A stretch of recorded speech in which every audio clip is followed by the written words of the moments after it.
Welcome to U3 Sports Talk. U3. What's going on, everybody? J Mac in the house. Hope everybody had a good weekend. Hope everybody team won or lost. Hope y'all not too mad about it. It's definitely a good weekend for sports. Good Sunday, good NFL Sunday. A lot of surprises. Before I forget, prayers and thoughts go out to uh, all the victims and people who lost their homes, the families of people who lost their lives uh, due to those tornadoes that hit Kentucky. Um, that's definitely unfortunate. Um, yeah, man, it's just never know. No day, no time, anything can happen.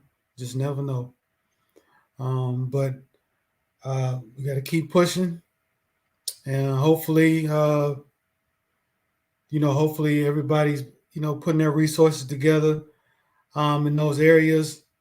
Our stars, our people in high places with big money, donation centers, and all that good stuff. Hopefully, everybody's putting the government putting their resources together to help out all those families.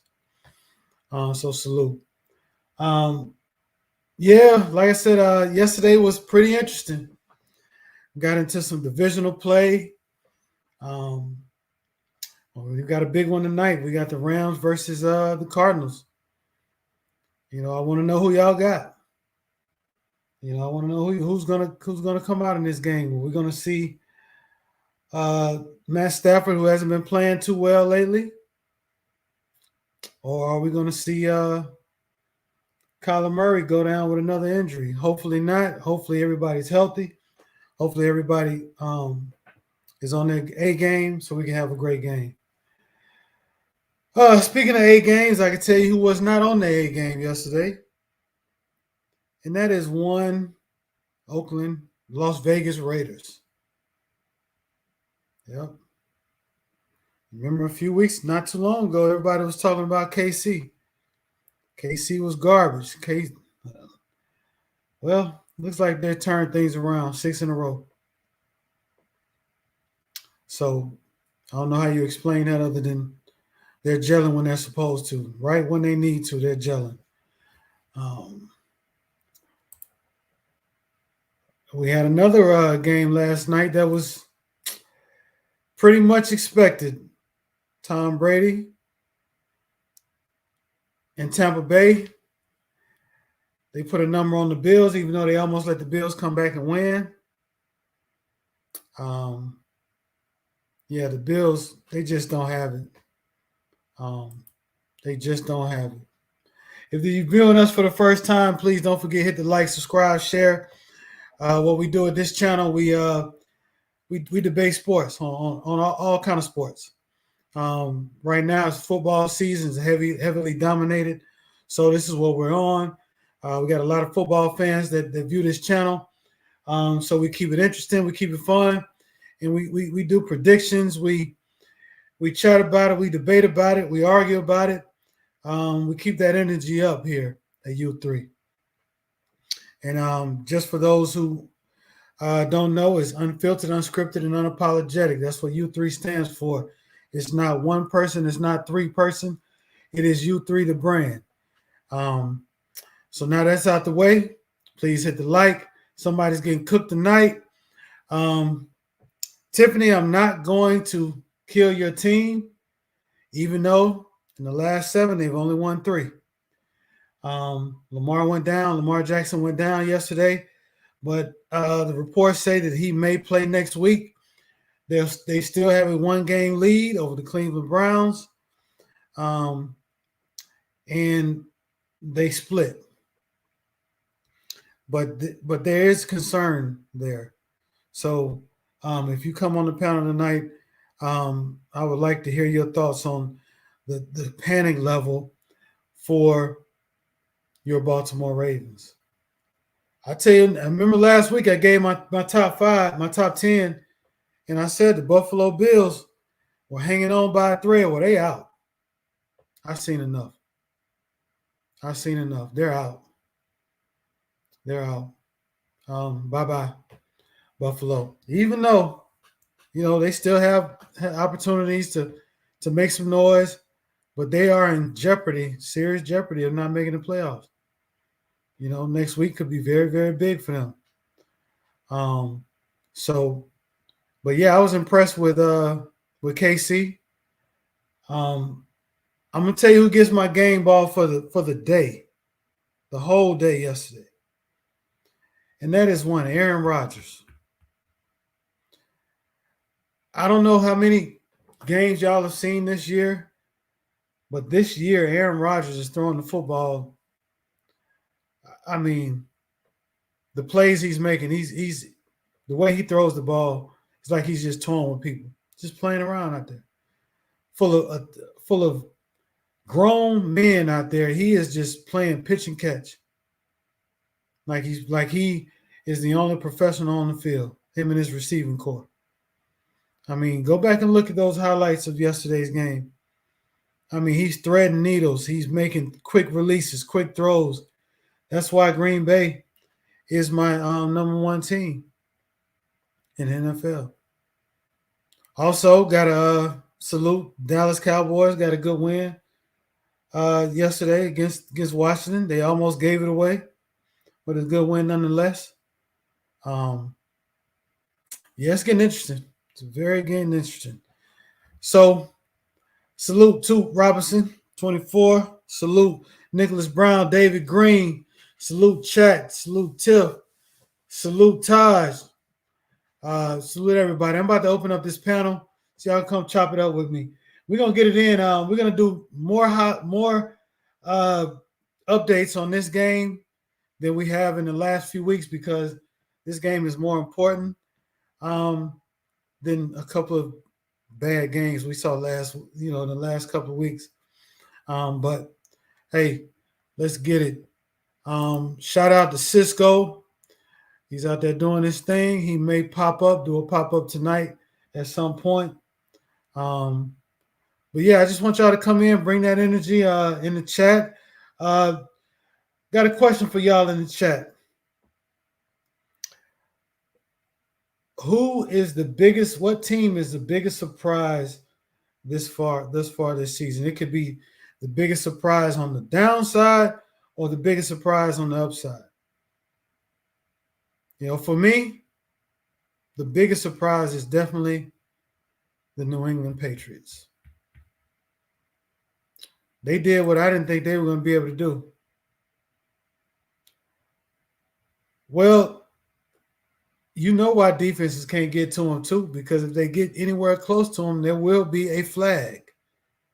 You blow in Tom Brady's direction, there will be a flag. But I'll tell you what's more interesting in the game yesterday was how Josh Allen, who's supposed to be the second coming of Tom Brady, well, he may be the third coming now because I think Mac Jones has moved to the second coming. But in the fans' eyes, not mine.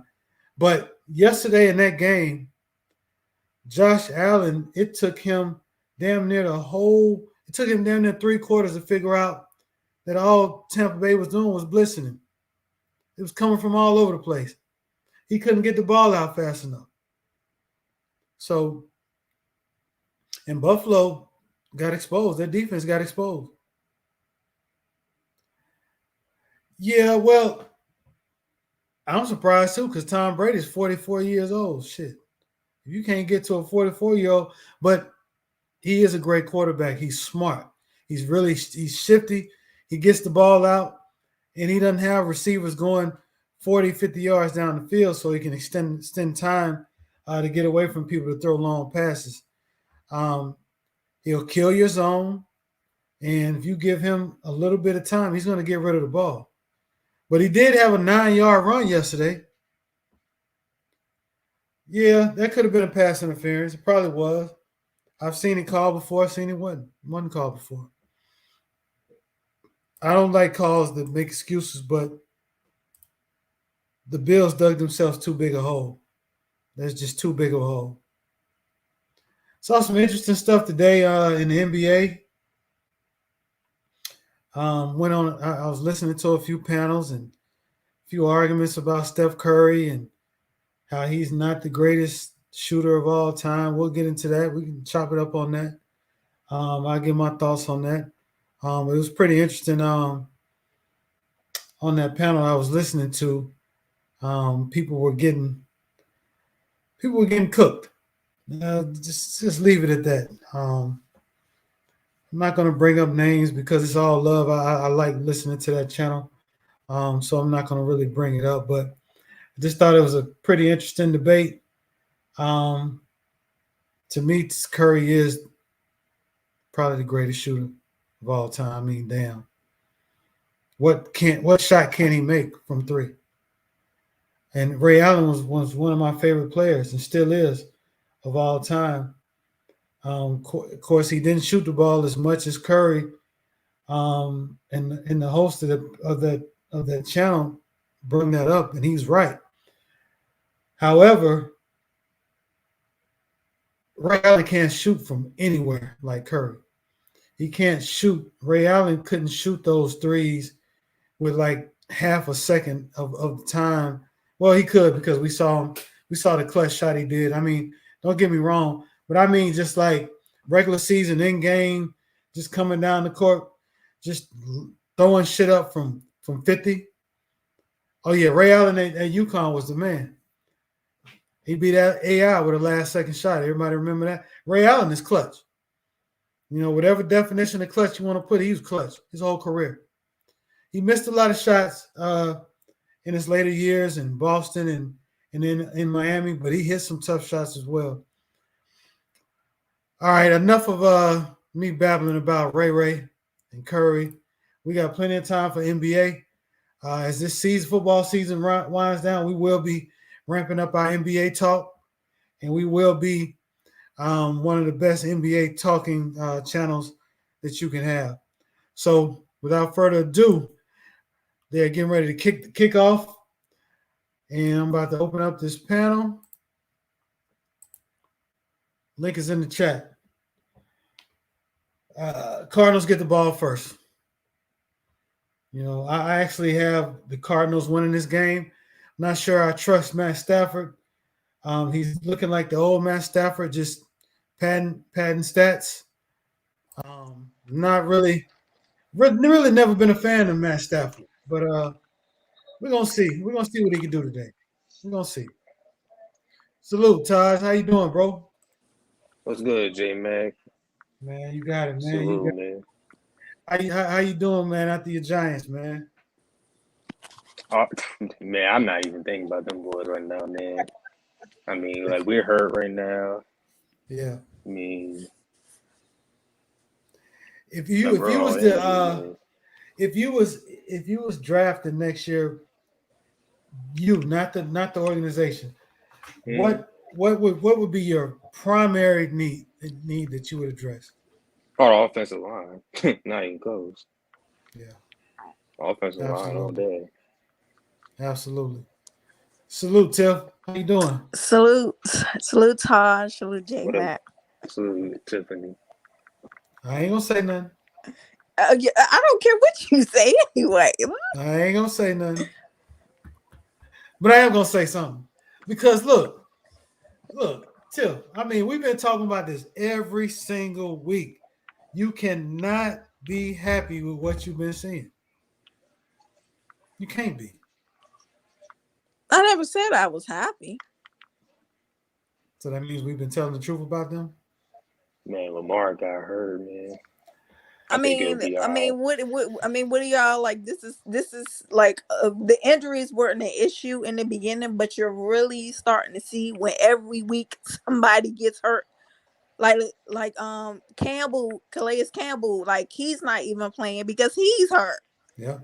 It's like somebody, it don't matter. It's somebody always is somebody always getting there and they tell you, oh, they out the rest of the season.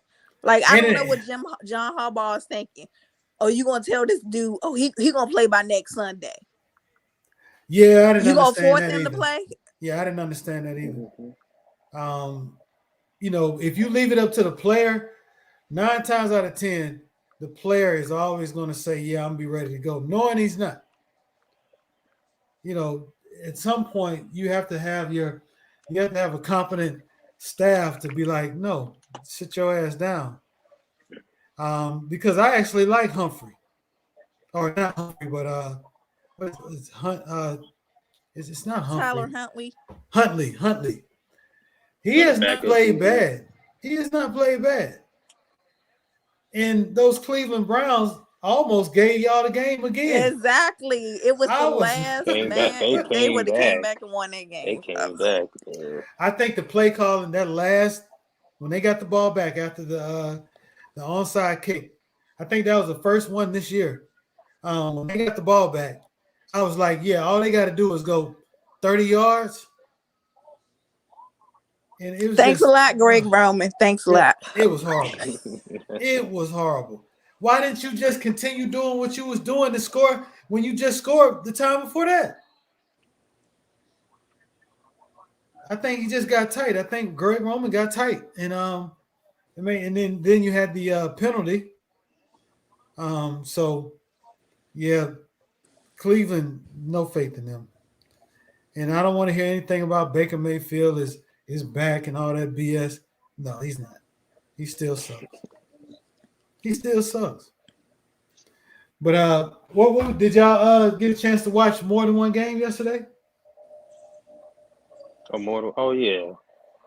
I definitely watched the Packers game. The Wait a minute. Bucks I thought game. wasn't he supposed to be out the rest of the season? That's why I didn't watch that game. It was a report that he was supposed to be out the rest of the season. Who? Aaron Rodgers. No. They was talking about his toe issue. Shit. Oh, I saw that. Yeah, so that's why I was like, is this serious? I was like, it's no need for me to watch this if he's not playing. Well, the toe started a few weeks ago, and then he's been questionable. He showed his toe on his press conference. Yeah, and then after, like this morning, the toe is an issue. So I think it's going to be an issue. It's going to be lingering in all season. Because if you remember, Aaron Rodgers last week said, it's bothering him, but he's going to be out there. He doesn't hardly practice. Right now he's getting treatment all the time. He doesn't even practice. So, but he was looking.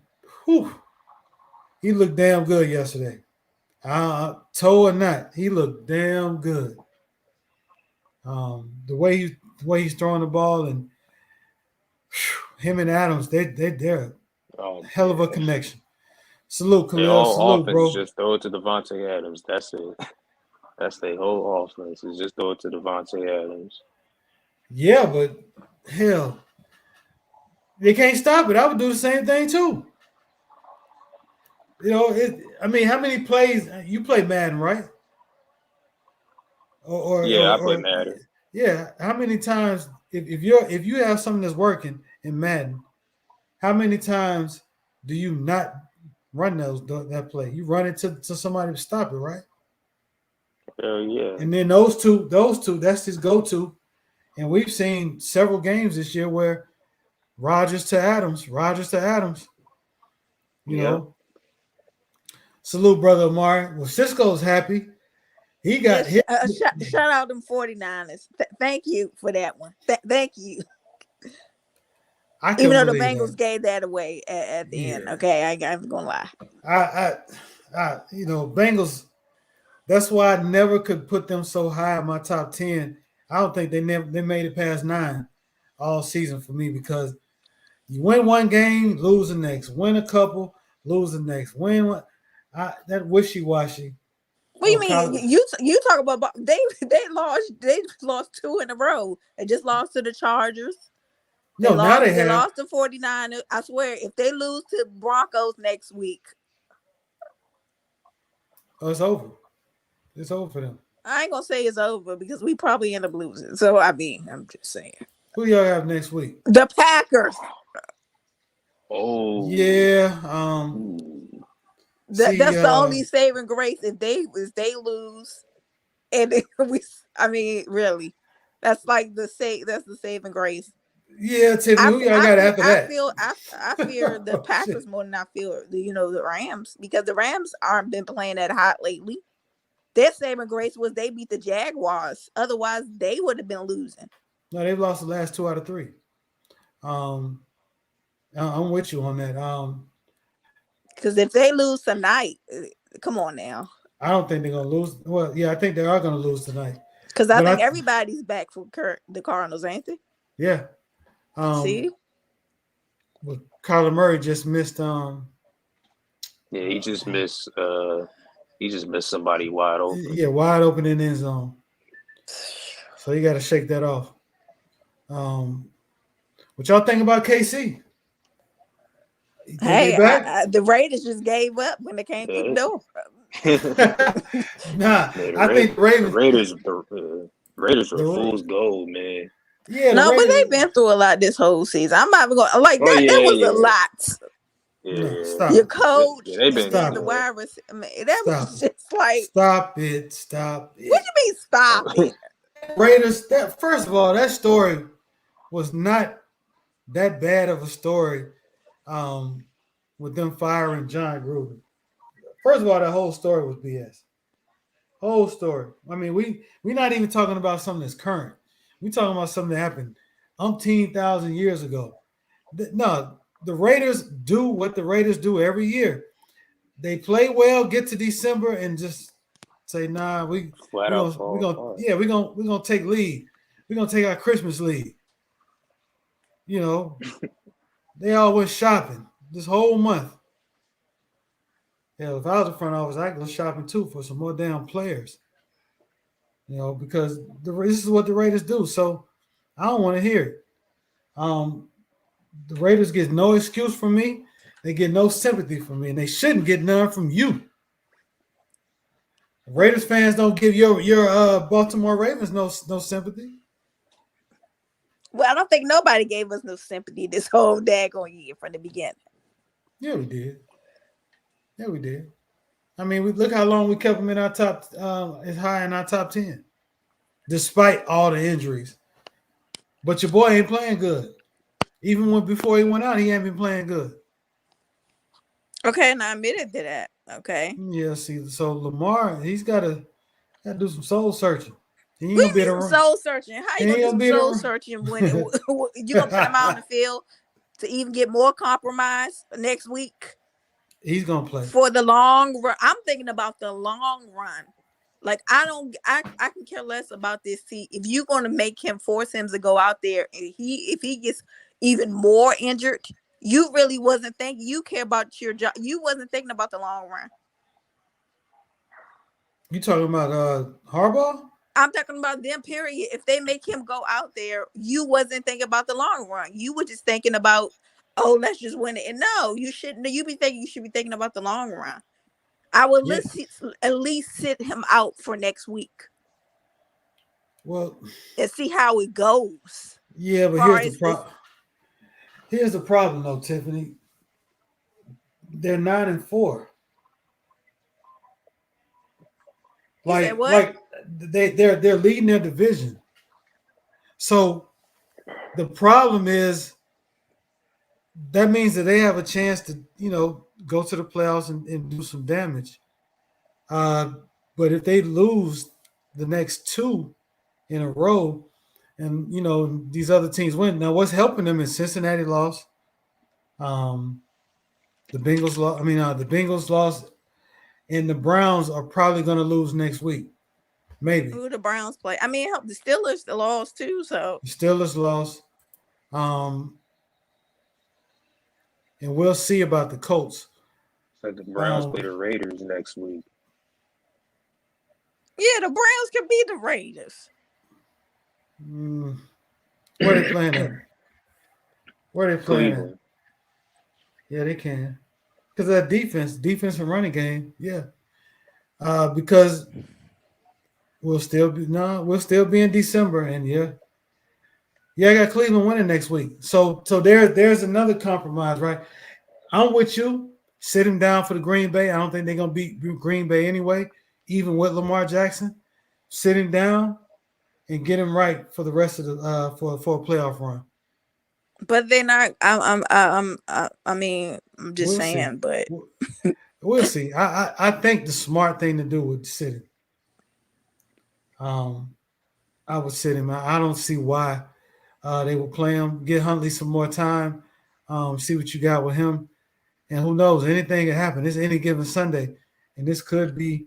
They could get a good little win out of this. I don't see it unless Aaron Rodgers might sit out this weekend. You never know. And here he is. He's here to. I hope he ain't coming up in here. He's here to celebrate. He ain't here to celebrate. I can tell you that right now, Lee. He has changed his name to Baker Mayfield. Is number one in my book. 6 will never belt. What? It's 6. It's 6 will never be it. Oh, 6 will never be it. Oh, come on, man. Why not, man? I mean, did you see that second half play? It was horrible. That's why I was advocating for Kunta Kinte to be a starting quarterback. Yeah, man. It was I mean that is horrible. It was bad.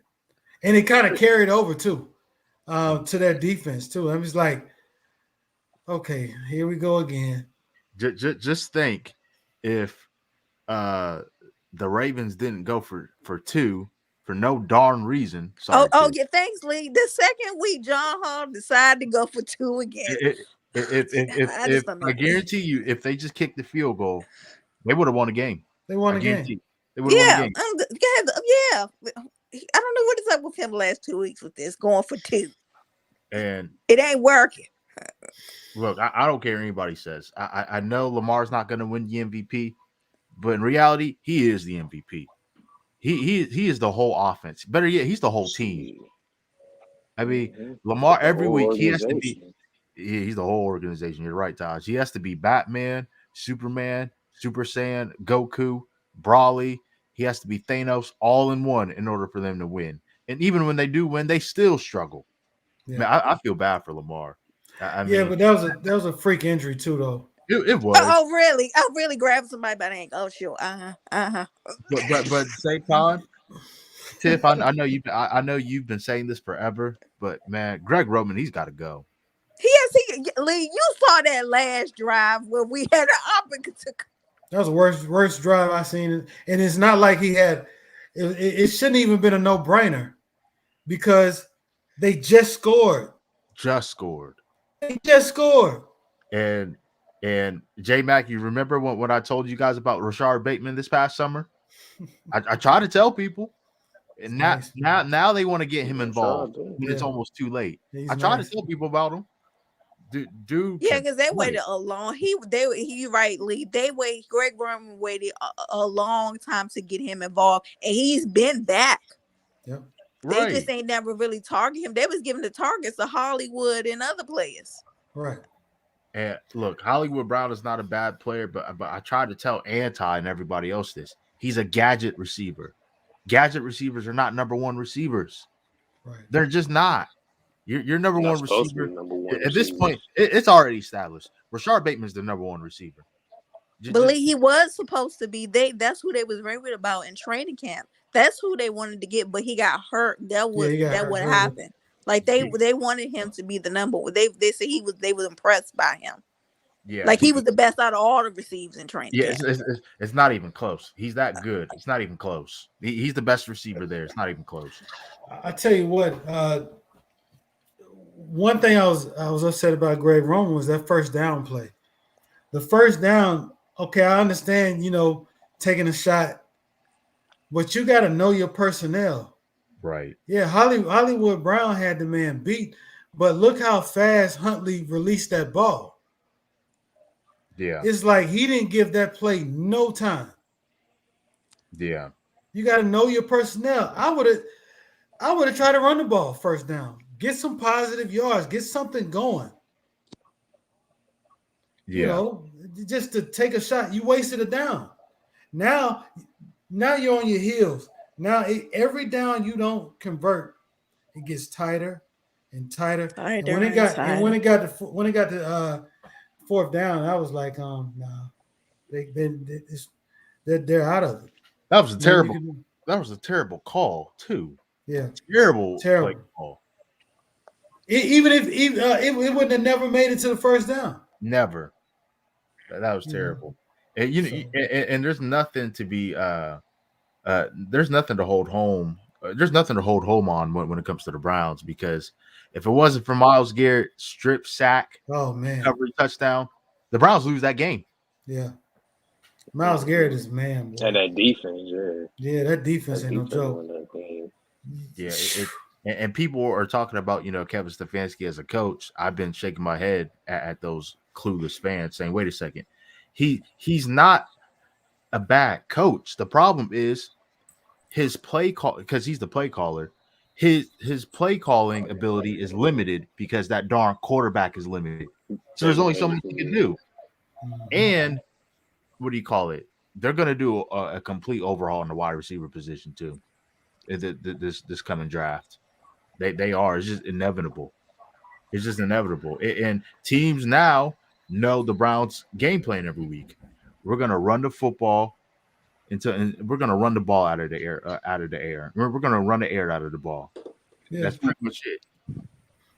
Well, it's similar to the Patriots, but you just got to beat it. You got to stop it. You got to stop it. You know, salute MacDuff. What's going on, bro? Salute the panel. Salute the chat. What's good? I know MacDuff happy. I'm happy too. Thanks, MacDuff. Thank you for it. Salute everybody. Salute. Salute. Hey, MacDuff. I don't know if this is true or not, but you know, I was reading the newspaper yesterday, and it said MacDuff was involved in a rap cipher or something. He was decent though. I heard it. He was decent. I gotta give you your credit, MacDuff. You heard that West Coast flavor. I like that. Yeah. He was involved in a rap cipher. Like I said, I don't know how true it is. But you know, you're here now. I'm asking you, you know, what's this all about? Did I read the paper wrong? Nah, headlines is true. You feel me? Yeah. No, it was cool. FYF little intro. I didn't even know he was gonna do it. Put it on there, but it sounded cool. Shout out to everybody that was on there, T Streaks and everybody else. I forget. Big Chess. Yeah, I forgot the other dude name. Yeah, it was cool. It was cool. So everybody brought their own flavor. That's what I liked about it.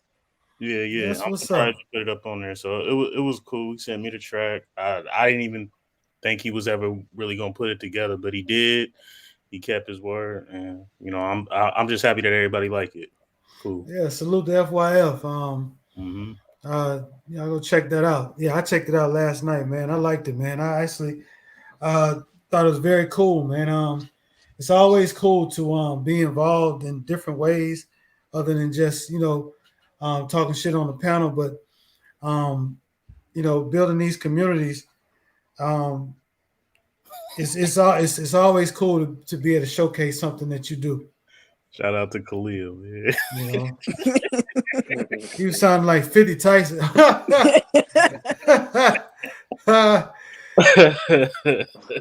So what y'all talking about today? What y'all talking about tonight? Well, right now we're talking about MacDuff hitting the charts. Top 100, top 100. No, I'm fucking. Nah, okay, Action Jackson. All right. Here it is, Action Jackson. One-handed. Go ahead. You got the floor. That was nice. How pleased were you with James your Carter. W yesterday? You know what? I'm definitely pleased, man. I'm definitely pleased, but I want to see more. I want to see what they can do with this Chargers. I definitely want to see a little bit more. We gotta play Chargers Thursday, right? Thursday. That's a big. more? That's a game. What more can you want? Y'all got like a 6-game winning streak. Y'all scored the most points y'all scored in the last 3 years. I know that, man. I'm just saying I want to see how they do with the Chargers. I understand him because the Chargers did beat them. You would want revenge on them. Yeah, that's what I'm saying. It's gonna be close. I'm proud of them. I mean, I don't even think it's gonna be close. Oh no! Really? Thursday games is tough, man. Oh, Thursday games are tough. Yeah. I mean, you play football, did you? How would you? I mean, you getting up a couple of days afterward? Your body hasn't fully recovered. Yeah. Yeah. I really like that Melvin Ingram addition to the team. I think he made a difference. Yeah. Melvin Ingram. Yes, I think he made a difference. I like that Chris Jones is back at his natural position. Oh, Kyle I like Murray that. threw a pick. Von, Look like a horse collar on So, Callum. Oh, you must be. I'm pretty much pleased with my team. I'm ahead. I'm pretty much pleased with them. Just barely. He just threw a pick. You doing what? You pleased with your team, right? So let's look at That ain't Von Miller. KC rest of their schedule. Yeah, that's not Von Miller. No. Chargers. They got the Chargers next week. Bengals. Sunday. Steelers got to have They got the Chargers, the Steelers. Steelers got to have it. Then the Bengals. Then the Broncos. Come on, Chiefs. I'm actually rooting for you for these last. You want the Bengals? You want the Bengals to stay behind? Yeah. I want the Steelers to be. I want them. I believe they're gonna be all. That Chargers can't be close, but they can be 3-0 in them last. I think they can win the next 4. Well, I don't know the last game. Broncos. So that's what I was saying. Broncos. Oh yeah, the Broncos they fight, but they don't really have an offense. That's the only problem. It's gonna be tough. Yeah, it really depends. Really depends on if they still got something to fight for, which I still believe they will. Yeah, they 7-6. They like right there. They on the hunt too. Yeah, they are on the hunt. Hey, what's the update on Jackson injury? What's going on with that? He's gonna sit out. He better sit out, Action Jackson. Yeah, they said it's a possibility. They haven't ruled it out. See, you know, it's something's wrong with that. If you tell he's in the boot, so you're gonna tell me by next Sunday, he's gonna be dancing around by next Sunday. Stop it. Well, you know, a lot of times, Tiffany, teams do that just so you can't prepare for them. Yeah, they keep you guessing. It'll give you more to do during the week instead of just preparing for one thing. Like, you know, for sure Lamar Jackson is playing, so now you game plan for him. But if it's questionable or iffy, well, you got a game plan for a running game. You got a game plan for Huntley. You know, you got to do more in preparation. I don't think he's playing next week. Well, but he shouldn't play. It's Green Bay. I think he is because not just because of the streak that he has. He never missed a game, but he did miss a game. Well, against the Bears, he missed a game because he was sick. Yeah, I think he only misses games if he's like sick. He has never missed a game off an injury, but he missed a game if he's sick. You right. Right. Yeah, he's been sick. I thought he never missed a game. Yeah, I'm hearing it wrong. Man. So he never missed a game because of injury. Then. No, he's never missed a game because of injury. Yeah, that's tough. It's a tough call. I don't know because they got to keep that division lead going. So Mac Dev, let me get your thoughts on your Niners. Do y'all have enough time? To make a late push. Yeah, we making a play. We make a push. We making a playoff run. We in there. Oh shit. We are in there. We got the Falcons and I think we got the Texans, right? The next 2 games. Hold on, I'll look it up for you right quick. So you got enough confidence that they're gonna make the playoffs? You got enough confidence? They be playing them games, I believe, too. Well, right now they're in. Like, yeah, right now they're in. Yeah, right now. Do you feel like they're the best team in the division, in your opinion? Do you feel like they're better than the Rams? No, the Cardinals. No, the Cardinals and the Rams is ahead of us. The Green Bay, Dallas. I mean, there's a lot of teams that are better than us. I think some of the teams behind us, if they under circumstances, the Washington team, that defense can get going with their offense. They could be a problem. You can't never count out Matt Ryan, even though the Falcons they could still make it. But with us, we gonna be in that 6th spot, and I wouldn't mind seeing Dallas first round. Oh, Mac Dev, y'all do got some tough games. Y'all do play the Titans now after the Falcons. Don't we got the Texans still on our schedule? You got the Texans, and then you got the Rams as your last game. So I think the Falcons, because we got 7 wins. We need to get the 10 for a comfortable playoff position. We can beat the Falcons and the Texans. We smashing them too. The Titans and the Rams is going to be iffy, but I think we can actually get the Rams on the last, because I think the Rams is going to win this game tonight and be comfortable in the playoffs. They're going to have a playoff position, a playoff berth already before that last game. So I think they might want to rest, get healthy. We might beat the Rams on the last week. I don't know who really rested Arizona's last up week. 3-0 right now. Yeah. 2 minutes left in the first. But we in the 6th spot, and we a game ahead of everybody that's fighting for that last wild Yeah, card. because y'all won. And everybody else, we beat the Vikings. We can beat the Falcons. So we'll own like tiebreakers versus everybody that's behind us. So we in the playoffs. We just got to handle business versus the Falcons and the Texans. And then I'm ready for a playoff run. I'm looking at the Cowboys first round. I'm sorry. I'm trying to figure out why. How they got a for sure playoff run? It's not you don't for know how the sure. season is going to work. That's how they talking though. Can I get hype for my team? I'm ready for They got a terrible division record. Their division record is terrible. Yeah. I want a playoff. We got one of the toughest divisions. I'm not mad at my division record. It matters about matchups, and I think we match up. No, it matters about getting in first. We in there, man. But what makes you think that that's a good matchup for y'all, the Cowboys? The Cowboys? Yeah. I think we can run on their defense. I think we can run on their defense. Their defense is still young. But can you block Michael Parsons?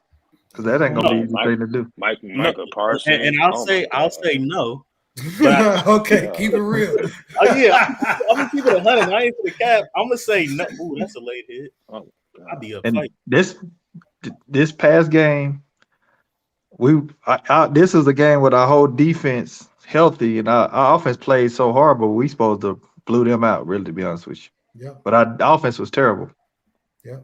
Dak was his passer rating was. Dak had like a D game. Yeah, his passer rating was a 10. You know, that defense. Hey, you see how that front seven look with everybody healthy? Ooh. Yeah, it was. Hey, Michael Parsons. If we can get back to somewhere where we was offensively, man, we would be okay. I like to see that, but seeing D-Law and Gregory and all that, and then Parsons moving around at the mic, being in the A gap, coming from the edge, like. I don't think it's you remember I said this a couple of weeks ago. I don't think it's too many offensive lines want to see that. No, they don't want to see that because Parsons is one of those guys that damn if he's a rookie or not. I just watched the players on the field. He is one of those guys the night before you like, shit, I had to go get this motherfucker this week. And you don't know where he's been a top 3 defensive player this year. All year. Between him, Myles Garrett, and TJ Watt, them 3, problem. Yep. He only struggled probably from week. He had a little. You seen the rookie woes around from week 4 to week 6, and then ever since that, it's just he's had a sack in 6, 7 straight games. He's turned up. He's always turned up. And he on pace to have. If he continue, he on pace to have 16, 17 sacks his rookie year. Yeah. That's crazy. What's the rest of your soft schedule looking like? Well, you talking about us, the Cowboys? We got. I mean, the rest of our games are division games, except for the Cardinals.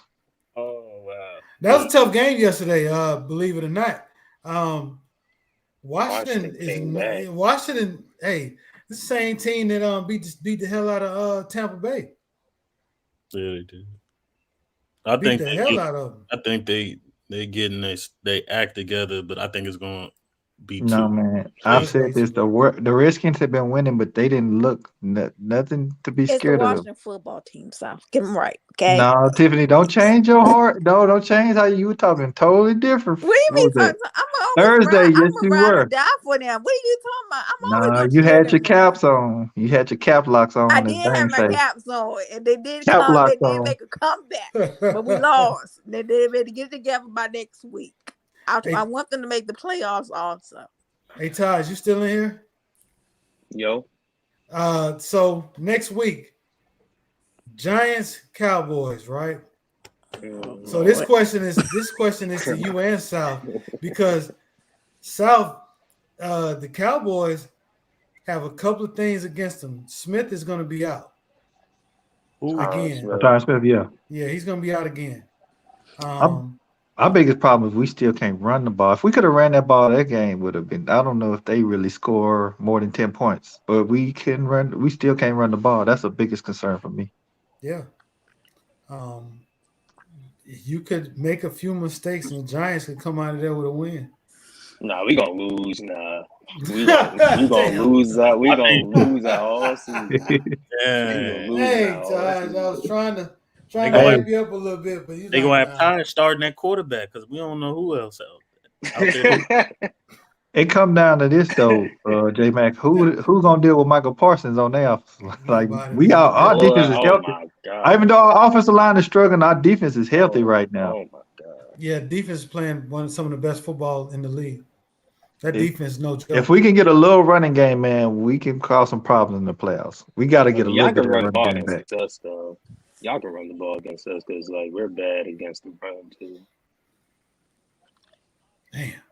So if you know that, Taj, I want to know what kind of fans y'all have that continue to go to pack the stadium, knowing that they're gonna get their ass whooped every time they go see their team play. Because they gotta hate the other squad. Man. Yeah, New York fans loyal though. They loyal. Yeah, look at them Jets fans. They've been loyal for years. Say that. Yeah. But I'm gonna tell you something interesting though. Now, if the Cardinals lose this game, that makes it real shaky as far as who can get that number 1 seed, because that get them 3 losses. Then you have the Packers right there, and then they 1 loss away. I mean, this is number 1. This is division game too. Yeah. So that kind of shakes up who could possibly get that number 1 seed down the stretch if they possibly lose another game too as well. Yeah, this is a tough game. The Rams in the red zone right now. Yeah, I got the Cardinals losing this game. I don't really care who get the number 1 seed or 2 seed because we gonna avoid them. And I don't see y'all making the playoffs. To be honest with you, man. Wow, y'all gonna miss it. Wow, just saying wow. He is saying wow. I don't know about that, South, because I don't see nobody else jumping over now. Like I don't see Atlanta jumping over him. Look at the standings, because the problem with them is that division record is terrible. You looking at the wrong thing, man. Oh, Beckham is stupid. Hey, you got behind them. Like I don't know. We a game ahead of everybody that's behind us. Period. So I'm not worried about it, and we gonna smack. What's our schedule looking like? Y'all last 5 games. We gotta beat the Falcons and the Texans to make the playoffs. Them if we can win those. You do got the Titans. Don't act like that. Come on now. No, I'm saying we a game. We get a game ahead of everybody, and we hold tiebreakers versus them. Yeah. So even if we finish with a tie, Baker Mayfield even more. Yeah, that's horrible. Even if we finish with a tie with the teams behind us, we own the tiebreakers versus them. So we be good, man. Yeah. Do y'all a tiebreaker against Washington? I don't think so. Versus the Vikings, if we beat the Falcons, we will. And who else is right there? So the Falcons not just an easy gimme game though. Yeah, they play too. They got some. We are updated. If y'all can see the screen, we updated after yesterday's games. 49ers would be playing Tampa Bay first. Yeah, Tampa Bay. That's ugly already. Right there. Yeah, it is. Y'all would be going home. Dang, Dallas, we need to win. But down here, boys,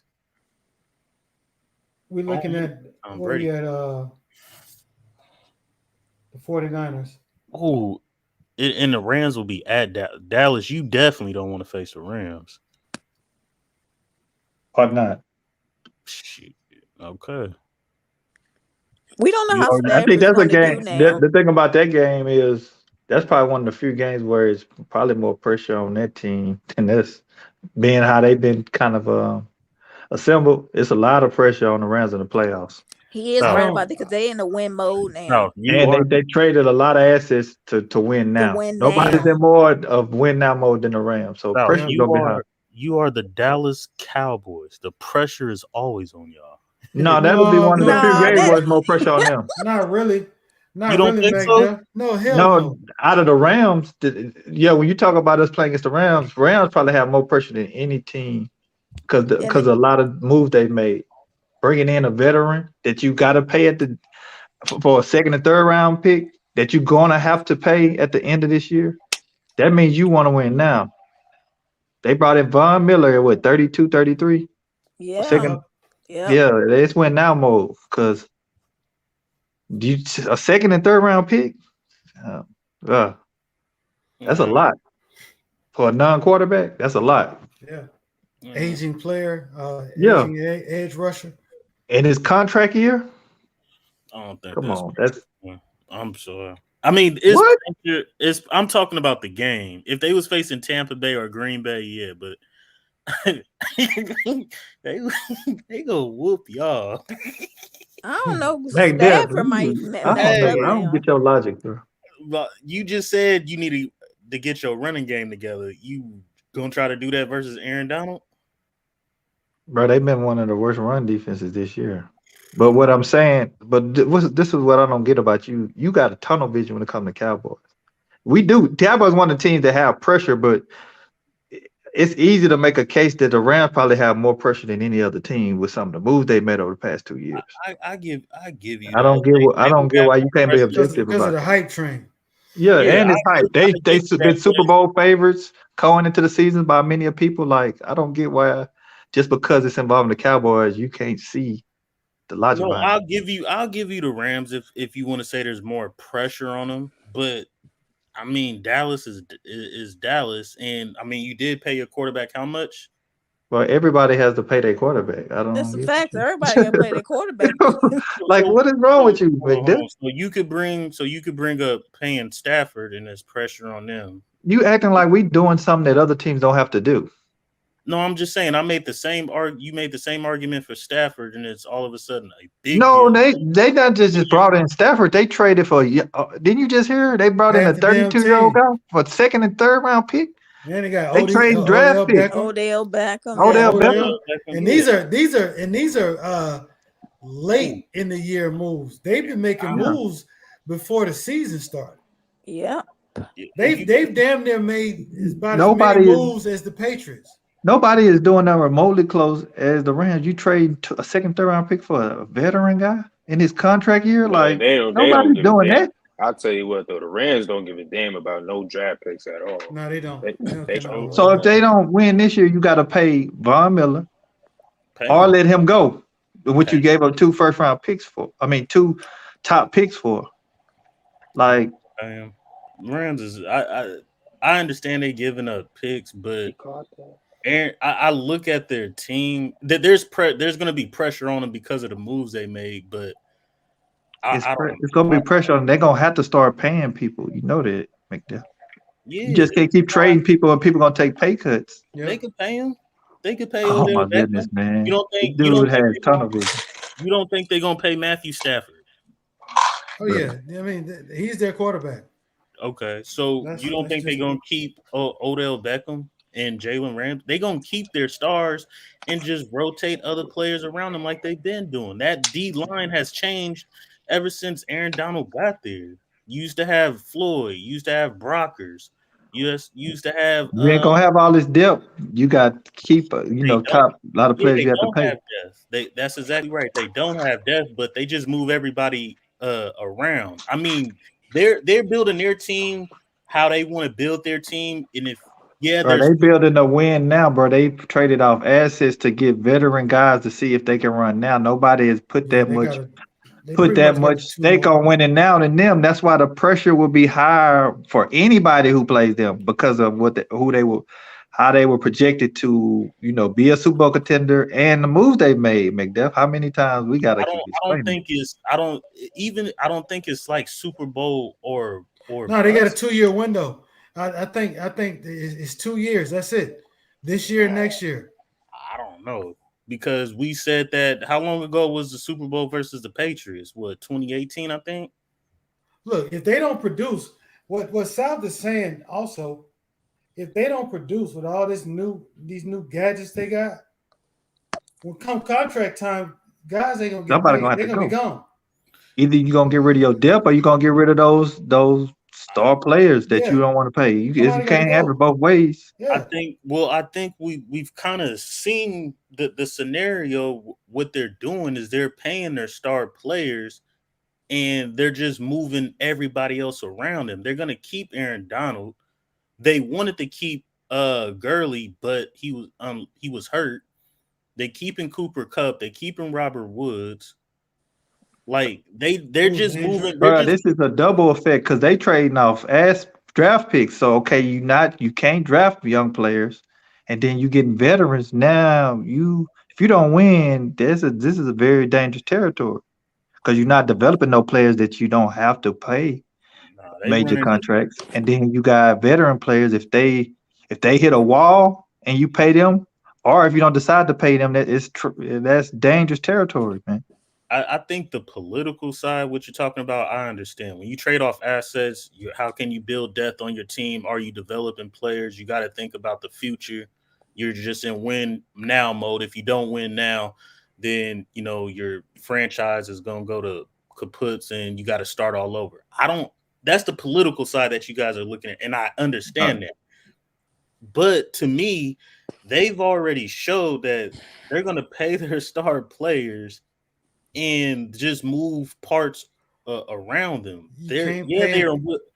You can't pay them. You can't pay them all. You cannot pay them all. I think. And then, okay, so especially you can't pay them all, and then you're not drafting. Like you don't get that. Yeah, you're not drafting, and you're not winning. You gotta what you have is an explosion about to happen because who you define as a star player. It's really not about the name. It's about how much money he's getting paid. They're making. Just like Odell. Odell hasn't really produced in the past 2 or 3 years. Everybody is projecting him how what he has the potential to be, but nobody knows if he can stay healthy another whole season and still perform at the level everybody expecting him to get back to. I mean, he's producing now ever since he left that. Oh my goodness! How many small sample time? Sorry, man, we're not going to get into no. They're going to keep Odell. If there was one guy that I wouldn't keep on my team or not pay, it would be Odell Beckham. But everybody else, I mean, Stafford is going to get paid. Aaron Donald. I'm keeping Odell. Thank you. Yeah, I got him for. You keeping Odell? Yeah, yes. I'm keeping him. Who you going to get rid of? One of your what star player you going to get rid of? Why I got to get rid of him? Why I got to get rid of a star player? Because you just said that everybody can be paid, right? I'm saying they can't. You just told me that. He trying to agree with you now, man. You are going to get your own premise. Arguing that they can't. Yeah, they can't. He played possum with you, like McDuff. What are you? You just rambling because you hate the Cowboys. This what it really is? Because you're not making no sense.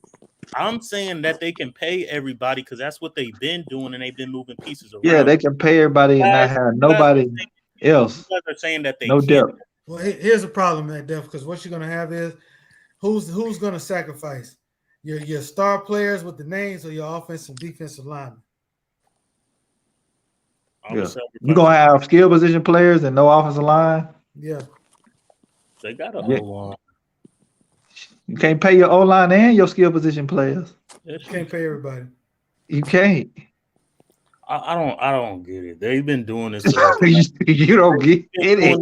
For 5 years. Come on, McDuff. I know you've been watching football long enough to understand that. And I'm saying, and I'm telling you, I'm gonna just say you're trolling. We've seen the Rams do. They've paid their players and they've moved a bunch of pieces around. They haven't had a lot of depth. I'm gonna tell you what's been happening with the Rams. A lot of these moves they've been making, which are really most teams lead to the demise of a lot of other teams that've been panning out. Just like the Ramsey trade, that could have blew up on them, but he turned out to be the best cornerback in the league. That could have flopped on them because it's a lot of teams that done traded for franchise DBs and it didn't pan out and it blow up in their face. Am I lying, J-Mac? Nah, you ain't lying. You right. See, they traded they traded two players for him too, and I thought that was gonna be a big problem for them, but it didn't because of how dynamic of a DB he is. But that could have blew up in his face. If he was just average, that would have been pretty much a failed trade. To be honest with you. So McDuff, Robert Woods is 29 years old, right? You know how old Odell Beckham is? No, how old is he? 29 years old. So what do you do with both of them? You keep them, right? You know how old Cooper Kupp is? No, how old? He's 28. If I was the Rams, I would pay all my star players and just move pieces around them and go try to win a championship. But you can't say that blanket because the market dictates what kind of money they can make, and if they decide they want to test the market, because you're not giving them a viable contract by their standards. You get what I'm saying? It ain't, you just can't blankly say you're gonna pay everybody because somebody be like, "Hey, the market looking nice, man. You're gonna have to come with the dollars because the market looking nice for me." You see what I'm saying? Think about your defense. You got Von Miller, Aaron Donald, Leonard Floyd, Darius Williams, Jalen Ramsey. Is Leonard Floyd there? Yeah. I don't think Leonard Floyd. Is Leonard Floyd there? He's on the roster. I mean, you can't pay everybody what the market is permitting for them to get. Is Leonard Floyd a Pro Bowler? Did he ever make the Pro Bowl? I'm not. No, I don't. I wouldn't put Leonard Floyd. It's not upper echelon. It's not Madden franchise mode. McDiff. It's not Madden franchise mode. This real football. No, they got rid of Brockers. Brockers was nice on the D line. They got rid of him. They've been moving pieces around Aaron Donald. I mean, like I said, what else, you can pay your star players and move pieces around them. I don't think everybody move pieces around like that's just gonna work just because you're saying it. They've been doing that. I'm not saying it's gonna work. They've been doing that. That's what they've done. Bro, that's not a recipe for long-term success. Right now, what they're doing is a recipe to win now. But you talking about if they don't win, like we said, if they don't win this year, they traded off a lot of their assets, top draft picks, to get veteran players over the past 2-3 years.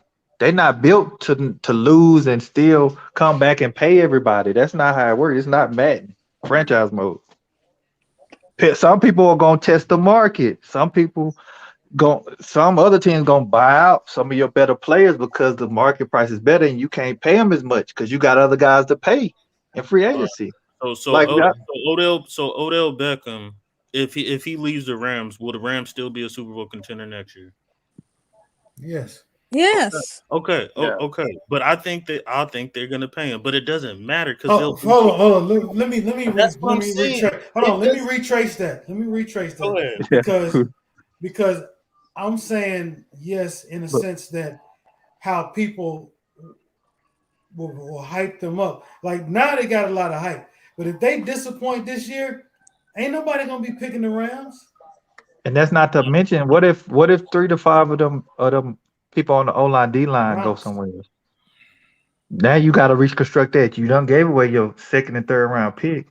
I don't know if they got a first round pick, but if you ain't got a pick in the first 3 rounds, now you ain't drafted nothing. So you're going to have to go in free agency. You think great players just sitting in free agency wanting to take a pay cut on top of that? No, that's not how it works.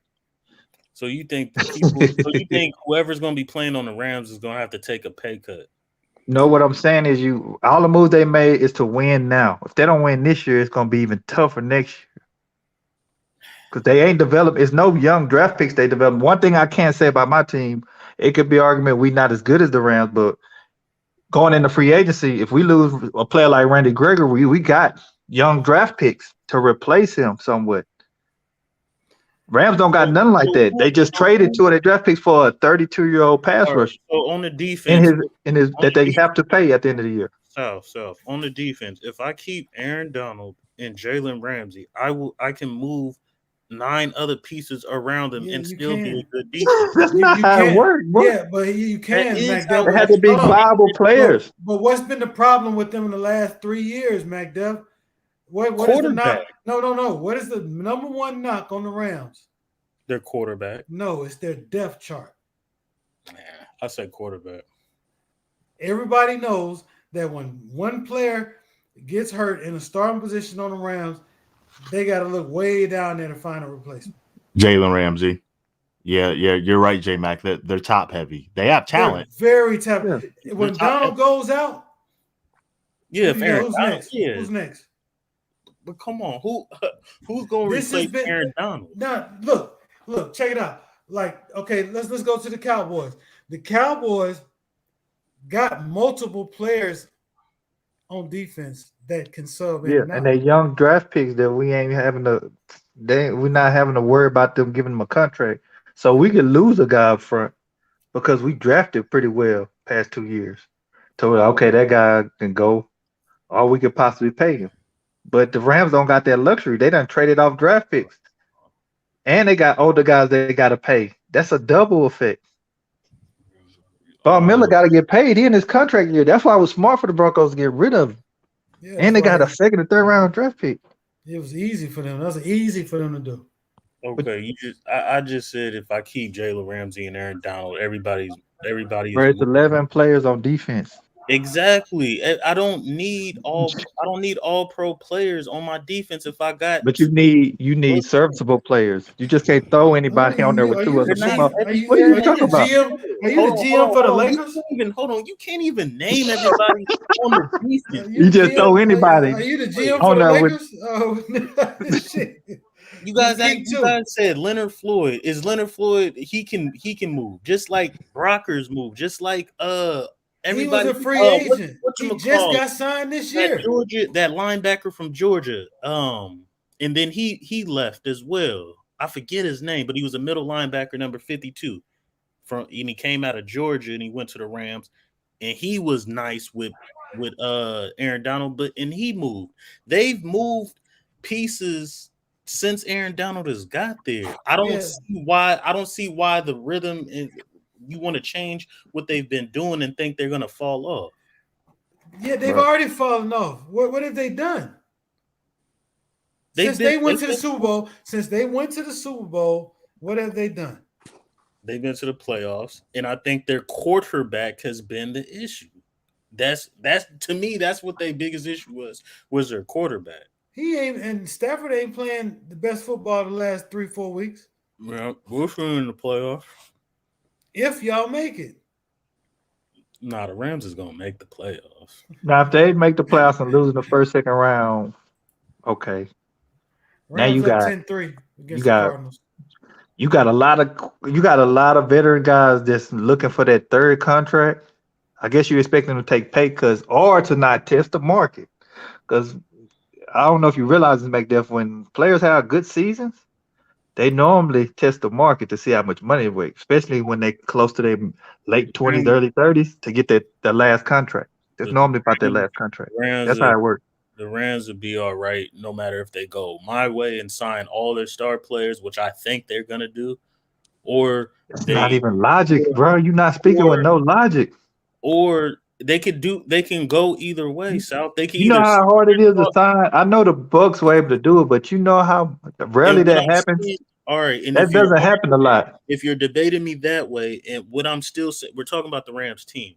So even if you debate me that way and say it's not logic, they can't do that, which I think they can. But if they don't do that and they get rid of a lot of the star players, if they keep their bookends, which is their quarterback, Cooper Kupp, and then on defense, keep Jalen Ramsey and Aaron Donald, they're still one of the top teams in that division. They can still win the division and go to the playoffs. They're still a Super Bowl contender. It depends on who they lose. They're not going nowhere, bro. I don't care. Oh my goodness. Okay, well, we'll see.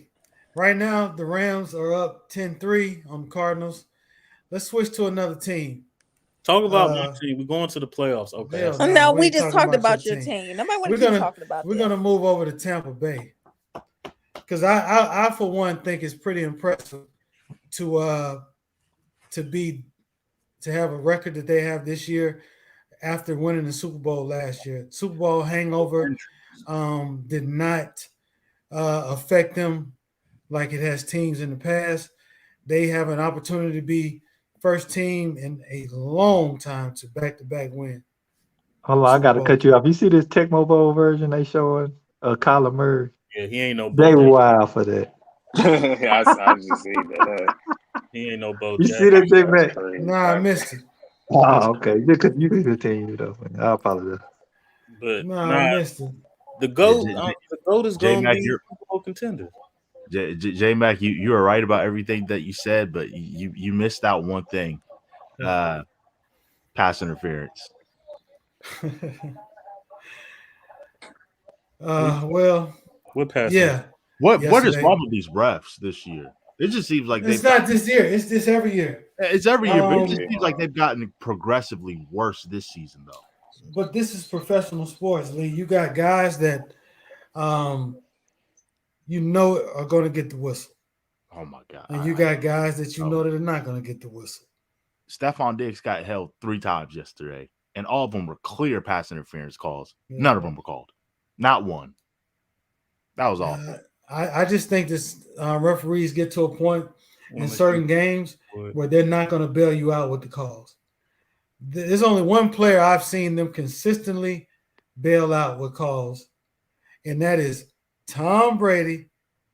When he's on his comeback, the first thing he does is throw a go route. And he gets that pass interference call at least 70% of the time.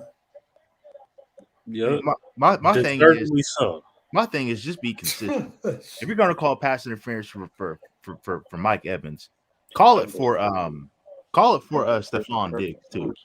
That's my thing. Be consistent. My bad, Cisco. I thought you was gonna pump yourself in. It's all good. I'm on a quick little break. I just want to say what's up to everybody. Appreciate you. Hello, Cisco. Hey Tiff, how you doing? Lee, Def, Taj, and of course, good to see South back.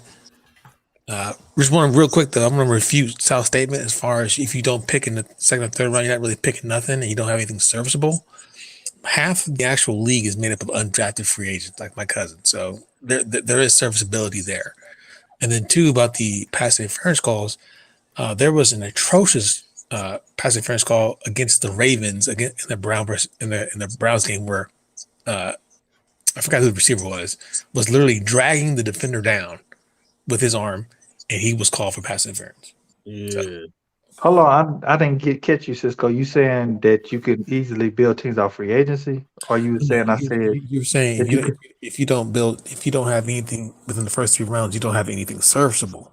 I refute that statement because there is serviceability outside of the actual draft, because half the NFL is made up of undrafted free agents. So there is serviceability within the ranks. I think that's kind of goulash of what I said. I didn't really say that. What I'm saying, in their situation, they got a lot of players they got to pay. So if they're not getting players out of the draft, or good players just don't sit in the pre-agency and get lowballed, valuable players. So you're gonna have to trust that players that a lot of teams overlooking don't really have a market pan out in your scheme of what you're trying to do. Which that's a rare thing. I'm sorry, go ahead. I'm sorry, I didn't mean to cut you off. No, I was saying now you have to bank on affordable players in free agency that other teams are overlooking, panning out in the whole scheme of what you're trying to do, which that's rare. I push back on that a little bit more, just because there's only a few positions you have to pay. You don't have to pay the linebackers. You don't have to pay inside, or unless they have a certain cloth or a certain ranking, like the DN, the quarterback, the tackle, maybe and the cornerback. Those are the 4 positions you're going to spend some bread on. Every other position, as long as you have those positions kind of tied down, you can, with a superstar. I think personally, you're good to go. You can find serviceability elsewhere. But every position has a market. Yeah, and I'm gonna give you a prime example. A couple of years ago, we got what's his name? Quinn. What's the DN? I think he with the Bears or the Dolphins now. No, he with the Bears. Robert Quinn. He was a free agency when he came to us, but he had a big year. He had 11 sacks, and he got paid. So I say that to give you a point that players that are valuable, it's a market for them. Right. So it's going to be hard if you don't have assets where you drafting players to develop them to where in their first or second year they're valuable players. If you just banking on free agency and you having veteran players that's looking to get their last contract. You get where I'm going with that? I'm not saying it can't work out, but that's a thin line. But I think you're oversimplifying it because there is market manipulation. Like I said before, let me ask you a question, South. Is it do teams pay bigger prices on by position or by the individual talent? Yeah, they definitely do, but it's still a market for every position. So for instance, if you have a player that y'all get by free agency and he has a pretty good year, other teams are gonna know that, and he's gonna have an idea, whether it's by his agent or somebody, that it's a market for him. So now you have to decide. Now you have to bank on players wanting to come back, or players want to test the market to see what's good because they know they've had a pretty good season. That's why I gave you the Robert Quinn example. Yeah, but then at the same time, and you're not wrong. You are correct in that sense. I guess I don't see what the point I'm trying to make, but what I'm saying is Rams don't have a healthy balance of guys that they draft and developing to where they don't have to worry about paying some of the guys that they've made, trades or whatever it may be to acquire. That's what all I'm saying. It's not a healthy balance right now. Yeah, I would agree with that. But like I said before, it's if a middle linebacker has an outstanding year, he's not going to move the needle on the cap or the overall price or expected payday of a middle linebacker per se. But Myles Garrett or a who's your defensive end? Lawrence. Which one? Lawrence, the big one. It'd be better to say Gregory, because Gregory, we probably gonna lose him. Well, yeah. So all I'm saying is that the market is dictated by the position. That's all I'm trying to say. And then, like I said, you gotta have talent. You can't say that, but it's a market for every position. We know other positions are higher premium. Okay, so that's exactly what I'm saying. So the right outside linebackers now get paid as much as a defensive end. It doesn't matter if he's gonna test the market and leave your team. That's what I'm saying. So if he knows he can get paid more somewhere else, and you still have other guys to pay, what's gonna happen? He's not gonna be priority, right? So that's why I'm trying to tell McDiff. Yeah, guys gonna want to have a scenario like Amari Cooper. Amari Cooper could have tested the market and went to another team, but he actually wanted to stay with us. So you're gonna have to depend on a lot of guys saying, "Look, I don't even want to test the market. I don't care. I want to stay with the team and play for said team." The Rams are not in the same position as what you're saying. Like I said, since their Super Bowl, I gotta go. I'll be on later. All right, see you, Cisco. All right, Cisco. Thanks. I don't know. Yeah. I don't know. J-Mac, am I talking crazy, man? I see it. I watch it in football with my team. No, it's gonna happen. It's gonna happen this year. We're not gonna have Gregory. I know we're not. But that's why you got to have at least a healthy balance of drafting players that can replace players. There's going to be a market for. I guess what McDuff is saying. Here's where I do understand what McDuff is saying. Your logic, South, is not wrong. My logic is not wrong. But what McDuff is saying, this is what the Rams do, which is take a lot of chances with their rosters. This is the way they structured how they want to handle their main players versus their other players. But the problem I see them running into is too many big name signings is going to hurt them if they want to keep them. So really, if they lose early, they have a good excuse to get rid of those players. If they make a long run, they're going to get strong on by the players. But it's a bad move if you traded assets to get these players only to dump them. Well, they don't use what McDevitt is saying. They don't use the assets anyway. They only use those assets to go get more players. That's the only reason they use them for. Yeah, they're not the conventional way a franchise builds. They're doing it their way, and it's worked. So I'm not disputing the logic of what you're saying.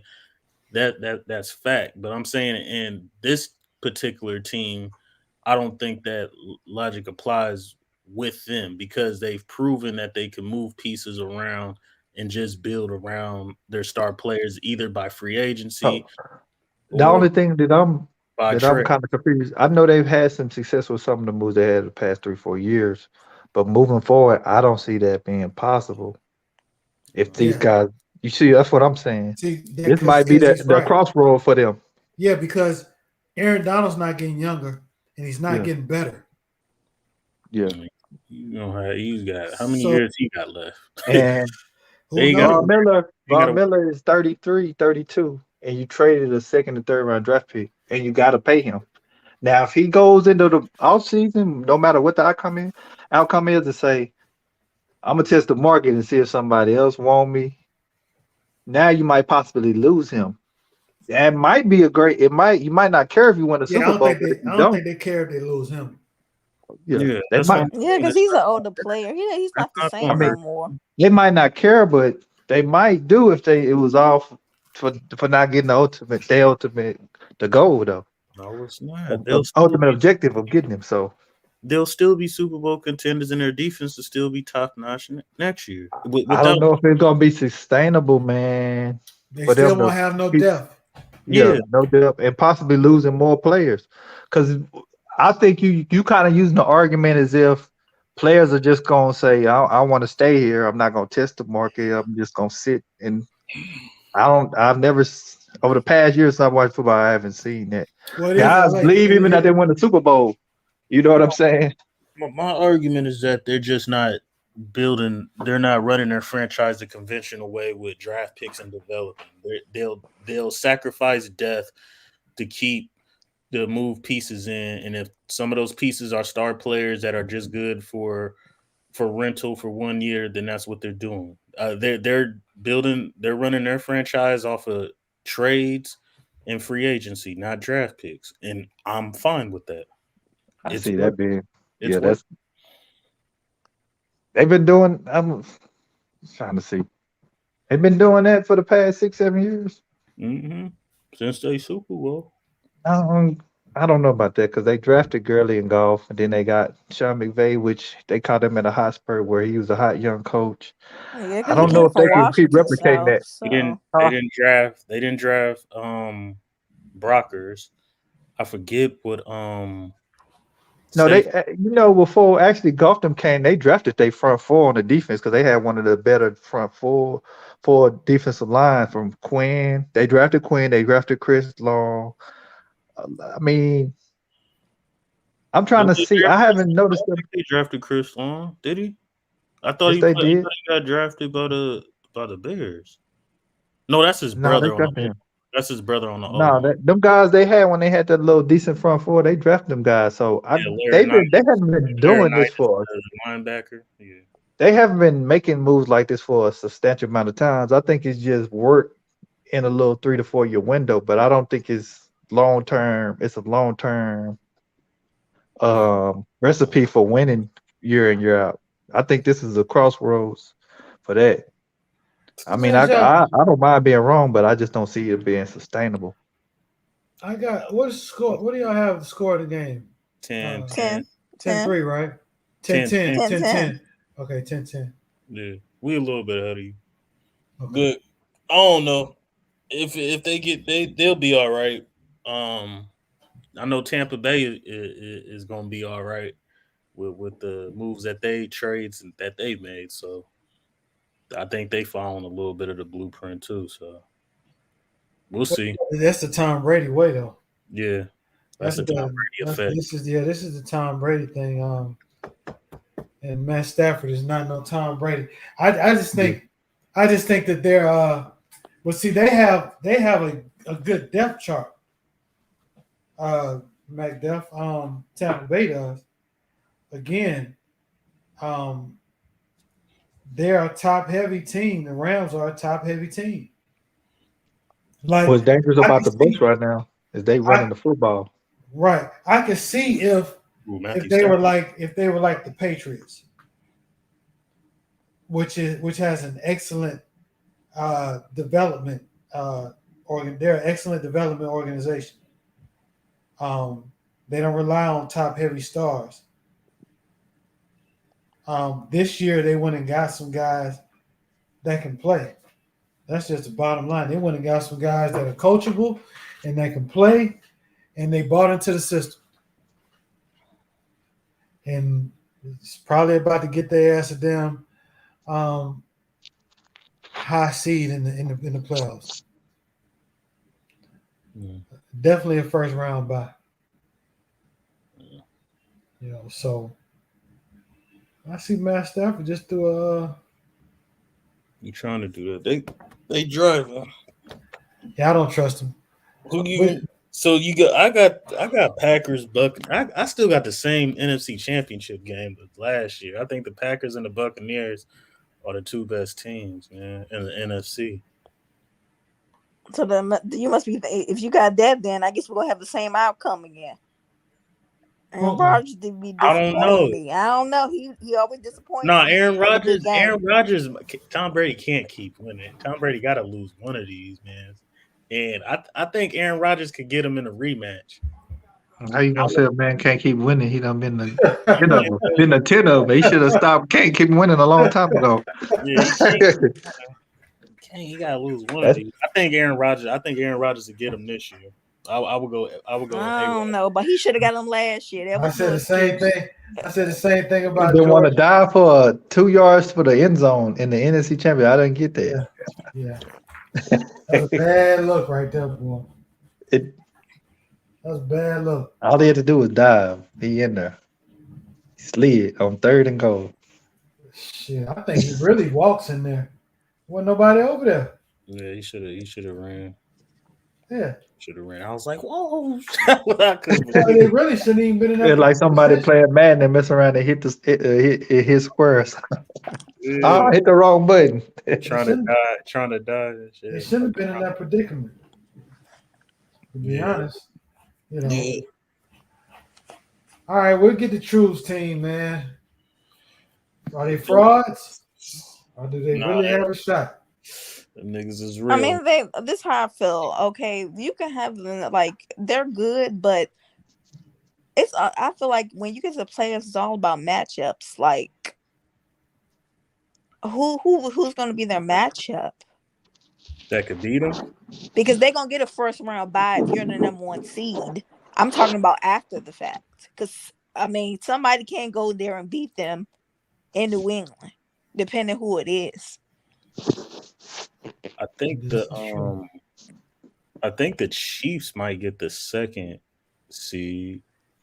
Well, right now, because the Titans, because the thing is with the Titans, because the Titans are still winning, the Titans do have the tiebreaker because they did beat the Chiefs if they was end up with the same record. Yeah.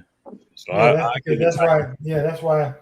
If it ended today, the Titans got the 2nd seed. Patriots will have an easy time there. What you mean easy time? You don't even know who their matchup is. No, I can't. No, we talking. That's what I'm saying. We thinking about matchup. So I'm just saying that let's say the Patriots, because you don't. Some of them wild card teams can give some people some problems if they get in. I can see the Cardinals losing in the 2nd round of somebody, man. You said who? The Cardinals? Yeah, getting upset. I can believe that because that's their first. I can believe they still at that 1 seed. I don't know. It ain't gonna be us. Yeah, because y'all ain't gonna be in the playoffs. I don't want to face the Cards. It ain't gonna be y'all ain't gonna be in the playoffs. I don't want to face Tampa Bay. Green Bay and the Cowboys. Give me them in the playoffs, first round. Oh, y'all ain't beating Green Bay. Oh, we own Aaron Rodgers. Come on, man. I don't fear Aaron Rodgers for nothing. Like that, man. Even if y'all was gonna make the playoffs, y'all really don't need to, man. Why do y'all? First of all, why do you think we're not going? I don't even want to talk about my. How are you trying to be optimistic? How you trying to be optimistic about your team and then be pessimistic about teams that's been playing better than yours? I don't be getting you, McDuff. Like you might, J-Mac. Are y'all having a Cap of the Year award? Who I know McDuff got to be a nominee. What team am I Cap of the Year? At the end of the year, you gotta be a top candidate, man. Who gonna be in there? You, True, and who else? What's his name? I don't understand how we not gonna make the playoffs and we're a game ahead of everybody that's in back of us. Even if we end up in a tie breaker, we've beaten those teams. We've beaten. But you do have to win some games, though. Like you you still got to still win some got games. You can't smack just rely on Falcons that. and the it's Texans. still 5 games. What is it? Y'all still got what? 4 games It's left. 4 games. It's 4 games. 4 games. It's 4 games, right? Yeah, it's 4 games left. And I'm saying the Falcons and the Texans, those are W's. What are you talking about? Ain't no gimme games for y'all. That's not no easy win. Ain't no gimme games. There are no more gimme games. Nobody expect us to beat the Bengals. I said we was. That's a lie. I told y'all was gonna beat the Bengals. Did nobody have us beating the Bengals? Because you know why? Because the Bengals are disappointed after they let the Chargers do that to them. I said, okay. The only team left on our schedule when we had our 4-game win streak that I said that I had problems with was Seattle, because I knew Seattle was going to play. But after everybody else, I was like, we got a chance to beat everybody else. And I think we're going to beat the only reason I think we're going to beat the Rams the last game of the season is because the Rams are going to go on a winning streak and at least have a playoff berth or have the division wrapped up by that game time. So I don't think they're going to be like all interested into us. And I think we get that in too. We're not losing, bro. If they win this game, it's gonna be a race for teams to get to first place. So nobody might not rest, because you're gonna have 3 teams sitting there with 3 losses. Really. You're gonna have 3 teams sitting there at 3 losses. They got a potential chance to get the number 1 seed. So if it stay close like that, nobody's gonna be resting. And I think that's the way they set it up this year. The Rams is gonna have a playoff berth by that time. I think the division is gonna probably be wrapped up by the Cardinals. There's still gonna be a game behind the Cardinals and the Packers. Still, like there's still a game behind them. They're playing catch up even if they win this game. Hey, J-Mac, you see how Kyler Murray really struggling in that pocket to see downfield? That's why he's making these errant throws. Yeah, they he can't see. He can't see in the pocket. Back too far back. Yeah, but the Patriots, I think they get the number 1 seed, and then I think I don't know. I think they lose this weekend to the Colts. Look at how he just do that, and like his coach automatically gonna win. Hey, I didn't say automatically. I said I think they're gonna lose to the Colts. And y'all could lose to the Patriots. We ain't gonna do that. Yeah, we gonna do that. You know, this is gonna be both of your teams. Definitely a tough game. Who you talking to, Sal? Because don't make me pounce. Both of your teams in trouble. I don't know. Both of them teams is in the playoffs right now, though. Man, this is the playoffs. Don't start this week. Why y'all keep saying that? South, if you was in our position, you'd be like, well, at least we're in the playoffs, we're getting better. Playoff game starting right now. South been hogging on this team for the whole season. We got to get a running game. You know what I'm saying? If our defense get healthy, you've been saying the same thing about your team. No, I haven't, because our team playing totally different. Early in the year, our offense was playing better than our defense. Now it's done flipped, and we were top 3 in running. Now we ain't been able to run the ball ever since the bye week.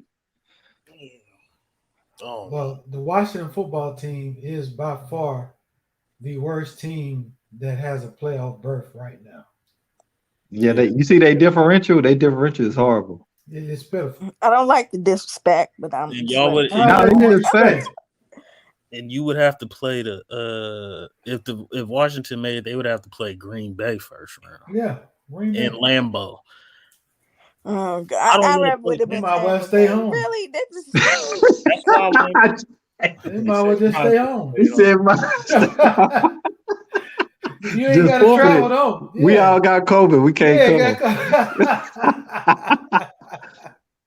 You know, but I don't know. See, and yeah, the Patriots. I think you're right. I think the Patriots are going to get the number 1 seed. I'm looking at this schedule. I mean, I think they're going to beat the Chiefs. Bills. Gonna get it. That's what's going to happen. No, remember, everybody was on the Chiefs, and I said, "Hey, everybody was talking about the Chiefs were going to make the playoffs." Nobody, I know.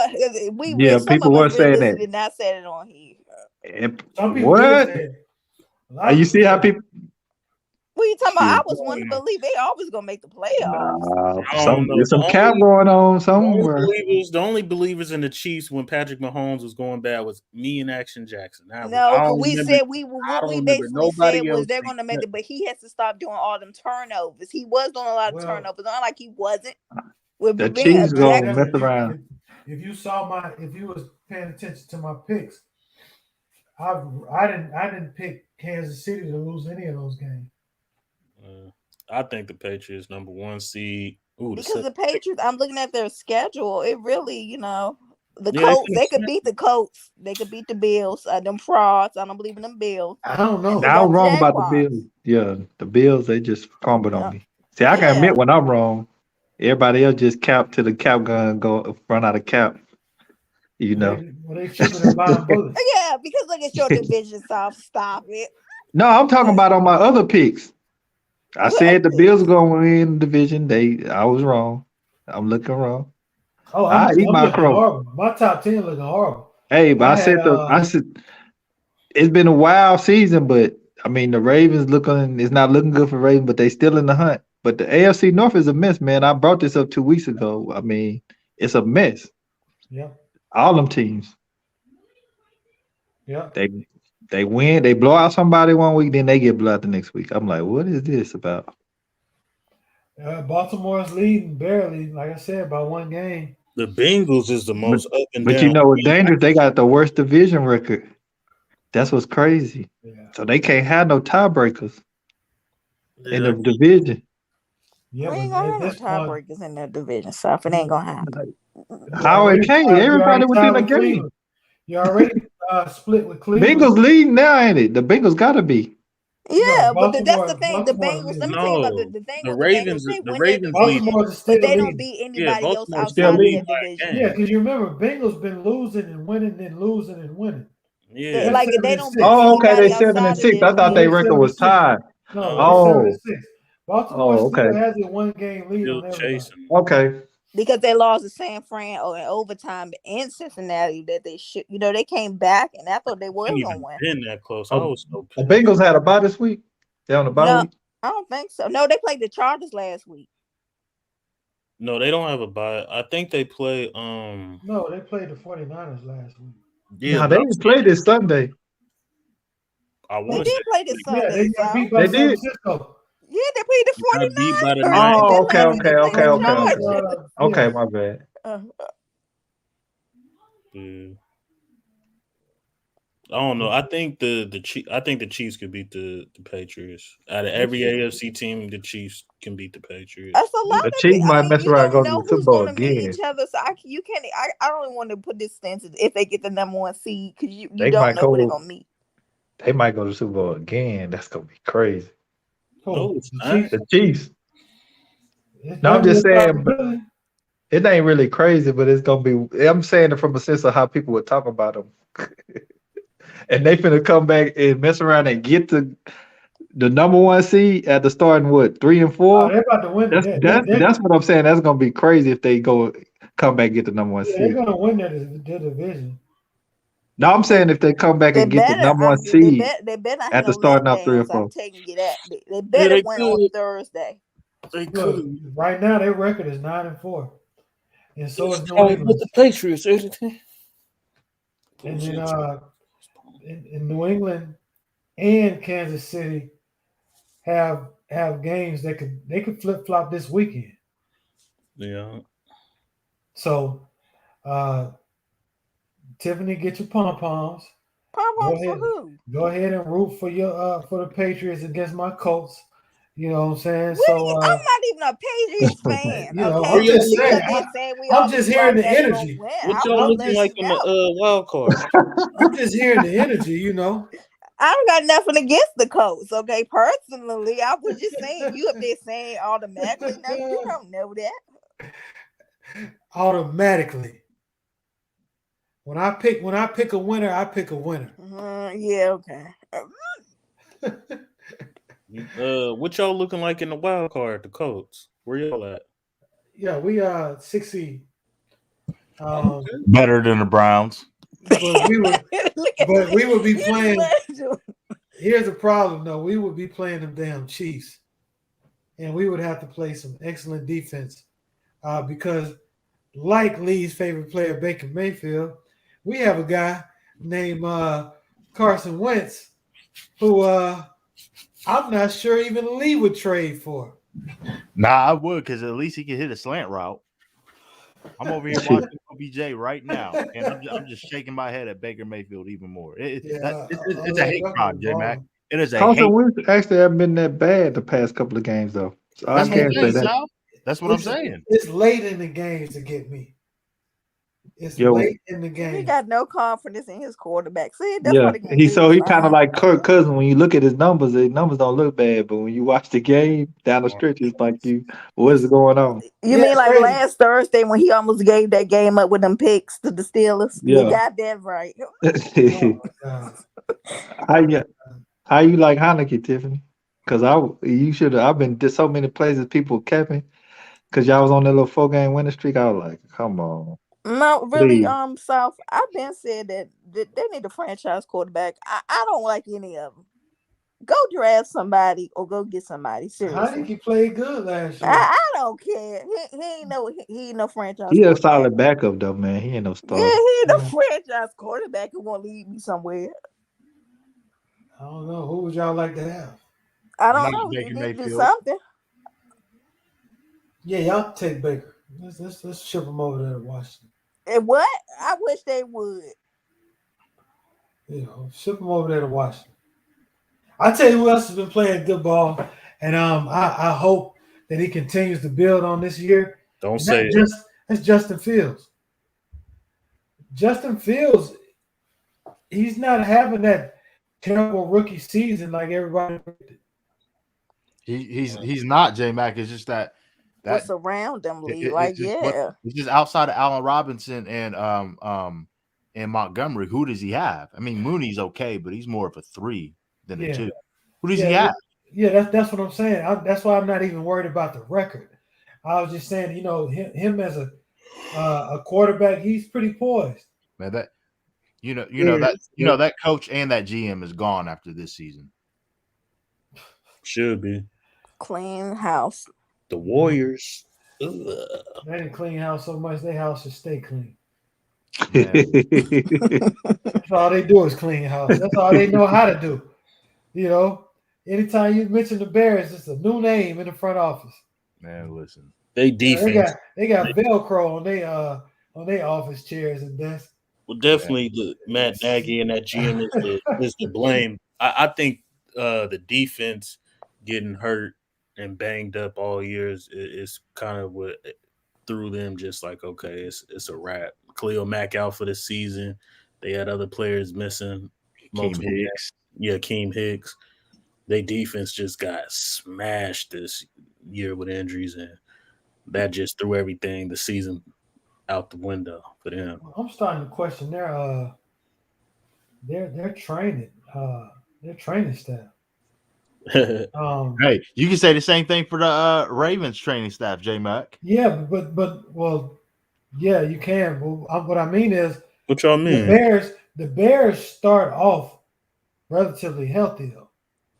Oh yeah, and it don't take long for them to be just everybody out. Mm. I don't think that's by accident. I don't know. I don't think that's by accident. I ain't no doctor. I don't know. I mean, me neither. But I'm just saying it's kind of weird that certain teams, everybody's playing the same game, and you have certain teams that relatively remain healthier than others. When have they gotten injuries? What other injuries have they had? Like, you talking about this season or like over the years? The Bears, over the years, it's like injuries are a reason why they don't sustain early success. But it's still the Bears. Nagy got to go. Aaron Rodgers owns them, so. What's that back? They just replaced Fields replaced Andy Dalton. Dalton replaced Trubisky.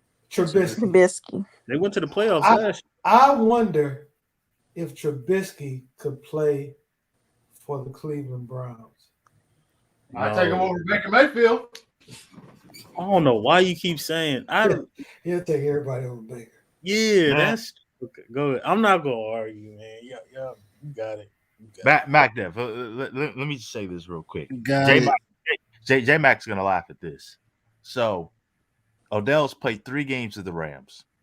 He has 3 touchdowns since he left Cleveland.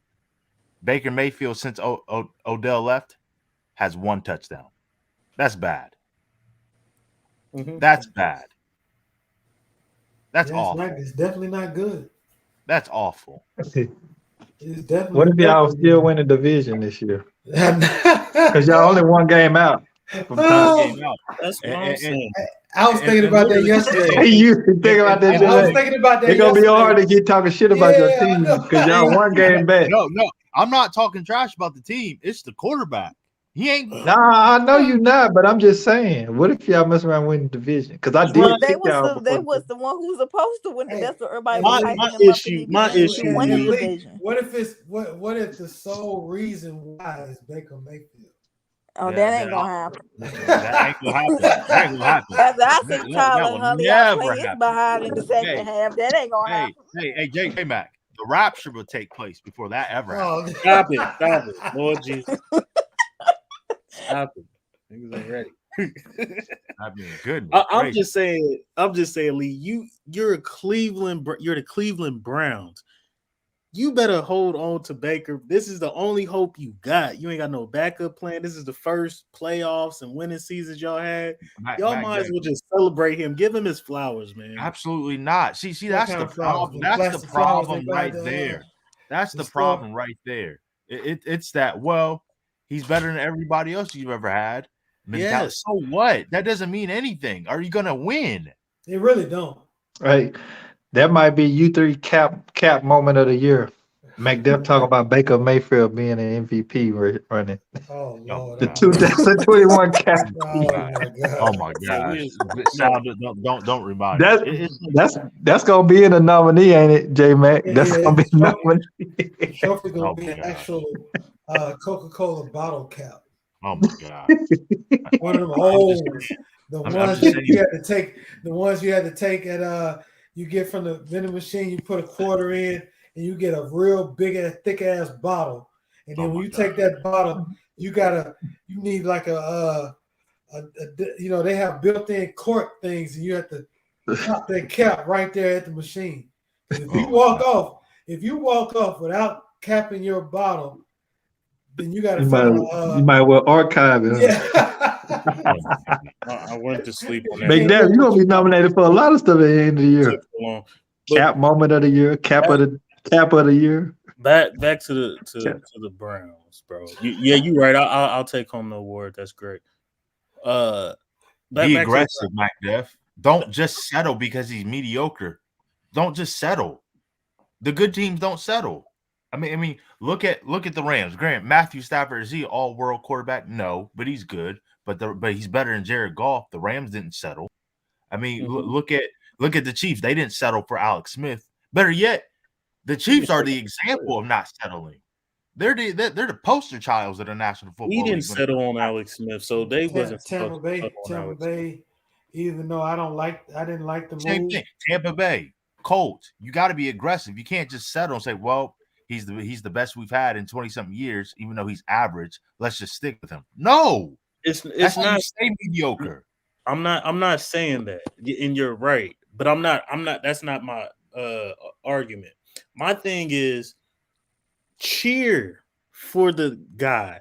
You haven't had a winning season, and I don't know how long. I'm a 49ers fan. I know a little bit about quarterbacks. Jimmy Garoppolo's no Pro Bowler, no Steve Young, no Joe Montana. And I know exactly who he is. And yet we cheered for Jimmy Garoppolo throwing 8 passes in the NFC Championship game because he can manage us to a Super Bowl. We're still rooting for Jimmy Garoppolo. At least root for the man to at least some hope, faith, get you to the Super Bowl and win. That's possible. You capping again, McDuff. When you want people to talk about getting them out of there? We've seen doing good for a minute. Quarterbacks get you to the Super Bowl. Jared Goff, Jimmy Garoppolo. We've seen this happen recently. But here's Nick the difference Foles? between. Are you serious? But here's the difference between those three quarterbacks and Baker Mayfield. They can hit a wide receiver wide open. Baker Mayfield can't. You think he can? He can't. You saw the video. Oh, that's crazy. You saw the video. We all saw the video. McDuff, you were here a month ago when J Mac and Cisco played video called Odell Beckham Jr. is wide open for 11 minutes. We saw the video. Yeah, we saw. You even said that's bad. Yeah, I didn't say he was great. Look, I don't hate the guy personally. I don't hate the guy as a football player. It's just at some point we got to call a spade a spade. At some point, enough is enough. We got to keep it. Why can't you root for him and say, please just hit an open receiver instead of just? No, I don't root for him to fail. I just watch the games every week. Does he have what is his what is his ceiling? What is Baker Mayfield's ceiling? Like he doesn't have a ceiling. He just has a floor. He got subflooring on the. Listen, it ain't even full finish. It's subflooring. I mean, this dude, week after week, he's throwing too high, too low, too far, or behind. It's just week after week after week. Who's a better quarterback? Who's a better quarterback? Baker Mayfield. Oh, that was a nasty throw. Or Ryan Tannehill. Touchdown. Ryan Tannehill because he could hit a wide open receiver. Hold on, he hasn't been playing good either. He hasn't. But here's the thing, MacDev, you said what's the backup plan? Well, there's going to be approximately 5 quarterbacks coming out of the draft in the first round next year. 3 of them I'll take Baker Mayfield right now.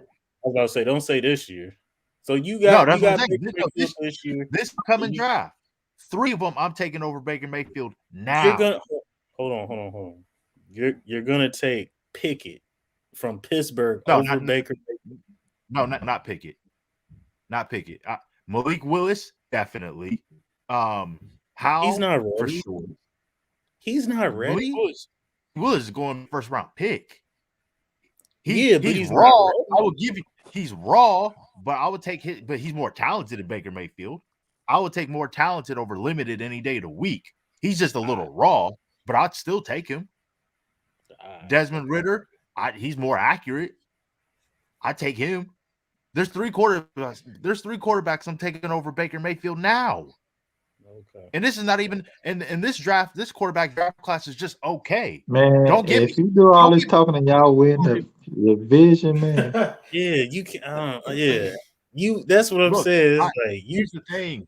People think I cheer for the Cleveland Browns. I care about the Browns first. The Browns fan base, they've made it about.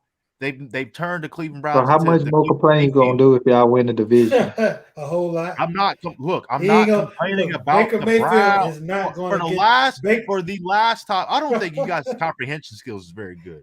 For the last time, now our comprehension skills not good. I am not complaining about the Browns. It's the quarterback that's not that good. I don't know how many times I have to say this week after week after week. They are literally winning each week. Nobody is asking you about them every week. You just volunteering this. You said this like people asking you about them. J Mac, did you not ask me? To talk about it. Yeah, hold on. J Mac. Oh, you did? I did. Yeah. Thanks a lot, J Mac. Hey, I gotta keep it on it because if I don't, South, you for real are gonna call me out on it. Oh, Baker Mayfield? I don't come over here talking about Baker Mayfield. Nah, I'm talking about call me out on not keeping it 100. Oh, I'm not coming over here to listen to him spend half of an hour talking about Baker Mayfield. That's for sure. Baker Mayfield ain't that important. Yeah, that's what I'm saying. But I'm not going to sit here and willingly talk about him. It's just normally people ask me. But even though you actually are, we just listening. Well, that's Baker Mayfield slander. I mean, that's you like it. I'm secretly hoping that they do win the division because I got to hear Lee come back after that. Yeah. I got to. That's the interesting part. I've said it from the start. I always want the Browns to win. I want the Browns. I get that. I get that. What I'm saying. What I'm saying is, I get that. I know that. What I'm saying is, I want Baker Mayfield to be the player of the game every game. Oh, the rapture will happen before that takes place. that will never happen. I want him to be the player of the game. Quarterback passer rating of 189. Man, he up there. He is spewing out stuff. Man, that is not going to come on with that. His dad coaching on the other side. That's crazy. You going against your pops. Who? Van Jefferson going up against his pops is a coach for the other team. Oh wow, yeah, showing that right now. Just like people don't. That's a weird looking picture. Just how people don't want me to talk about Baker Mayfield. Sal, somehow people don't want to hear you talk about the Cowboys. Mac Def, nobody was. I haven't spent 30 minutes just talking about the Cowboys while people listening. Have I? I don't come on here. But you come on here every week to talk about Baker Mayfield. I don't come on here every week to talk about my quarterback, do I, Jamie? You don't have a reason to because he's good. J-Mac asks me every week. Hold. Here we go. Hold on. Time out, Lee. Time out. See, I was just chilling tonight. It's a nice, cool, chill night. Some 5 of us on the panel tonight. But we gotta talk about it, man. We briefly touched on it. Oh, Dak Prescott. Yeah, I see. Playing like a bottom 5 quarterback. Yeah, he's been bad the past couple of games or something. And Sal, I'm not. Oh, he hasn't been playing. Sal, I'm not on here every week, but go on. He hasn't been playing. Every time we see you, you're talking about your quarterback, though. Since he got hurt. But you said every week, and that's not true. But go off. Bro, I can't remember a time you came over in to bring up Baker Mayfield. Plenty of times, but go off. Oh, okay. Okay. Go ahead, J-Mac. I kind of forgot what I was going to say. We're talking about Prescott. Dak Prescott is horrible. I know appreciate it. You should remember this. Shit water. That's what you were saying. See, Tiffany, now I'm going to switch it. No, I'm just joking. Look, he has not been playing well. I don't know what it is. Since he got hurt, no. Hell no. Since he got hurt, he has not been the same. And I think if he don't play well, they will not recover from it. They'll keep the game close, but they'll be a first round exit. Yeah. If he does not play well, because they can't run the ball, first round they go home. Your defense ain't no defense can stay on the field majority of the game and win. You just can't. If the game is close. Yeah. I'll say overall, since the bye week, he's been pretty bad. I don't think he was that bad in the Raiders game, but definitely this Washington game. And like I said, my biggest concern outside of Dak, I think Dak, he's struggling a little bit, missing throws, missing reads, and hasn't been as accurate. Some people could say he might be still injured. I don't really think it's that. I just think our team, our offensive line got to start playing somewhat better than it. Get back to somewhat a degree it was early in the season. Might not get back to being as dominant as it was, but we're not moving the line of scrimmage at all anymore. And a lot of people could say the interior guys are struggling. Tyron was out a little bit, but that's our big issue. I think Dak, he'll get back to form. He's been struggling the past 3 to 5 games, but I don't think Dak is my biggest concern. I think it's that offensive line. Yeah, offensive line is concerned, but Dak is. But if you have an offensive line that's not good, it's gonna make Dak even more of a decision maker, a quick decision maker at that, and he's just not that right now. He's not. He's gonna be turning the ball over. He's gonna make a lot of mistakes. What's happening is with us not being able to run the ball, we're getting into a lot of second and third and longs, which is tough on any quarterback. You know what I mean?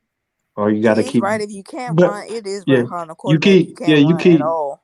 And then you start trying to create gadget plays to kind of supplement the run. When they don't work out, it's even more of a pressure. Right now, what you got Zeke is banged up, and then we had Clement, who's our third string running back. He played decent, but we got to be, whether we running the ball by technicality, by philosophy, we got to get easy yards and get into more third and second and sharps, to where now you could dictate and have better looks. Oh my goodness, better looks, different types of looks. That's a fumble. As far as in the whole schematic of the game, you know what I mean? Because when you're able to run the ball, do certain things, now you get a lot of different coverages, which make it easier for your quarterback. That's just any quarterback, Now, it's probably only about three quarterbacks that's able to play at a high level due to dealing with those kind of circumstances. There being Brady and Aaron Rodgers and Pat. But I mean, it's unrealistic to ask most of the top quarterbacks to play with virtually no kind of running game. It's just not realistic. No, but Dak definitely been struggling, as well as some receivers struggled. They got a little bit better the last 2 weeks at catching the ball, but they were dropping some balls too, which we were uncharacteristic before the bye week. We wasn't doing a lot of that. So that played a lot into some of the outcomes of the game too, or sustaining drives during the games as well. But I think Dak can bounce back, but you got to remember, I keep the same energy, J Mac. Remember what I said with Thursday stream? My concern is not the season, it's going into the playoffs if our offense can't get it together. I agree with you. We can easily get it bounced in the first round. Yeah. I just think it's bad matchups for you all around in the playoffs. What you going to face? Y'all won't be alone, Mac Def, because there's a team out of Buffalo. I don't see them winning one game in the playoffs. They might not make the playoffs. Josh Allen, and we got to give. A lot of people hated on Josh Allen, and then a lot of people did say he was one of the top 5 quarterbacks, a top 10 quarterback. I think he's shown that the Bills wouldn't be nowhere without him. I think his value to that franchise, he deserved the money he got paid. Josh Allen is the truth, but yeah, the Buffalo Bills, they can't run the ball, and their defense hasn't been, even though they've had two little shutouts versus the Dolphins and who else? Was it the Texans? Yeah, it was the Texans. Somebody else. Yeah. Last week. You know what I'm saying? Their defense isn't, it ain't as good as the Patriots. I put it to you like that. But Josh Allen is a dog, but I don't think he's hurt now. I don't think they're gonna make the playoffs. Man, I thought that was a pick. Did y'all just see that? That was a tight throw. That was actually good coverage. He just squeezed that in there. I'm definitely delayed. I'm delayed. Yeah, I seen it. That was good coverage. He just squeezed that in there. Rams is gonna win this game. It's still a lot of time, man. It's over. But we seen this Thursday. Was it Thursday night game? Yeah, against the Vikings. Yeah, never say never. The Steelers almost came back. If Harrison Smith don't make that spectacular play, they probably, and they get that 2-point version, they going into possibly OT. Because that was a great defensive play. Because that was a Hall of Fame throw, man. That was an elite throw he made over that cover through, too, where nobody else could get that ball but the tight end. That's right. Well, like I said, I like the fact that the Bills will prove me right. They've been proving me right all year, and yeah, I hope they don't make the playoffs. They proved me. I'm ashamed. I'm ashamed to even put them in my top 10 last week. Dang, you did? Yeah, I put them in like 10 or 9 or something. You didn't have no Niners in the top, man. They didn't deserve to be that last week. Why? Yeah, I could have called him out. This how cruddy was. He gonna put the Bills in the top 10, but then put the Titans in the top 10. You can't criticize them heavily for losing to the Bucks. Bucks are top 14, top 3, top 14. You didn't put the Titans in the top 10? He sure did.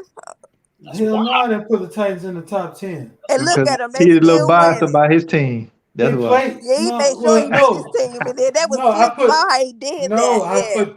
I put the Colts in there because of there was a momentum factor with the Colts. Nah, that was biased. Don't try factor. that. And it's the opposite. It's the opposite of it's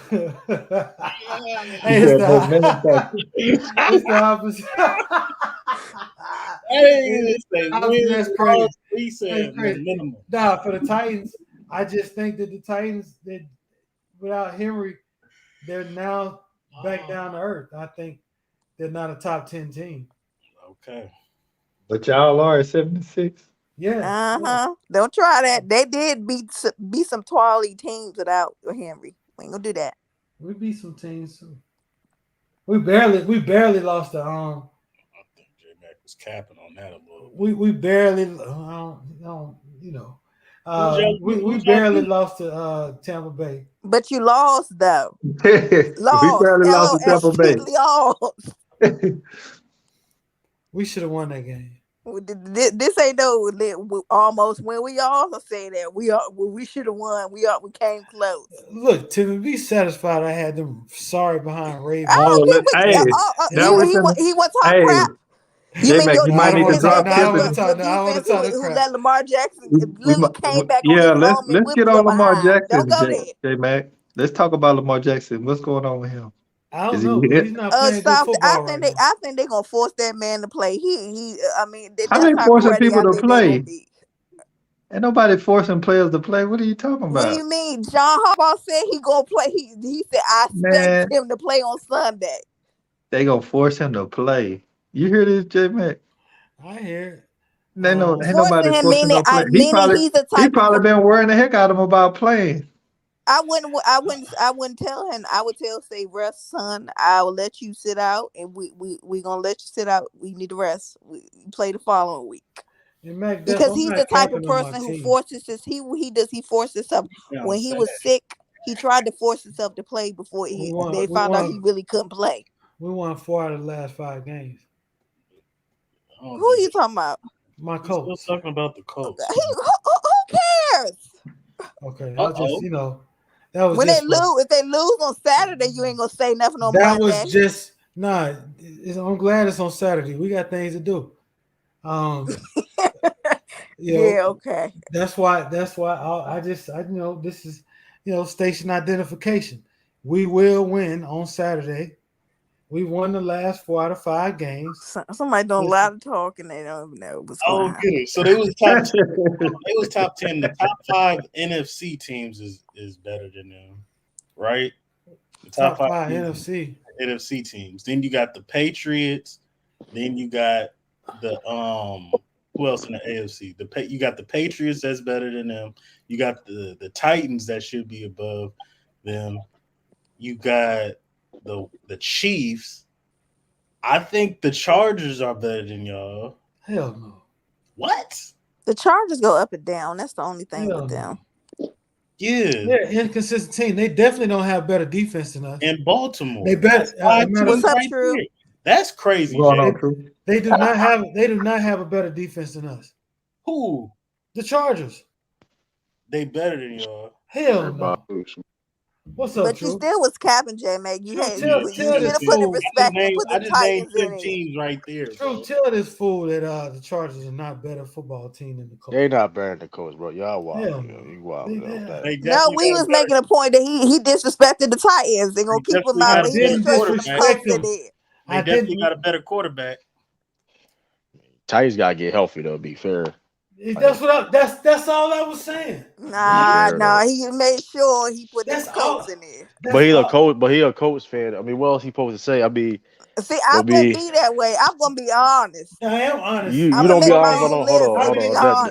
How many teams have won 4 out of the last 5 games? Hold on, Tiffany. I've never seen you give props to no Eagles, no Cowboys, or the Giants. So don't do that. Talking about being come on, man. What are you talking about?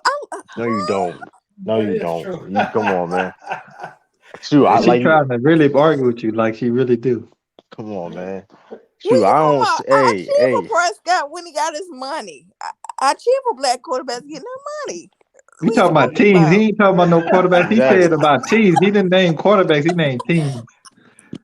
What you want me to say? Listen, I'm gonna be real. Weather in Dallas. I'm gonna be real with you, man. I don't care about no Bills. I don't give a damn about no Dolphins, no Jets. Shoot, the game coming up this the Saturday game next week. That's what we was talking about, True. He claimed y'all gonna lose. You need to school his behind. Hey, listen, man. Listen. Hey. I just said it last week. I'm not. Listen. The coach trying to listen, man. They trying to restart the rivalry. I don't know. Listen, man. I mean, listen. People forget, man. The coach was in the AFC East too when we was dominating. I'm just saying, man. I'm just saying, man. But listen, nice. Peyton Manning. Peyton Manning. The difference is Peyton Manning. Now you got Carson Wentz. So I like my chances, man. I'm just. You got your chances, True. He gonna throw it to your team. I mean, here's now. I'm gonna say this though. It's gonna be a tough game because I don't know if Damian Harris or Adrian Phillips is gonna play. So it's gonna be tough, but it's gonna be a physical game. It's gonna be close. It really all depends on who makes mistakes, to tell you the truth. And I don't know. It's going to be tough, though. Taylor, well, I mean, hey, besides, I mean, one of the best running backs in the league. The number 2, in my opinion. I mean, Derrick Henry, he's out, but shoot, he's been balling. Yeah. Bill Belichick is going to expose that quarterback, man. That's what he do. But, hey, that's what he do. Only one quarterback played good against us all season. Who's that? That was Dak Prescott. Dakota Rain Prescott.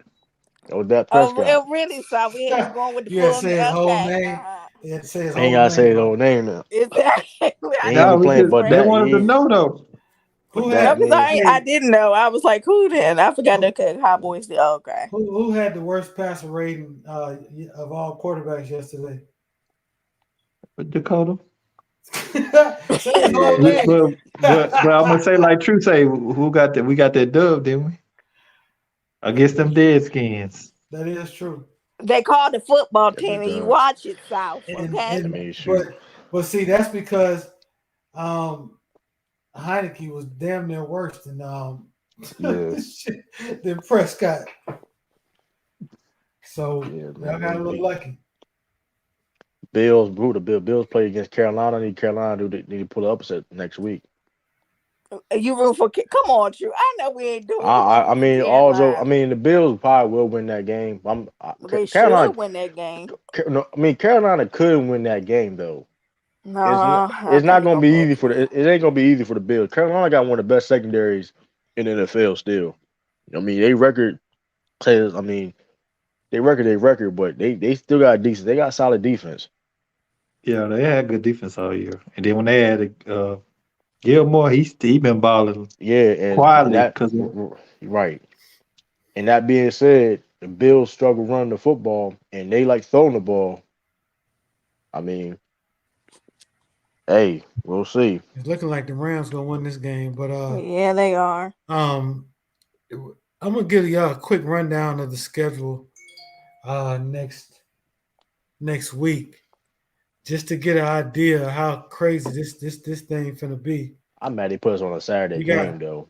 Yeah, why? That's good. That's two games on Saturday. They did that for money. They did that shit for money. That's but bullshit. They do that every year, True. It's a short. It's a short bye week. Why would they gotta give us a short bye week? That ain't fair. Then you complain. J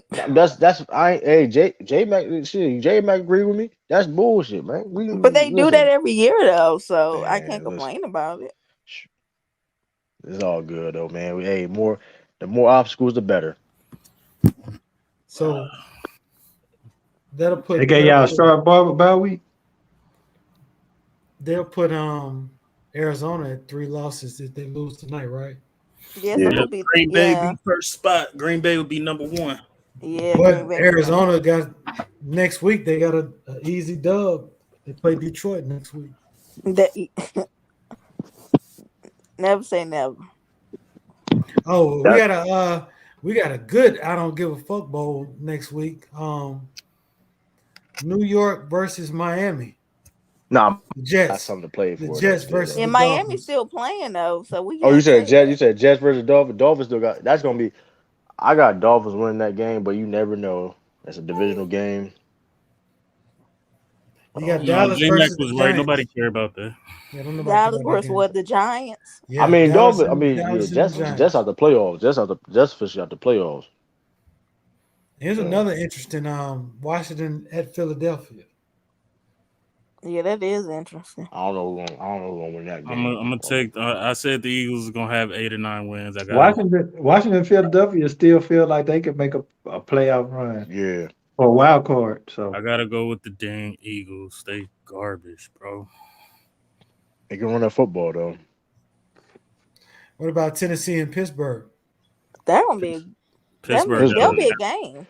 Pittsburgh in the playoffs. Pittsburgh's not in the playoffs. No, I'm not saying like they're in the playoffs, but every game now on is a playoff game. They got to win. But they done. They soft. They did come back now last. They still soft ass. They more like the pillows, man. They ain't not the Steelers. Hold on. Thursday. That was a perfect storm in Minnesota. Let's just be honest. Claypool did some bullshit, bro. Like let's not act like that too. But it was a short week. They just got done playing their rival in the Ravens, which is a hard fought game. And then Minnesota was coming off of a loss versus the Lions. They was hot as fish grease. They couldn't wait to get back. I feel what you're saying. Yes, and that's great. I feel you. You're right. But at the same time, the Steelers didn't play with no urgency beginning of that game. They was tired. I don't want to hear that. They fight for a playoff spot. That's BS, man. That's BS. Hold on. That's BS because they playing for a playoff spot, man. They shouldn't be no complacent. They got rushed for like over 100 yards in the first half. You getting if you letting up 150. What do you think the Titans gonna do? Without they not gonna be tired versus the Titans. Man, they gonna be watch. I got the Steelers. I got the Steelers winning out. They ain't gonna lose no more games. That's what I got. That's cap, bro. Who's not gonna lose no games? That's cap. The Steelers. That was cap, bro. The Steelers played the Chiefs also. So come on. Yep, I still got the Steelers Chiefs AFC title. You gotta chill out, man. Lord. That's a horrible That's take, what bro. I said at the beginning of the season. You can be wrong though, and you can be wrong and change your mind, bro. It's okay. I can't change my mind. I gotta stick with my pick. You know you don't. No, you yes, don't, man. I do. You don't, man. Because I think the Chiefs. I definitely think the Chiefs beat the Patriots. It don't matter where that game is at. That's cap. They're not beating us in Foxborough. That's cap. I think Patrick Mahomes will get you. He ain't got Brady. That's cap. What's going on, True? What up, Lee, man? That's So that was retarded, McDuff, about Pittsburgh. Moving on, we got matter of fact, we got a worse game. We got an even worse game. Hold on. We'll address that never. That'd be fun. We got a really, really interesting game at 12:00 p.m. CBS. Tickets as low as $12. Oh, shit. Houston Texans at the Jacksonville Jaguars. I guarantee you both teams score over 20 points. Now that's the fight. That's the fight for first round pick right there. I bet, but I know, but they way behind Detroit. You know what? I can't necessarily say they got Tyrod Taylor out there. I don't know. Texas is going to win that game. Texas gave up. Take that to the bookies. Texas gave up for real. You look at it, they just gave up, man. They're gonna be battling. They're gonna be both battling hard, trying not to win the game. Urban Meyer lost the locker room. Urban gonna try to win though. He gonna try to win. Man, so Urban Meyer can get a head coaching job, but Eric Bieniemy can't. That's Urban Meyer might as well go back to college, man. Yeah, Urban Meyer. That man looked. My whole thing is this: what do you expect you was gonna do this season? Like win like 6 games, like win 6 games or something. I said they had 4. I said at least one win a month. Nah, I'm really curious, like why he's that depressed. Like, bro, you knew for a fact that you was gonna take the team to playoff your first year. It was like a rebuilding team. This team didn't like. I don't know. I feel sorry for Josh Allen, that outside linebacker. He a beast.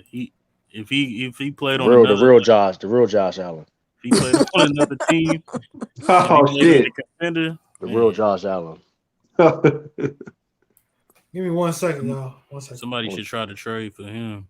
That'd be somebody should. Hey, man. Shout out to the Bucks, man, for doing what they had to do, man. Shout out to the Bucks, man. Shout out to the Bucks. Tom Brady still owned them dudes all them years, man. Facts. He ain't gonna reach 50 touchdowns, but he gonna win MVP. Not unless Aaron Rodgers come back. Hey, true. Is Damian Harris playing this Saturday? I don't know. You know, if he didn't hurt his hamstring. I know we would score more points. We would score more points. And he would have had well over 200 yards rushing. Yeah, that man came back in the game at halftime and had 20 yards, like limping. Yeah, he a tough dude though, man. He been banged up all year. He a tough dude. Like you got to put him down and not be playing on the field. Oh yeah, that was a wicked game versus the Bills. Yeah, Damian Harris, he's a problem. Niggas threw the ball 3 times. I can't believe that shit. That's embarrassing, bro. I'm sorry, like because like you can't. Oh man, I wish I would lose a game like that in the NFL. Y'all played a 1940s playbook and won. And that wasn't even that shit wasn't even 19. That wasn't even 1940. Man. That was like, listen, that's old school, like Army Navy. Listen, this is what we gonna do. We're gonna run the ball. Guess what we also gonna do next? Run the football. Guess what we gonna do? Yeah, like Bill. Then Bill legit told him what he did. Like I don't even think we're gonna run it. Okay, we're gonna do this. They didn't disguise nothing or anything. They knew exactly what we're gonna do. They knew exactly. I was then you seen a Bill shit. I don't know if it's real now. They talking about building a dome now for Buffalo. Really? A dome? I don't know if it's real though. I don't know if it's somebody did it for a joke, but it was a rumor. Like I seen it like a. After all these years, I mean, I've never. But you know why though? Because of that game. Because of that weather. That's funny as shit. I need to look into that. If that's true though, they sad as shit for that. That's they sad. Yo, like, Bees, you gotta sit tight. I think J Mac shook for a minute. Yeah, Kansas City looking good though. I can't even cap though. Kansas City they looking good. The Raiders, like I said, the Raiders just gave up before they go. The defense definitely stepped up for the Kansas City Chiefs. That's a team I've been worrying about. That's honestly one of the teams I'm worrying about for the Patriots is the Kansas City Chiefs and a healthy Tennessee Titans team. Honestly, that's the 2 teams though that I feel though that could beat the Patriots, get the Patriots a lot of problems. Anybody else though? I ain't worried about the Patriots going to play again. We don't even know you don't even know how this is going to shape out though. Like I mean, you're right, but I tell you this though, I'm confident against the Patriots playing against anybody. I mean, but like I said, I feel though the teams that could really give us problems is Kansas City and Titans. But anybody else, because they might, you never know how to get shake up, but they might run into each other. Yeah. This is how like all depends how it all. Right, and injury y'all playing injury. Y'all the best team in the AFC right now. Yeah, we number 1. If you're not gonna say the Patriots, what you gonna say? Kansas City? The Chiefs pushing to get a put. They making a. I mean, that's the only team. That's the only person you can say. Yeah. Everybody else. I would say, me personally, I would just say the Patriots because, like I said, we do things that the Kansas City Chiefs can't do. They got a better offense, but like I said, defense. I think we got way better defense. Yeah, their defense been playing good the past 6 games, but y'all defense been good all year. You know what I mean? And in our special team, everything is complementary when it comes to the Patriots. So it's like everything balances each other out. So we can win in so many different ways. Coming on this week? Well, everything's via Zoom, so. Okay. So, but after Christmas break, everything's gonna be in class. So in class, okay. Yeah, it's different when it's Zoom or when it's online. Cisco in the building. What up, Cisco? Cisco, don't let Tiffany's question. That was a good win too, though. The 49ers did. That was a good win too. What you talking about? The 49ers did the bank. That was a good win. Hey, Cisco. That was a good win, though. I ain't gonna hold you. Cisco, your 49er brother been in here with the cap locks on. I want you to bring some objectivity about your team, because he is talking as if it's a lock for y'all to be in the playoffs. We still got we have to go as far as all the teams that are remaining. I think we have a tough schedule. Yeah, I mean, like you said, but that was a good win though for the Bengals. Play at the Bengals. Oh my goodness! Did you just see this play? What happened, Sal? No, I don't like telling it. Oh. Y'all just got to see it. That's crazy. He running full speed and threw a dime. Who? Kyler Murray. They coming back? And on the sideline on 3rd and 9. That is a crazy throw. Say Bees. How y'all doing? What up, Bees? What's going on, Bees?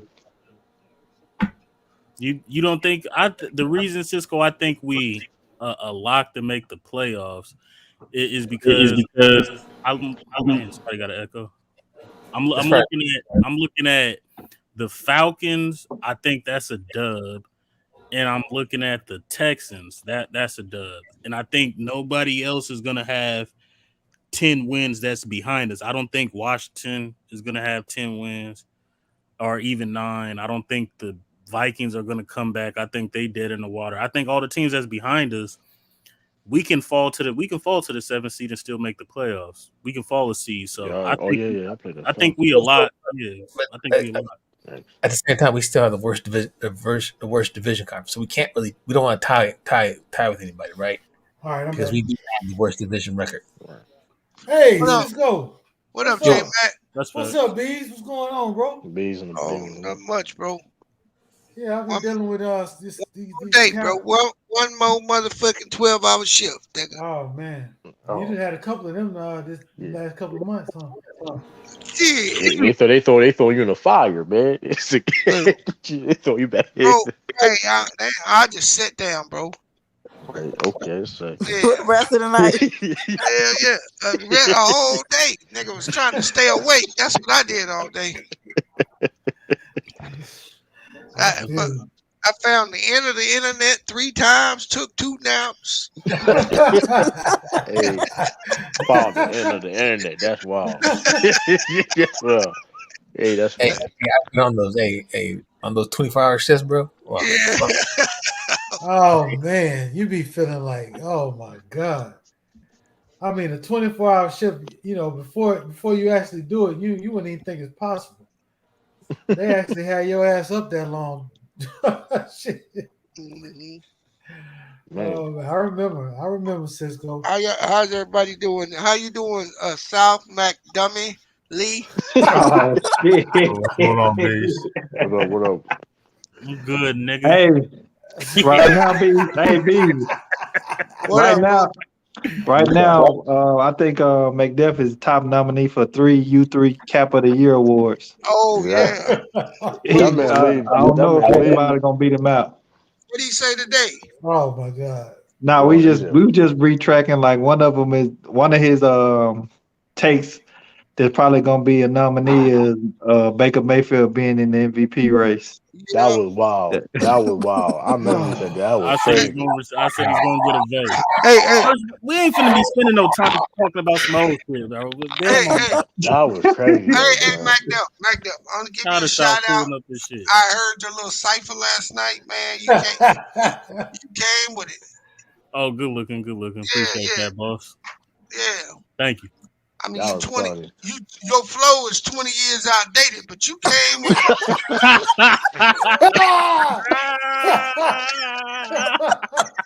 He said I'm going 20 years outdated. Hey, yo. Hell yeah. I don't like that new school flow. I fuck with old school. I got slow flow. I don't care. Hey, was he rapping like NWA days, like 1984? Yeah, bro. That nigga was rapping in the 90s, bro. Yeah, I don't fuck with that. I fuck with y'all ain't hear the song? I heard it, dude. What do you sound like, MC8 or Spice One or something?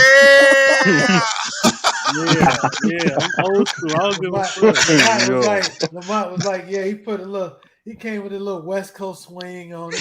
Yeah. Hey yo, it was nice, South. I mean, I wasn't fucking with you when I said you did a good job. I just said you about 20 years out of You know how that go, man. You know how that go. I got that slow, lazy boy flow, man. I'm old school. I'm old school 90s era, man. Can I ask a question now? So if J-Mac and I have our top 10s and we don't have Buffalo in our top 10, would you guys disagree with that at all? No, we wouldn't disagree. I'll be with mad that. if the Colts is in the top 10. That's what I'll be mad about. That's kind of They won 4 out of the last 5 games. That's disrespectful. That's disrespectful. Goddamn.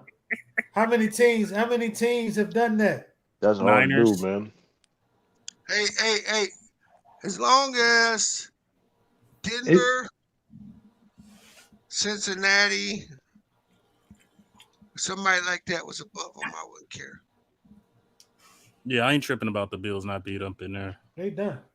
Yeah, they first round exit, bro. Yeah, they barbecue. I think they mentally defeated right now. Well, they gonna get y'all. They still have above 500 yet, right? Any of that. They gonna win. Oh my goodness! Hey, they gonna win this week.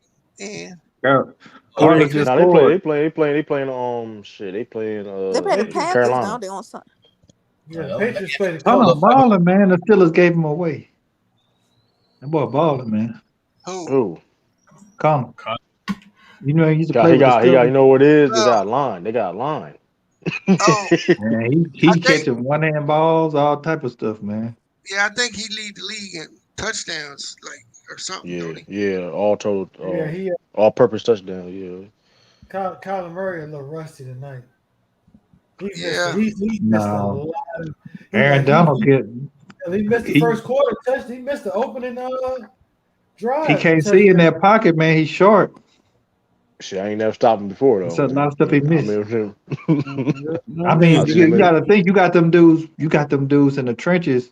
It's easy for a guy his height to miss certain stuff. That is one of his flaws. I mean, that's one of his flaws, though. Being that short. He missed that touchdown in the game. And Ty been through tonight?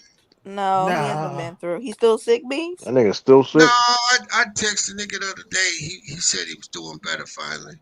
Yeah, I seen him he was in Polo's chat. I think did he have what kind of sickness? Is it flu or COVID? He said flu. He said the flu. Okay, cool then. That's kind of weird. You remember he was one to say he had never. You know that nigga lying, J-Mac. He said he ain't never. That nigga said, he said he ain't never had a cold. Come on, bro. I remember he did say that shit. I remember he did say that shit. Like, come on, bro. You trying to tell me as a kid you never got sick before in your life, bro? Come on, man. You gotta chill out here, Ty. Come on, man. Talk about superhuman to you, man. You need to go to the lab, man. You ain't never been sick. You the ultimate cure. No, I heard. I was listening to Bang Channel earlier, and this is NBA shit here. But they was talking about the Curry shit, right? Curry is not the greatest shooter of all time. Who said that? That's crazy. He full of shit. That was the craziest thing. But here's the thing. Lamont came on and cooked everybody. He did. That shit was I heard a little bit of that. He had everybody mad as hell at him. About Curry. It's hard to mess with Lamont when it comes to that basketball shit, man. Hey, I be going in there, J Mac. I have the chat going off because. Yeah, baby, yo, I be dying. Boy, that's a straight echo chamber. That motherfucker most of the time. He cooked them all. Them niggas be coming from my neck, bro. In there.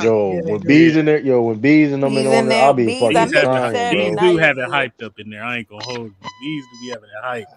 He be talking about people on the panel in the chat. I had to give him his props because Bang had this stat, right? He found a stat that said that Curry was 0 for 9 in the playoffs, clutch shots, clutch 3-pointers, right? Yeah. And but here's the deal: they had on the graphic, it was like less than 24 seconds or something like that. He's 0 for 9. But then they had the records. Like 3 of the games they won. So how are you? Yeah. How is you won the game? And being clutch, and shooting and clutch are two different things too, though. Yeah, to be if fair, you also. missed the shot and you still win the game, what does that matter? And there's another stat that he had up. I don't argue. I argue with Bang, but it's to a certain extent where I'll let you still have your listeners. LeBron, he fucked you up money, one get time your money up. He's got a stat that says LeBron is more clutch than Jordan in the finals in the fourth quarter, and I'm like, how many game winners has LeBron hit in the finals in the fourth quarter? We know Jordan's got like 3 to 4. And Jordan never lost in the finals, nigga. So how is he more clutch than Jordan? Jordan never lost, and he's got more games. But that Curry shit though, wow. If you don't mind me asking, did you? No, here's a better question. No, did you watch Jordan live during his 6 finals runs? I caught him in '92. Okay, you caught him in '92. Cisco, you remember? Fuck yeah. Okay. Bees, you know this for sure. Yeah. When you watch Jordan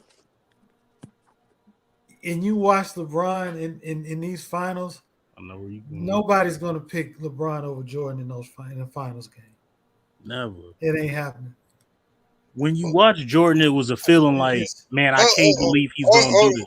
Hold on. Go ahead. Hold on. I wouldn't say that, bro. I'm gonna tell you this, and this is fact right here, nigga. I ain't seen no nigga play better than LeBron played in 2015. I ain't seen it before. You mean 2016? No, 15. Are you talking about the one they lost? Yeah. Okay. No. You're right. You're right about that.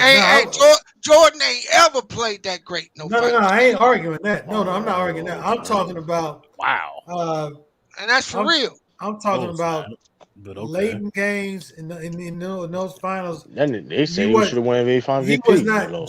Jordan was not going to let that team lose. Yeah, but see, I don't like to say that because LeBron was always asked to do more when you look at the games. Like, right. He was in a position of course. He's the field general. Like nobody, I can't remember nobody being the field general and the primary scorer. Let's say this. Let's say this, Sal. Right? Yeah, let's say this, Sal. Yeah. From an organic standpoint, Michael Jordan had the far superior teams than LeBron. Far superior teams.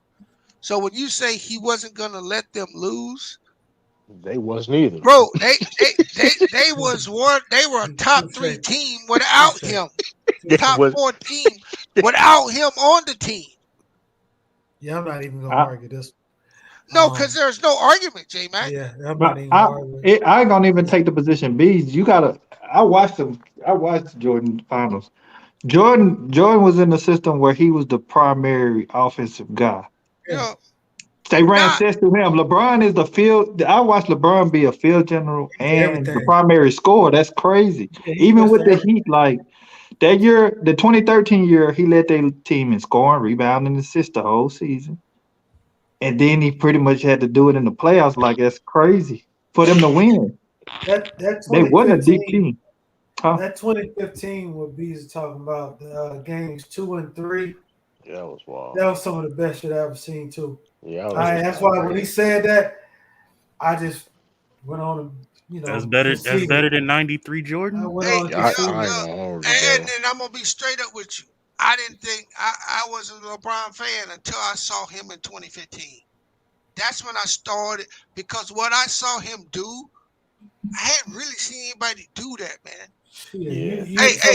In 2015, so the pitches didn't get you? No, bro. Because this is why. Hey, this is what I mean, J Mac. I don't think there was a team in the league you couldn't have put that nigga on in 2015 and they wouldn't be a contender. That's true.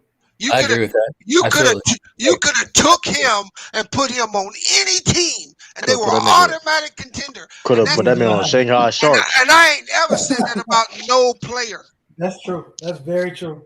Yeah, like I ain't gonna hold you. True. Like it's crazy. He played so great. I've never heard nobody say, man, he should have won NBA Finals VP. Like a lot. Of course, Jerry West won it, right? But like I've seen it, you know what I mean, live like that. People saying arguing, which is good. He should have won NBA Finals VP was insane. That man went off. Like, I've been a believer in LeBron 07. Right. He showed me like, okay, nigga. Well, that 2015 LeBron was different. But true when he went against the Pistons, that was they didn't have Ben Wallace, but they still had pretty much that whole team. They threw everybody at that man, bro. Yeah, that shit there was out. Oh, you talking about when he scored the 20-something straight? Yeah, they threw everybody. They threw the dude that threw them popcorn at that man. That whole playoff. But think about that, J Mac. You can bring that up that easy, and it don't matter where you go on YouTube except for Bang Channel. Niggas still say he don't got no great moments. Moments. He don't have no moments. Yeah. All he got is a chase down block. I mean, I don't know, man. I think the dude's been disrespected. I think criticism of him is fair, but this dude was placed against Michael Jordan from the day he stepped in. Michael Jordan was never placed against anybody. Right. That's facts. He was never placed against anybody. He was allowed to play, grow, and then they marketed the shit out of that nigga. Was he great? Yes, he was. He had that same pressure. But he didn't walk on fucking water like niggas be saying. And the whole prospect of thing was Jordan. Jordan was. See, when I look at it, I seen both of them play. And Jordan was asked to do less in the whole scheme of a team. If you really understand basketball, I've never seen nobody been asked to do as much as LeBron. LeBron be the field general, even on quote unquote super team. You the field general. You our primary scorer too, and be our best defender in his peak. Like and the playmaker. Yeah, and the play. Yeah, that's where that goes into the field general too. Yeah, and rebounder. Jordan done a little bit of that before they got developed Pippen, but I don't think he would have won having to play a lot of the roles that LeBron played. He did that a lot. And I think, and this is the way I classify them dudes, right? I will give Michael Jordan the edge of scoring offensively. I'll even give him the edge defensively. But I still think Bron's a better player than him because I don't think the gap is too wide in those two categories. When you add in the rebounding, the playmaking, the control of pace of space, it ain't even close between those. LeBron is too close to him in scoring, and he's too far away in playmaking. I don't think LeBron's close in scoring. Oh, you crazy as fuck, bro. I think LeBron is one of the top 5 greatest scorers that this game has seen. So how is he not close? Because Jordan is levels to it. Bro, even I think LeBron is a better scorer in the playoffs. I think that's where he ups his level. Let me take it one more step, Mac, so you understand what I'm saying. You talking about scoring? I'm gonna give you a baseball analogy. Michael Jordan, for all the shit y'all say, he's a 2-2 player. His job is to score the basketball and play defense. And if all those other things come into place, if he can get the team set up around him to take care of all the other things which South is talking about, he looks fucking awesome. And he'll win. But if he has one of those components missing, Michael Jordan ain't winning shit. Because it's the same with Kobe. I ain't gonna say he ain't winning shit, but niggas ain't gonna be talking about no 6 for 6 if that was the case. You see what I'm saying? Yeah, because he's a 2-2 player. Where LeBron has 4 or 5 tools. So that's why he's had success with coaches with no experience, coaches that have no resume of doing nothing, and he go to the team, and they become contenders and go to championships and win. in some of the situations. Like Jordan had a constant variable of playing with a certain coach and having a high level success and a certain core of teammates. When that was compromised about him possibly losing a coach or other people, that's when he decided to retire again. You know what I'm saying? Hey, go. A lot of people can have George still as the GOAT because Jordan is definitely the most dominant guard to ever play the game. Yeah. But LeBron, they battle it out. They really do, man. And what makes them great are different things. But the problem is the NBA has bought and sold you that Jordan is the archetype of what the best player is. And if you don't have the same type of storyline as him, you can't be considered better than him. But yeah. I've always put you instead. If I may interject real quick, I just want to, when talking about LeBron, comparing LeBron and Jordan, which is not, like I said, it's not fair in my eyes. Though I always go back to the answer that Isaiah Thomas gave about LeBron James. He says he admitted that Isaiah Thomas, he had Bobby Knight, Jordan had Dean Smith, and all these other great players had these legendary coaches, except for maybe Larry Bird, right? Even Kareem Abdul-Jabbar, he had John Wooden. LeBron has had absolutely nobody when it comes to Larry Bird had Casey Jones. He had Casey Jones. So. Casey Jones, Larry Bird, but in Indiana State, right? No, I'm talking about the Celtics. Well, I was talking about. Okay, Kyle. Okay, you're right. Coming on up, you're right. Just as far as that part's concerned, he just didn't. He just doesn't. But yet and still, he is head and shoulders above everybody that I've ever seen play the game. To include the all-time greats, to include Michael Jordan, to include Kareem Abdul-Jabbar, to where he's at mentally or his IQ. It's like, where did he get this from? How does he do that? You know what I mean? He studies the game, man. You really talk about LeBron, like he knows he knows the game. He's IQ. When you got raw athletic talent like that and the IQ, that's a dangerous. Hey, you get somebody like LeBron, man. I mean, but go ahead, Chuck. No, I'm gonna just say this one thing. If you look at it, people like to ask this question. If you could have one great player, who would it be? How could it not be LeBron? Because LeBron is the only great player out of all of them you might like more than other that's had a high level of success in different scenarios, different coaches, different teammates. Nobody has been. I think that's the most intriguing thing about him, and it speaks to. It's kind of paired what you said, Cisco, to where he can take a situation and get the most out of it more than any great player. You wouldn't put Magic Johnson in that category? Was probably Kareem Abdul-Jabbar, because he went to Milwaukee Bucks, but he had Oscar though, and then he went to the Lakers. That's the only guy I can compare it to, right? And McDuff, the reason why I agree with what South and Cisco said, and I would put Magic Johnson in there, because Magic Johnson wasn't playing with no damn chopped liver. Never. And when you can say I'm a top 10 player all time and one of your teammates is in the top 10, top 3, top 2. Yeah, I mean, what you want me to say? What did he do in 90 and 91? Yeah, I mean, what did he do? He went to the finals. That's what he did. He didn't win. He won the league. He won the MVP. Oh, hold on, bro. The league MVP in 90. He won in 90. He was runner up. He won the MVP in 1990, and then the next year he took his team to the finals. If we're gonna, I thought he won in 89. He won in 90. I got double check that. I got double check that. He won it in 91. Okay, I know Jordan won the MVP in 91. Right. You sure? It was 90. He won the MVP in 90. So what does that mean, though, McDowell? All I'm saying is we look at LeBron and we said he's done almost the most with less. Okay, and nobody has ever done that. And I'm saying, well, we all wanted to see what Magic. Stop. We wanted to see what Magic looked like without Kareem for 2 years. He still had the team. Kareem just got old. You act like that team didn't. They still had Byron Scott. They still had James Worthy. It doesn't matter. They had a good team, bro. Magic never.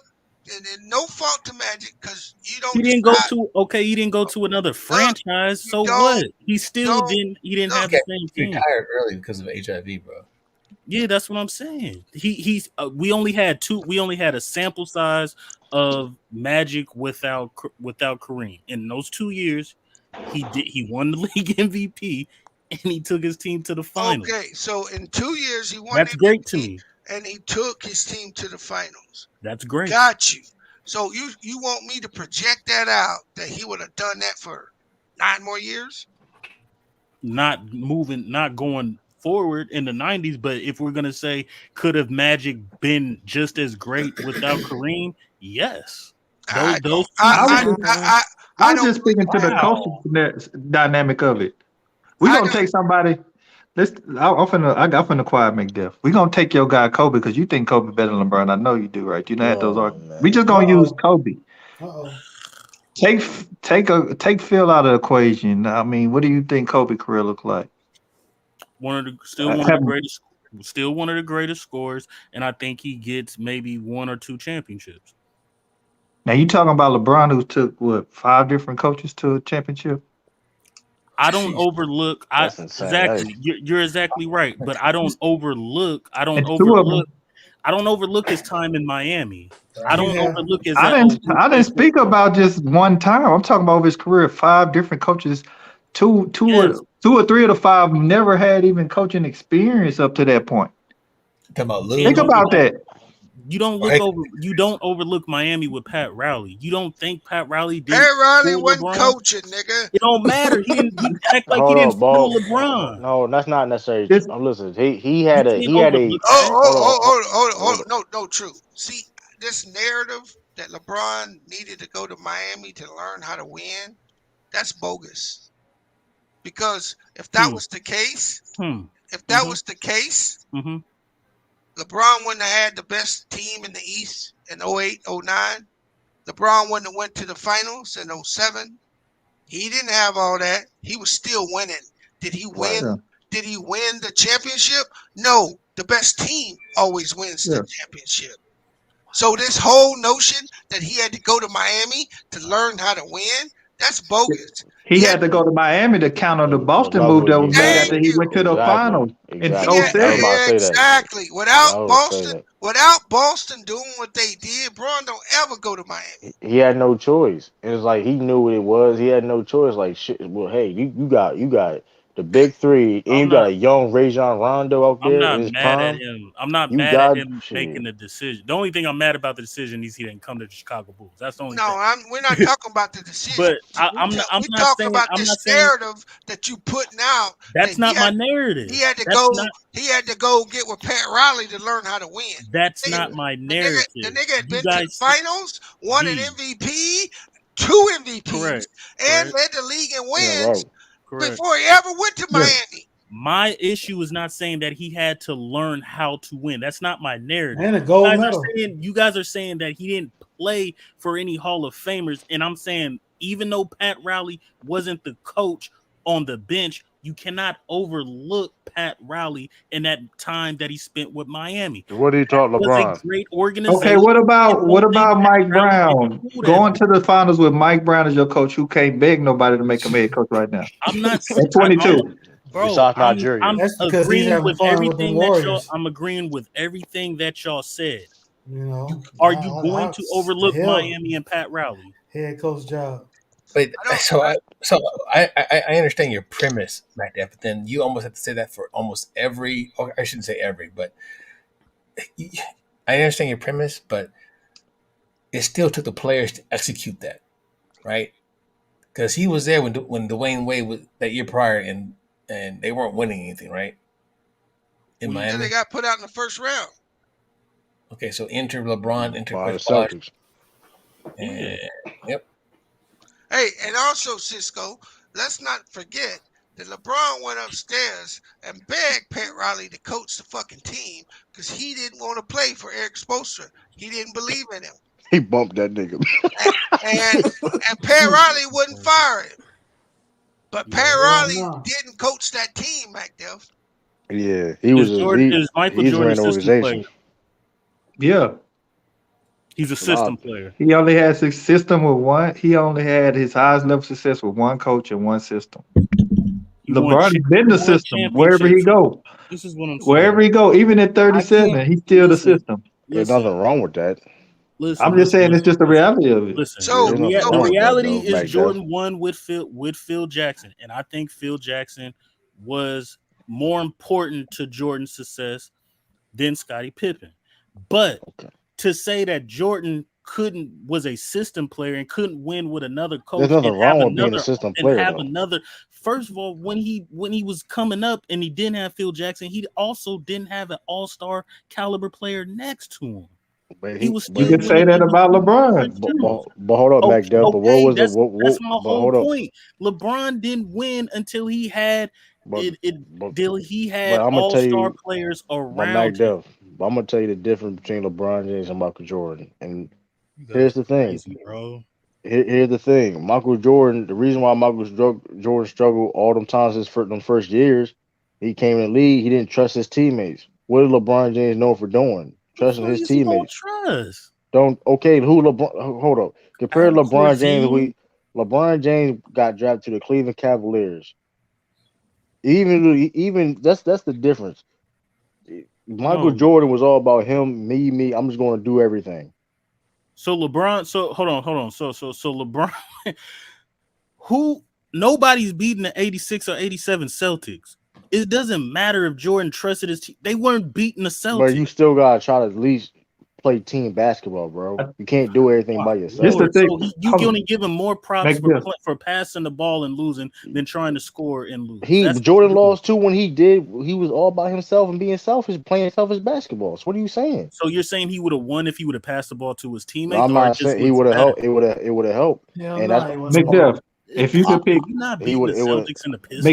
If you could pick one all-time great player, you don't know who your coach is, you don't know what franchise it is, who you picking? Jordan. Okay, so we've only seen Jordan have a high level of success with one coach, one franchise. True. How's that not true? Not true. Don't say how's that not true? Please don't say Doug Collins. Hold on. First of all, high level, he won an MVP and Defensive Player of the Year. For team wise, he still went to the Eastern Conference Finals with Doug Collins and a second year Scottie Pippen. Okay. But who did he lose to? He lost to one of the greatest teams of all time. He lost to the Pistons.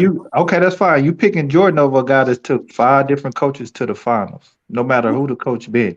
Even a coach that never coached in professional in the NBA. And again, in his first year going back to a team. And again, if you want to say, if you want to say Phil Jackson is better than all of LeBron James' coaches, okay, great. But I'm not equalize that to LeBron's. That wasn't even the point I was making. I was showing you how being outperforming Jordan. No, not at all. I'm just showing you how diverse LeBron's career has been up to this point. And look at it, so where he's been in different scenarios, different coaches, different players, and been able to achieve a high level success. Jordan had a better coach. LeBron James has had far way better players. What? Well, yes. That's not true. He just ducked all that smoke right there. No, it did. I didn't. Y'all finna let him duck. Yes, you did. I just said Jordan better players. He ducked all that smoke. I know you. So hold on. Jordan had the better coach. That's a fact. Phil Jackson is better than. I'm not even talking about who coaches better. I'm saying your probability of having success with Jordan, with LeBron is higher because he's had a high success in different variables with different coaches, whether they had experience or not, different teammates, whether they've had success with other teams or not. We've only seen Jordan have a high level to contribute to a team with one team, one coach. Jordan has won with one franchise. He's had different teams. Jordan and Pippen have won with total recast. No, they won. Yes, they did. Hold on. The first three-peat, they had different players. The second one, they had even better team. Oh, they won with 2 different teams. I don't care which one is better. They still had 2 different teams. No, they still had Jordan and Pippen being their core players. Jordan and Pippen along with 2 different teams. That matters, bro. He won with 2 different casts. So to say, I don't understand. The Bulls team was pretty much an upgrade to the team they had in the 90s. The only person that was pretty much removed for the most part was Horace Grant, and which you can say they upgraded with the best rebound in the league, and then they had the best international player in the league, and they had the best shooter. Yes, but he still one of the top 3 best 3-point shooters in the league. My whole point is that he won with 2 different teams. That's not debatable. It don't matter. Yeah, so he won first 3 with a good team. Then he came back and won with an even better team. And what he was supposed to do, yes. With the same coach. With the best coach in basketball at that time. And he the best player in the world. Yes. Playing with the best his sidekick being the best 2-way player in the league at the time. And finished second in MVP running. And won 55 games. Won 55 games prior to him coming back. And their record was actually 90-60 while he was out from 91 to 96. And D-Wade had a championship. Do you know from 91 to 96, the Bulls' record was 91-60 without Jordan? Okay. From 91, okay. They had Phil and they had Pippen. South, you're trying to sell me that Phil Jackson and Scottie Pippen are far more better. What's the word? Not products, but far more better pieces. Yeah, tandems. You mean to tell me that Phil Jackson and Pippen are a better tandem than all the Hall of Famer players that LeBron has played with? No, what I'm trying to get you to see, if you played sports before, having a constant variable or constant recipe to success is more of a substantial thing to replicate versus having a lot of different variables and trying to obtain a certain level of success. Going to different teams, playing with different personnel and different coaches. Most of these coaches are not even considered great coaches. Maybe serviceable, maybe above average. You can't. Look, I give credit to LeBron, but I'm not finna say that he's done more than Jordan because he doesn't have a Hall of Fame coach. I mean, whether you say he done more, he's definitely been asked to do more than Jordan for a franchise, in my opinion. The coaching, that's not a big. The coaching, that's y'all comeback is the coaching. That's funny to me. No, I'm saying it's not a coincidence. He's the only player that's played on different teams with different coaches, and they still been able to get to the finals. No matter. Magic did it in the 80s. So that's what I'm saying, bro. Magic won with 3 different coaches. He won in his rookie year. I forget who the coach was. They fired him in 82. They got Pat Riley. They won, and then Kareem leaves. They get another coach in Dunleavy, and he wins a final. They didn't win without Kareem. What you talking about? But all I'm saying is that he still won a MVP, and he went to the finals. It doesn't matter. Yeah, LeBron didn't win the finals every year. Like, that's what I'm saying.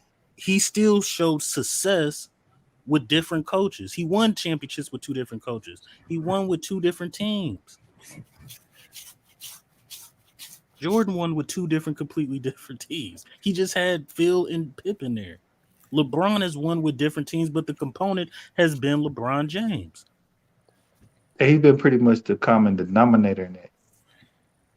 Yeah, so is Jordan. Phil and Pippen ain't won nothing without Jordan. And Jordan ain't won nothing without them. Why are you saying? What are you not getting? So they all 3 of the common denominator. Phil, you wrong. You can only live Pippen. Phil has one without Jordan. You guys are holding Jordan hostage to Pippen and Phil Jackson and saying that because LeBron has played with different coaches and different teammates, he should be put on a higher level. You don't have to put him on a higher level. It's just something that's more intriguing. That's what separates him from all the other greats. He's done it under very different variables. He really has. And Pippen's won 3 playoff series without Michael Jordan. Michael Jordan's never won a playoff series without Scottie Pippen. Okay, let's compare. So LeBron has won championships with different coaches and different teammates, right? Yeah. And he's been asked to do a lot. Different franchise, different coaches. Okay, has Kareem Abdul-Jabbar did that? Yes. Has he won with different coaches? Okay. Has Michael Jordan won with different teammates? Yeah. Everybody wins Has different. Magic Johnson won with different teammates and different coaches? But okay. Yeah, yes. Thank you. But you knew the answer to all of those, though. My whole point, J Matt. If you guys want to say that LeBron is a better basketball player based on what he's done on the court and want to argue those facts, great. Bringing up coaching and saying that LeBron's better than But you talking about Jordan, he was retiring because they were gonna bring his coach back. You don't think coaching important? And if you watched I used to study Jordan. Jordan talked about Phil a lot, even Kobe too. I'm not a big fan of Kobe, but I watched their documentary. They talk a lot about what Phil Jackson meant to their careers. Because they was so for you to undermine that, if Jordan, hold on. Yes, because they were going to get a bum ass coach from college. If Phil Jackson was gone and they said we gonna get Pat Riley or we gonna get another Jordan wouldn't have left. LeBron, his first year back, got the dude named David Black. Never coached in the NBA, and despite all that, even though he got fired the next year, they still took the team to the finals. So he's better because he took coaching to the finals.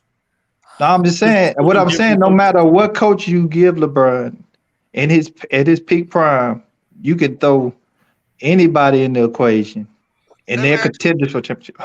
Let me ask you this. And Jordan didn't contend with a championship with Phil Collins? Hold on. Let me ask you this, bro. Outside of Jordan's championship years, okay? Take away LeBron's championship years, right? Jordan's got 2 more chips than him. Who had the better career? Who did more? If you take away their championships? Yeah. Jordan. You're crazy as hell. If you take away their championship, if you take away their championship, he still has 10 scoring titles. Bro, his 10 scoring titles does not carry enough. This nigga had scoring titles and going home in the first round. In 5 league MVPs? That doesn't mean anything? Bro, look, I'm telling you, because if you take away their title years, that means you're taking away some of his MVP years too, are you not? Well, you're saying they're bums. Then. What I'm telling you is that if you take away Michael's championship years, and you actually look at him from 84 to 90, and then you look at him in Washington, he was a great scorer. That's all he was. You can't hold on. This is what I'm saying. What you mean I can't do it? I can fucking do that. If you want to take, hold on. No, you can't take away. You're only giving them 6. They always try to take away LeBron's longevity. Time out. You're giving them 6 years plus when he was at age 40. So you're giving him 8 years. I gave him 9, nigga. Count 9. He played 15. So hold on, Bees. You're giving him 6 I'm giving him 9 years compared to LeBron, he won 4 in these years. Bro, I tell you what. 15 years. I tell you what. 15 to 6 years. I'll tell you what we'll do. We'll take Michael from 84, 83, and we'll go to 90. We'll take LeBron from 2003, and we'll go to 2010. Tell me who had the better career. Jordan. No, he did not. You're fucking capping, bro. Why? Stop fucking capping. Why? Because the dude went to the finals in his 4th year at 22. When Michael Jordan had a fucking losing record, was in the fucking lottery. You show me where LeBron-led team was in the fucking lottery. So they went to the playoffs a couple times with losing record. So all right. So first of all, we're doing individual persons. So time you guys hold on. Every time I bring up championships, you guys say it's a team accomplishment. But when a nigga go to the finals, all of a sudden it's individual. Here's what you're doing, we're doing individually. Here's what you're doing. You're doing individually. Here's what you're doing. You're judging LeBron about the years he was in the finals and wasn't able to get it done. For LeBron, will you stop and listen to what the fuck I'm saying so you understand? LeBron's years from 2011 to 2019, right? He faced 2 dynasties during that time, did he not? 6 times, right? 6 of those 8 trips he played 2 dynasties, right or wrong? Correct. And when this nigga played a dynasty, he didn't do nothing. Who? He didn't start winning till the dynasties were gone in the 90s. When no dynasty teams in the 90s, but the Bulls. The Bulls are only dynasty. Because if he's what you're telling me he is, let me just answer this one question for me. If he's the greatest player that ever played the game of basketball, that's what you believe, right? Correct. You mean to tell me this nigga can't get one game when Scottie Pippen had that fucking migraine? No, he couldn't. What you mean no? Why couldn't he? He's the greatest player ever. He's the greatest player. He's the greatest player. Bro. He's the greatest player ever, and he went up. No, he couldn't get a game 7 in Detroit. Hey, B, they say LeBron quit. Let me answer. Hold on. They say LeBron quit against the Boston with his second best player being Mo Williams, a fringe all-star player. Let me answer you. A fringe all-star player. Nowhere never been as close as good as Pippen. Let me answer the first question, then I'll continue with this one. The first one was from 84 to 90. Breaking news: Arizona got the onside kick. All right. Oh, that's twice in the same week. Go ahead. Correct. You went from 84 to 90, Jordan, from 03 to 2010 before their championships. Yep. The reason Jordan was better, he was a better defender. He won Defensive Player of the Year, led the league. No, he wasn't better. Wasn't a better defensive player? I can tell you that if you go and check defense, they got the same fucking rating, nigga. Wow. So and LeBron had finished. They got the same rating. This man is crazy. So Jordan was the first player with 200 steals and 100 blocks, and he won Defensive Player of the Year. And you're gonna make a estimate that LeBron was better defensively. I'm gonna tell you that the year oh my God won the Defensive Player of the Year. He had the same rating as LeBron. Oh my God. 101. Go look it up. They had the LeBron same actually rating. He finished twice. In that window, he finished runner-up Defensive Player of the Year to Dwight Howard. And who else? Somebody. It might have been Dwight Howard twice. Y'all act like LeBron didn't play defense from 03 to 2014. That nigga played defense. So, all right, just answer who was better defensively from 84 from their first non-championship years. You don't want me to answer that because I'm gonna tell you. And you ain't gonna like what I'm gonna Okay, so in your case, LeBron is better than Jordan defensively. Even though Jordan has more I'm accolades. telling you, Jordan's got more accolades. Mm-hmm. LeBron hurt his defensive reputation after he didn't win the Defensive Player of the Year. Okay. Because he stopped playing defense. So LeBron to you is better defensively. Okay, now to the offensive side. Wow. George. I can break it down. Back up. This is what's tricky about LeBron. See, I'm not even finished. Now, hold on. Jordan is the best, but I'm gonna answer for you. Jordan is the best defender at his position, but LeBron can guard multiple positions and he covers more ground probably than any other player that's ever played the game. That's why he's able to chase down and come out of nowhere blocking shots. LeBron is not. So as far as being an on-ball defender, he's not the greatest on-ball defender, but he's one of the most versatile defenders to ever play. And he probably carries more ground than anybody that's ever played as far as tracking people. Play defense. He's not an all-time great defender. Let's just move on. So you think LeBron is better? That's a lie. But go ahead.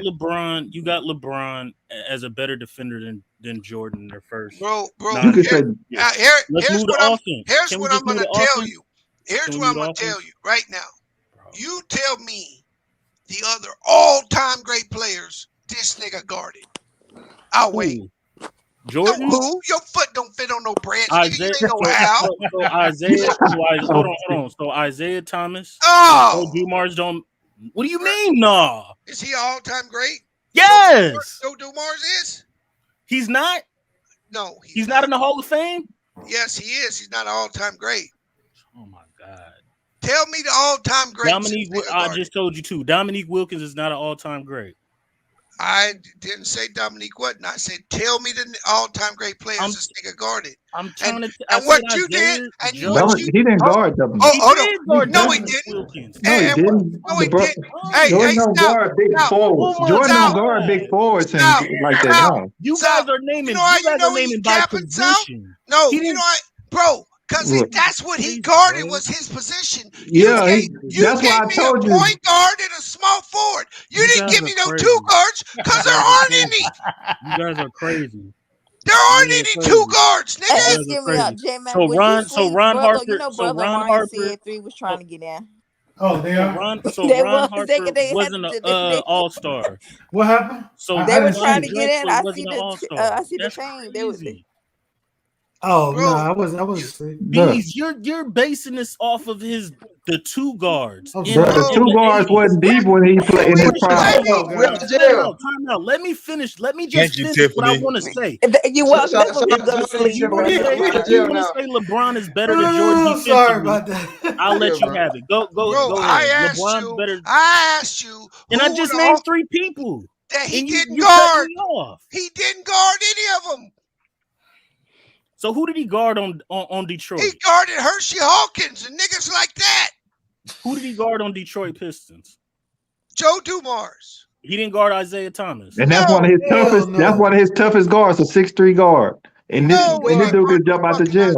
He wasn't going to be able to stay in front of Isaiah Thomas, bro. Man, you guys just be making shit up about it. How do I hold on? If I showed you highlights of him guarding Isaiah Thomas, would you hold on? Time out. If I showed you Jordan highlights of guarding Isaiah Thomas in the playoffs, would you believe me then? Let me ask you a question. Not the whole game. I'm saying there are times when I said both of them. Hey, there are times when he did get checked on Isaiah, but let me ask you a question. If he was so great of a defender, why is Isaiah cooked their ass for 3 years? Because he had a squad. No, bro. Isaiah cooked their ass. Why did Isaiah cook their ass? Because he's Isaiah fucking Thomas. He's one of the greatest point guards of all time. But you just told me Michael Jordan is his great defender. Oh my Lord. Paul Pierce scored 50 on this nigga. Oh, what the fuck? Isaiah Thomas is an all-time great. I ain't naming scrubs. I just named Hall of Famers. Bro, I'm gonna tell you, and I'm gonna be straight up honest with you, bro. And I don't care what the fucking media says. Gary Payton was a better defensive player than Michael Jordan. You can have that. Well, Gary Payton top 3 all-time defender. Soliloquy on this. So you have LeBron as a better niggas always treat Michael Jordan like he was as good as Gary Payton. I gave you the better defensive player. Let me finish. I just asked you a question. You said LeBron. I've been trying to move on. You've been trying to state your case. I'm giving you that. He's a better defensive player. LeBron's a better defensive player than Jordan. Okay, offensively. Okay. Who has the most scoring titles? And we're just going from 84 to 90, 03 to 20. Michael Jordan.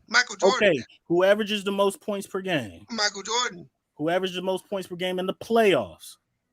Michael Jordan. Who has the highest scoring average in a season? It's the same fucking question, nigga. You know he can't go to another one, You know he can't go to that else.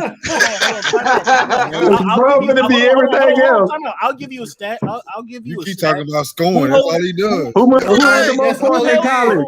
Who had the most points in college? 7 games. Who went 8 games straight averaging a triple double? Who went 8 games Kobe straight Bryant. triple double? No, Jordan did, and that record lasted until Russell Westbrook broke it his MVP season. Okay, did it.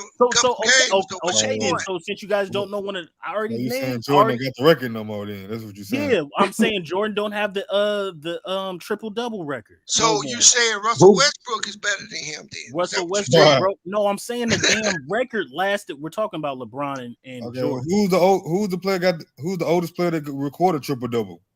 We're talking about LeBron. But Brother Omar, we're talking from 03 to 2010 LeBron versus 84 to 90 Jordan. Mac Def, I'm gonna ask you. It's not even close. Hold on, Mac Def. You know that. Mac Def, you right. Mike has 10 scoring titles, the Defensive Player of the Year. Here's my question. Regardless of whether LeBron breaks Kareem's record or not, if he gets healthy through this season, the nigga's gonna be top 10 in 3 categories all time in the NBA. Correct. Points, assists, and steals. Mhm. How you gonna deal with that? And So every George- record you didn't name in the playoffs, he pretty much owned. Every record, you done a good job. How you But gonna he deal number one he in doesn't points. own the points per game record in the playoffs. Bro, how you No, I'm gonna talking about every other. McDuff, you listening? Total points, rebounds, assists, 3-pointers.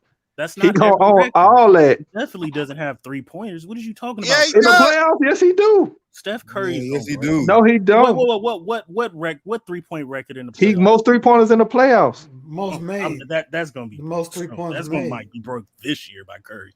Come on, bro. We're No, not you getting that you far. drunk. Listen, No, it's listen. not. No, I'm not. That You shit ain't guys gonna are. get broke. I mean, he Hold owns the on, record Bees. as now. as Bees, of do like you as really of hold current. on? Time out. The gap between LeBron and defensively, I think Jordan was better because he has the accolades, but it's not that big of a But gap. Even if you McDuff, got he's a LeBron. better defender at his position. Offensively, it's not that scoring is ridiculous. It's not close. Bro, It's let not me close scoring. let me ask you a question, okay? And I'm gonna pull up these numbers, right? And we're gonna actually see. But let's see what their numbers actually are. And let me say this, B, while you pull them numbers up. He is better at position, but you know what? If you go to Pro Basketball Reference, you gonna see LeBron been listed at every fucking position his career except for center. From power forward, small shooting guard, small forward, and power forward. And he's never been better than Jordan any of those years. What you got? What you got on this? Let's just see it get in here. I mean, to me, Michael Jordan and LeBron are so close. It's kind of hard to argue. I can kind of argue for both sides in this situation. But I think Bees is making a lot of good points. Tough making a lot of good points. All right, you ready, Mac? I didn't hear you say but Matt Def can make a better argument, but he just making bad arguments. He's getting cooked. That's all it is. hey, Mac Def, you ready? All you doing is mentioning scoring, bro. Like that's not really helping your case. Of course, he can't go nowhere else. It don't matter. The motherfucker was dominant scoring. He was a fucking better defender. But hold on. He's got more fucking accolades defensively. He's not even close. Hey, you ready, Mac Def?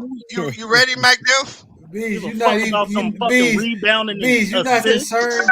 You're not concerned that pot is hot over there. Because that's not gonna make you a fucking better player. Hold up. Hold up. Rebounding is gonna make him better than fucking. It ain't just rebounding. It's all of these. Hold up. Golly, come on, stop that, McDuff. Hard rebounds and assists. That's what I'm saying. Like, how you?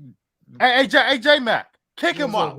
Kick him out. Who's averaged more assists in the finals? Who's averaged more assists in the finals? Kick him out. Kick him out. In the playoffs, in the final series. What are you talking about? LeBron averaged a triple-double off 30-point triple-double in the finals.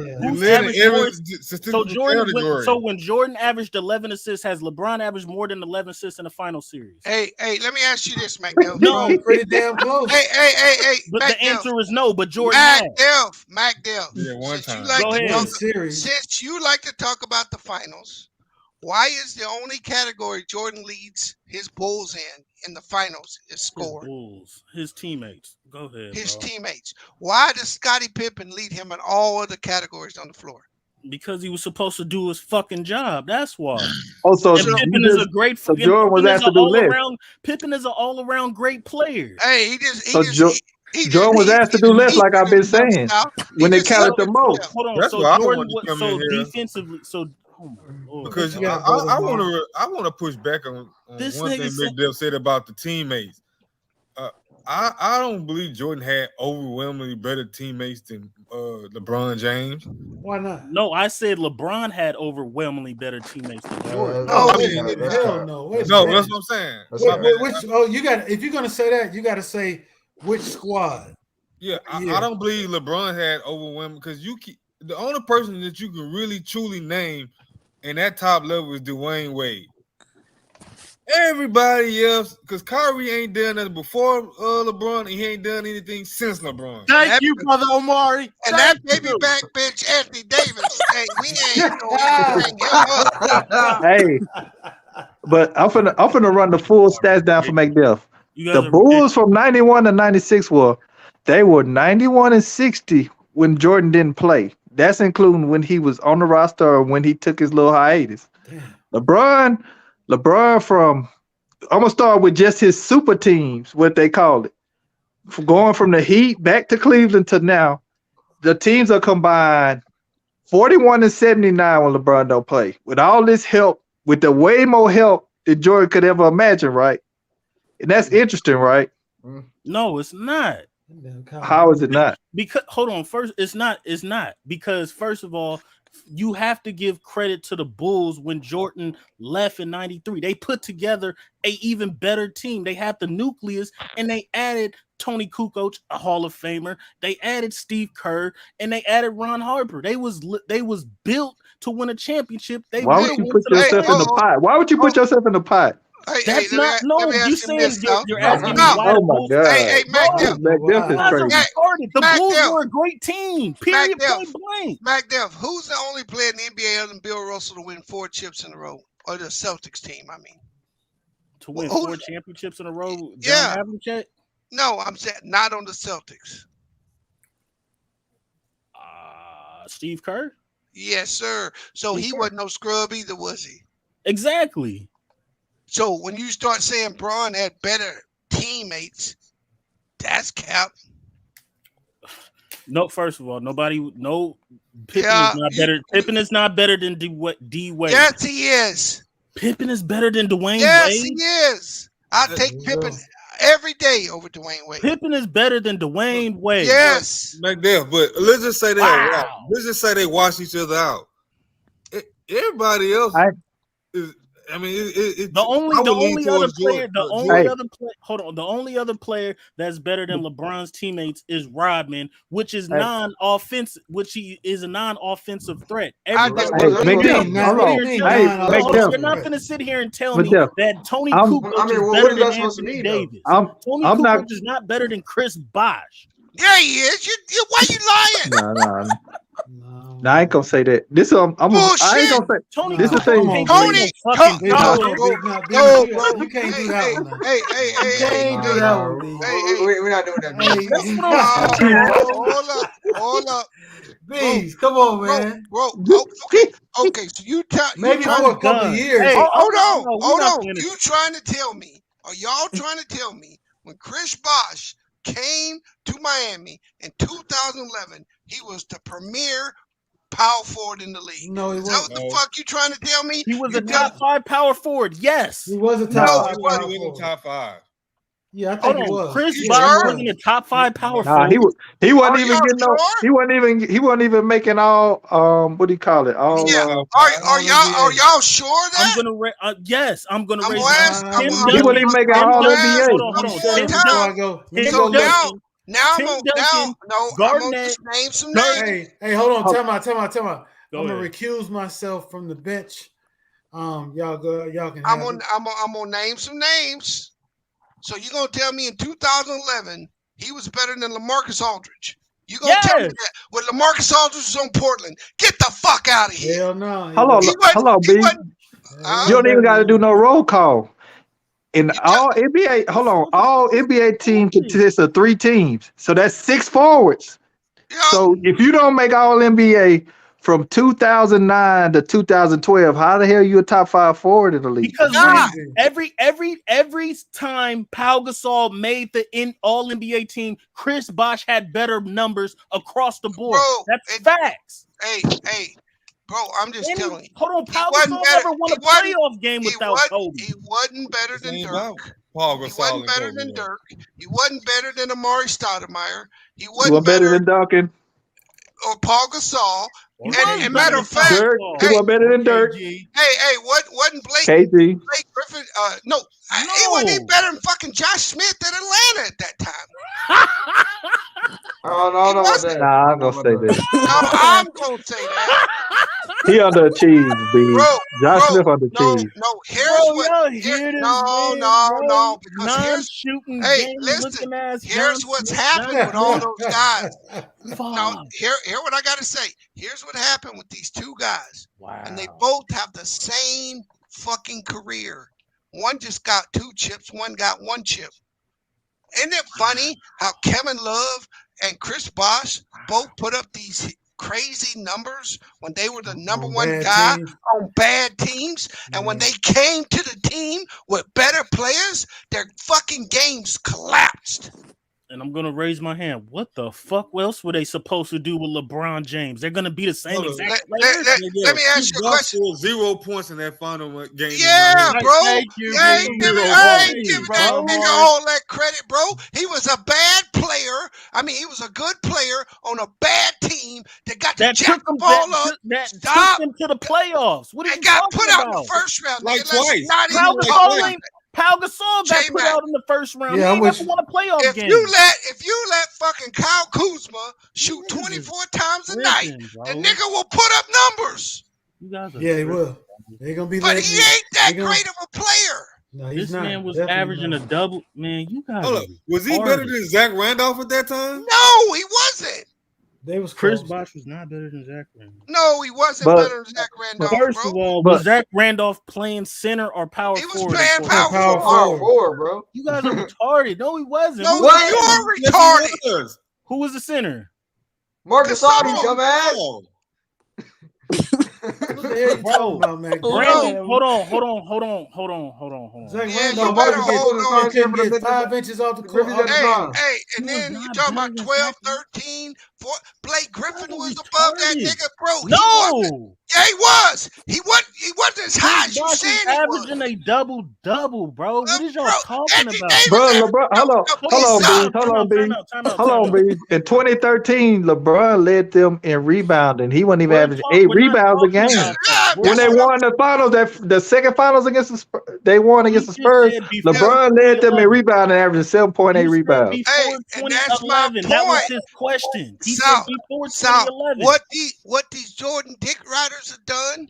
Fuck you, nigga. You said they took his name. Hold on, they ain't about no Jordan Dick Rider. You making a dumbass case and you ain't making no fucking sense. Actually, you're not letting. But you talking about double doubles? LeBron won the finals in 2013. Get this hot in a long time. No, because he's saying Pau Gasol is better than Chris Bosh.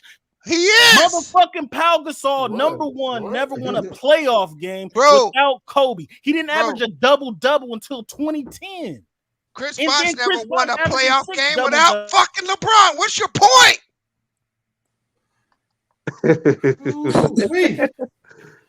Hot in that kitchen, boy. Hold on, he didn't get sweat. Just up here saying some bullshit, bro. It ain't win no series, bro. Look, bro. Back there. Bosh had better numbers. Go ahead, cook that nigga out. You ain't cooking shit. This is what I'm saying. I'm gonna raise my hand. Listen to me. If Pau Gasol and Chris Bosh were on bad teams, correct? But they both led their teams to the playoffs, correct? Now, who had better fucking numbers? Chris Bosh all around. Why he wasn't making no all NBA, at least third team, bro? It's 3 teams. It's 3 teams, 6 foot 4. I'll go one step further. I will say I'm talking about before he played with LeBron.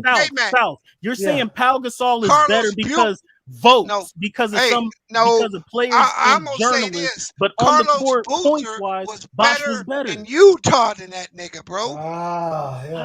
Never giving him no props. Wow. I can't stand Carlos. J-Mac don't like he a Duke guy. I can't stand that motherfucker, man. Oh, shit. I cannot.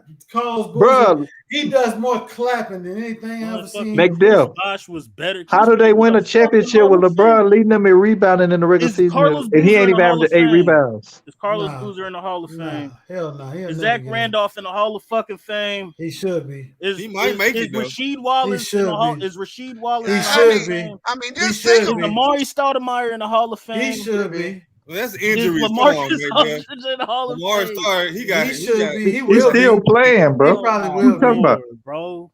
Hey, let me tell you something. LaMarcus Aldridge in Portland. Man, he was a beast, wasn't he, J-Mac? Hey, I looked up a ranking. Top 20 power forwards in 2011. Dirk, Powell, Kevin Love, Blake Griffin, Amari Stoudemire, LaMarcus Aldridge, David Lee, Josh Smith, Zach Randolph, Chris Bosh, then Paul Millsap. That nigga was 10th. Yeah, they got David Lee over that nigga, bro. And Josh Smith. Thank you. Yeah. Party and all Josh Smith did was dunk. Hey, he dunked better than that nigga. Hey, to be honest with you, if Josh Smith could have matured, he could have been a problem for LeBron because he was athletic enough and big and athletic enough to give LeBron problems, but his game never matured. To be honest with you, that dude was one of the most wasted time in the past 10 years. So Tony Kukoc is better than Chris Bosh. Man, look, come on. I don't give Chris Bosh all the credit people give him. I think the only reason why he's a Hall of Famer is because he was on the Heatles. That's it. I'm with B. That helped, though. It definitely helped. And McDev, Pippen is not better than Wade, but he's definitely a more complimentary star than D Wade. Especially if you put him playing with another number one premier superstar player, his game complements. It ain't a team you can't put Pippen on; he don't fit. But Wade, it's a different type of game, and everybody question if it would fit, huh? Did Wade win a championship as a number one option? Yes. Did Wade win a championship as a number two option? More like a 1B. Yeah, He was like, okay, bro. Don't say that's what I'm saying. You're saying that Pippen is he's a complimentary player. He's better. He's a better complimentary player.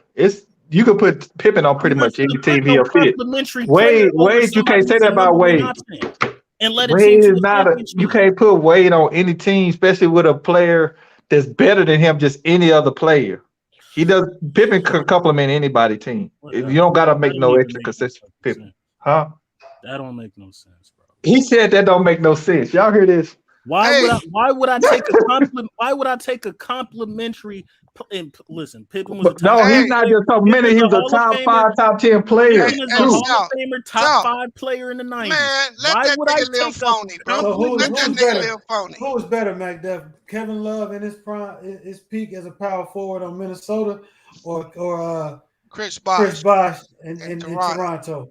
Chris Bosh. It's time to change the subject.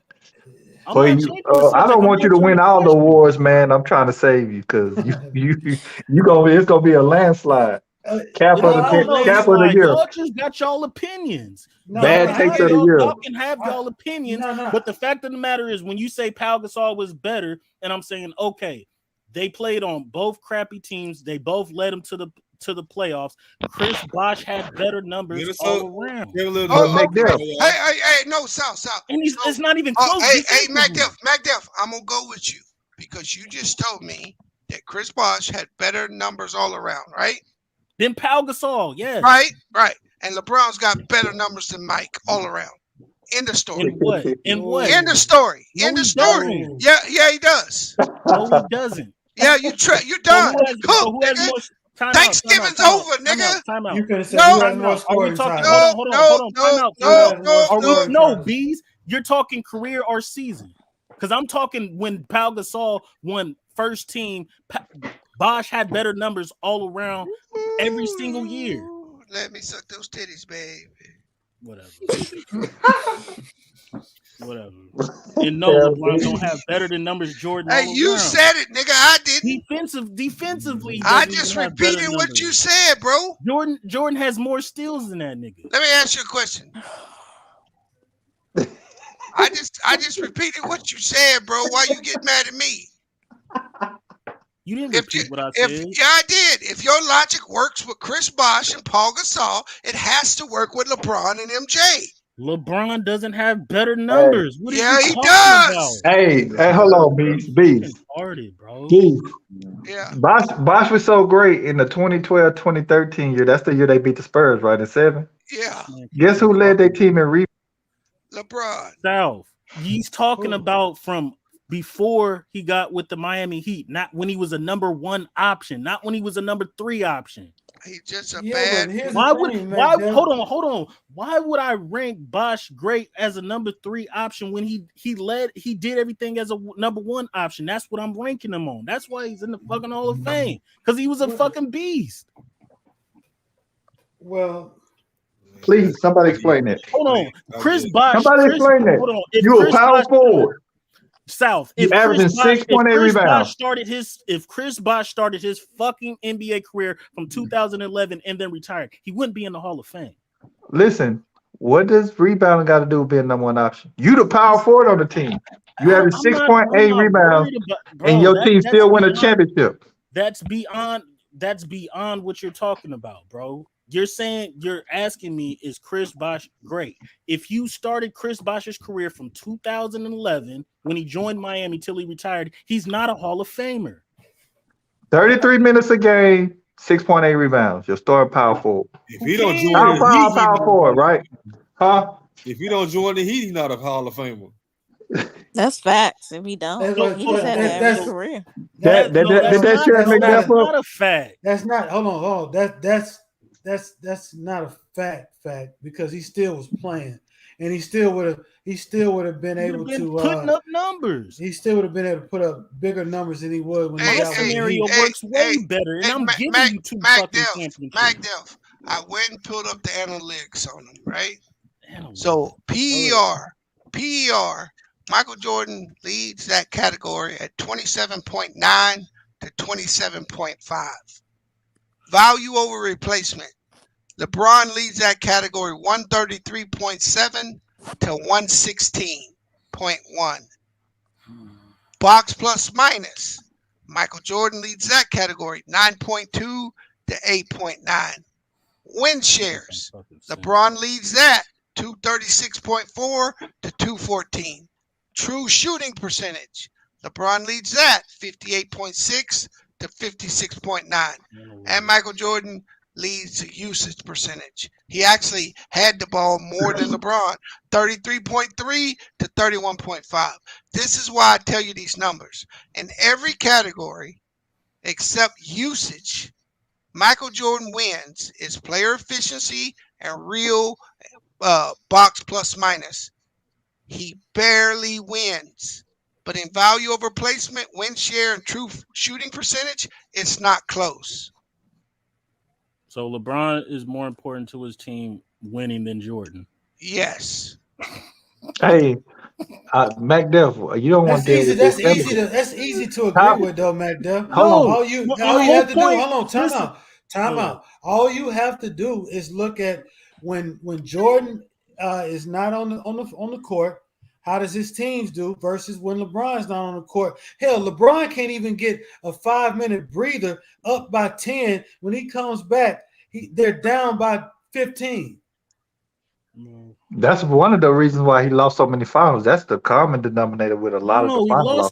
No, that is because he can't rest. A lot of the finals he lost, he cannot rest because most of the time his teams are outmatched. How can you deny that, MacDuff? Seriously. You guys are giving them passes for losing. That's not a pass. Yes, those are real numbers. That's a reality. That's a real number. So how is that not a real number? When he leaves the court, his teams give up leads. You know why they beat? You know why they beat OKC in 5 games? Because that didn't take effect with what Chicago gave you. If you put LeBron on the team and they don't in the deficit, they don't lose a lead, oh, you in trouble. I don't care who you got on your team. If LeBron can sit down and get rest and you don't make a run, you in trouble. I don't care who you got on your team. Heat team for 4 years, he was 2-2, bro. No, it was not the same team. Stop lying. Yes, See, it stop was. lying. No, it was not. Stop what lying. What the fuck are you talking about, bro? But this is Bosch and Dwayne. Hold on. So nobody said. So you guys are saying that Jordan had the same team because he had Pippen and Phil Jackson? Did he have the same team, or was it fucking different? But MacDuff, let's deal with this though, because I ain't letting you run. I'm not letting you run from this. Answer the question. Wait, ask it again. Did Jordan have no, MacDuff, no. Sal, continue. Continue, please. Because you guys are not answering the fucking questions. I'm gonna answer. He had the same team in Miami. What are you talking about? He had Bosch and he had fucking the first team they had, they didn't have no bench. They didn't have no bench that first year. Well, he had Pippen the whole time. Jordan had Pippen the whole time. The first year they didn't have no bench, McDuff. I don't know if you watch basketball.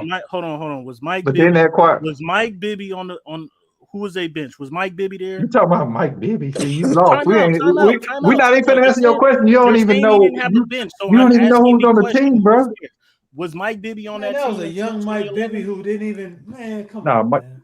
No. Was Mike Bibby on the team in 2011? Was Mike Miller on the team in 2011? Was Mike Miller was on the 2012 team when they beat OKC in 5. Retarded. He didn't have no bench. They didn't. Motherfuckers. They didn't have but McDuff. Tell me what's so stacked. Tell me what's so stacked about your starting power forward who's supposed to be top 5, like you say, averaging 6.8 rebounds in the regular season, 7.3 rebounds in the playoffs. Because that ain't got shit to do with being a number 1 option. Can you explain that? Hold on. I'm explaining it. He was a 3rd option, bro. What does that got to do with rebounding? You're a power forward. And then, you idiot, he was a fucking stretch 4 in the LeBron system. What is a stretch 4? What is a stretch 4? That means away from the basket, right? Right? Yes. Okay, then. So you telling me every trip he on the 3-point line? That's what you telling me? Yes. Okay. They didn't throw the fucking ball into that nigga in the post. I wonder why. Top 5 power forward. We know LeBron ain't known for posting up all game. But still manages to get 8 rebounds. At least. I don't know, man. I don't know, chat. Anybody listening in the chat, man? Who's getting cooked? There's a lot of passion behind this subject. Matt, can we please talk about something else? I'm tired of JDRs, man. They're idiots. They don't know basketball. I'm tired of this. Can we please move on? Please. Yes. I don't care what you don't know basketball. He was. You're an idiot. You don't know basketball. You don't know basketball. You're an idiot. You think Michael Jordan's the greatest and he never lost a game in his life. Never come with that. Did I say that? Yeah. I didn't say that shit. Yeah. Michael Jordan I didn't say he never lost a Michael Jordan game in his no life. wrong, no matter what. T Street say no wrong. McDuff air fryer bees. How do I know? Got an air fryer on. After I big up your motherfucking your rap, you gonna come in here, Tennessee brother, and put some shit like that down. I got you. Yeah, Anthony Lewis got McDuff getting his ass destroyed. French fries with ketchup. Who the hell is that? I need to see Lee and McDuff head to head. Oh man! Analytics don't explain the goddamn thing. Hold on now. Neither is your fucking reasoning, nigga. This is the analytic time. This is all. This is. But hold on. I got the equalizer for McDuff. I'm gonna stoop to your level. Since scoring is the only thing that matters. You talking about a motherfucker like Will Chamberlain who averaged damn near 40 his first 7 years and over 20 rebounds. Correct. So who can deal with that? If you want to talk about scoring, who can deal with what? Dang, I gotta say it again. He averaged like 40 and 20 his first 7 years in the league. Yes, he did. And Jordan averaged 32 points per game in the regular season. Why you ain't talking about what? McDuff Al, bro. Every time you ask him a question, this nigga say who? Bro, let me answer South's question. You said Will Chamberlain averaging points, right? So you want to deal with scoring? Yes, and we're talking about South, and he so is let me finish, Bees. Let me finish his scorer in the game, not Michael Jordan. Let me finish his question. Now, number one, Will Chamberlain, what average? You said 40, right? Is that correct? I would have to look at that. I know Jordan averaged 32, so Wilt has the advantage in scoring in the regular season. Now go to playoffs, sir. What was Wilt's average in the playoffs? Bro, because Jordan is the all-time leader. How many times did Michael Jordan score 100 points, nigga? Motherfucker, bro. How many times, nigga? None. All right, shut the fuck up. But he didn't do it in the fucking playoffs. Shut the fuck up. You shut the fuck up. Period. And he's got more. Hold on, he's got more scoring titles than Will Chamberlain. I don't give a fuck about They didn't give out scoring titles. Time out. Does he have more scoring titles than Will Chamberlain? Yes or no? But they didn't give out accolades like that back then. Does he have more? Did he score more points in a playoff game than Michael Jordan? T Street, this nigga decided to argue the whole panel on this bullshit because he a reread. Don't blame him for cooking this nigga. That's he did shit. I answered your questions. You not answering mine. You run away from that shit. What game did you say he scored 100 points? He didn't score 100 points. I answered your question. Why? Okay. Why is this nigga's greatest highlight offensive foul? What? Why is this nigga's greatest highlight an offensive foul? That's his greatest highlight. Okay. Yeah. Come help him out then, T Streets. That's his greatest highlight. I would have thought one of his greatest highlights was the left switch. 91 finals. That would be his greatest. His first 7 years, 40.6 points a game. 40.6 points a game his first 7 years. Correct. And Jordan averaged 32. Now, what happened in the playoffs? That's the regular season. You fucking idiots. MacDuff, I know I'm slow, but 32 and 40, that's close? Now go to the fucking playoffs. No, is that close? No, it's not. Okay. It's an 8-point fucking conversation over. No, it's not, you idiot, because you gotta go to the fucking playoffs. This the ultimate trap, B. We're gonna continue. Yeah, his playoff numbers is not as good as Jordan. But guess who holds the most records in the playoffs? LeBron James. So exactly. Good you night, see how you just ran your ass into a trap?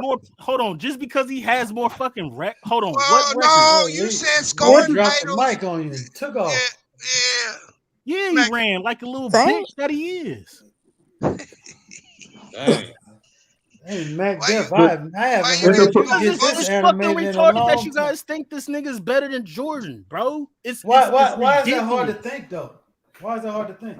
Because he's not. It's ridiculous to think. Okay, then so if he's not, and again, hold on. And again, I'd say that Jordan is a better defensive player. You guys are saying LeBron is better than him defensively. No, they both got the same defensive rating, 101. But he doesn't have more accolades. Oh God. Okay. The defensive rating is both the same. But LeBron got more accolades. He got more accolades. The fucking same. Jordan has more steals. Jordan has a defensive player. LeBron has more records than he has LeBron. More all defensive teams. But LeBron has more records than Jordan. He has more all defensive teams. Look up their defensive rating. Oh my God. LeBron got more records than Jordan. Ridiculous, bro. You guys are ridiculous. Are you gonna ignore that? No, I'm sitting here saying you guys are sitting here saying that they're the same defensively. I'm saying this is what I'm saying, bro. This is what I'm saying. Jordan's year, he won Defensive Player of the Year, right? The nigga had a 1-on-1 rating. The year LeBron James should have won Defensive Player of the Year. He had a 1-on-1 rating. That's the same fucking shit, bro. He never fucking did. Okay. And they gave it to a dude that was second team all defense. Does he have the steals that Jordan does? No. Does he have the NBA defensive? But he has more records than Jordan. No, he has more records. We're literally talking defense. I guess he's just ignoring me. We'll go to records. We'll go to records in a minute. Defensively, Jordan was better. That's where it starts at, bro. Yeah, he better. My argument. I'm answering J Matt's question. Why is it hard for me to believe that LeBron is better than Jordan? Because overall, Jordan, first and foremost, was a better defender. Secondly, no, he wasn't. At his position, close in scoring. LeBron guarded so many different positions. It's not even you can't Magic even. Johnson guarded all 5 fucking. Magic didn't play no defense. What are you talking about? Time out. Bro, what are you talking about? I'm not saying Magic. No, MacDuff, stop. Because this is where this Michael Jordan better defender shit. This is where I squash that, and this goes back to what South was telling you earlier. LeBron had more responsibility. Mike got to play the game, and all he worried about was playing defense and scoring. Playing his position, shooting guard and scoring. LeBron has been listed at every position in his career but center. I don't give a fuck. And he's guarded multiple. He's guarded point guards, different type of players, centers, all type of shit. He's been asked to do more on both sides of the ball. LeBron, first and foremost, LeBron is not a fucking lockdown defender. That's number one. Number two, Jordan could guard 1 through 3. He has more. He has more steals in more all defensive teams. First team. McDill. It's not. You know who used to cook? You know who used to kick Jordan, especially when he came out of retirement? Glenn Rice, Mitch Richmond. They used to put 30-40. A lot of people don't talk about that. Correct. Okay. Bigger guards. He never Jordan never. Did Glenn Rice beat Jordan in the '98 playoffs in the second round when he was with the Hornets? Sure. No. Did Glenn Rice beat him in '92? What the fuck? No. Why are you jumping away from what he said? Answer his question. Jordan this is the thing about Jordan. Pippen was the perfect complementary player for Jordan because he wasn't forced to have to guard team's primary score, and he struggled with bigger forwards and guards because in the mid-90s you start having big guys that can shoot and score, like Glenn Rice. Like, bro, he didn't have to deal with that because he wasn't asked to do that because he had a complementary player like Scottie Pippen. LeBron, when they played in 2014 against the Spurs, guess who had to get on Tony Parker or they were going to get their ass beat? Not Wade, not Bosh, LeBron. A fucking 6'8", 260 guarding 6'1", 6'2" Tony Parker, and I'm supposed and for some reason, I'm supposed to clap my hands and say he's a great defender. But what happened? You know what Tony Parker was doing people in the playoffs? Time out. But when LeBron ran away from Kevin Durant in the finals, I'm still supposed to think LeBron's a great defender. But okay, let's say he did. Who guarded Kevin Durant that you know in history? Who stopped Kevin Durant?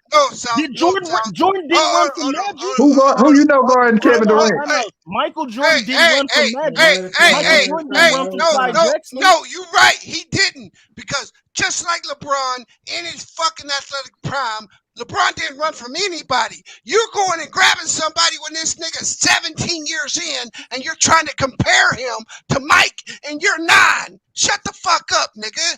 Stop that bullshit. Was he 17? Hold on. He was. Years in. No, he wasn't. Yeah, 2018, nigga. 2017. He ran from Kevin Durant. You know that bullshit. Nigga. Excuses, nigga. You trying to tell me that Michael Jordan in Washington was better than LeBron and fucking No.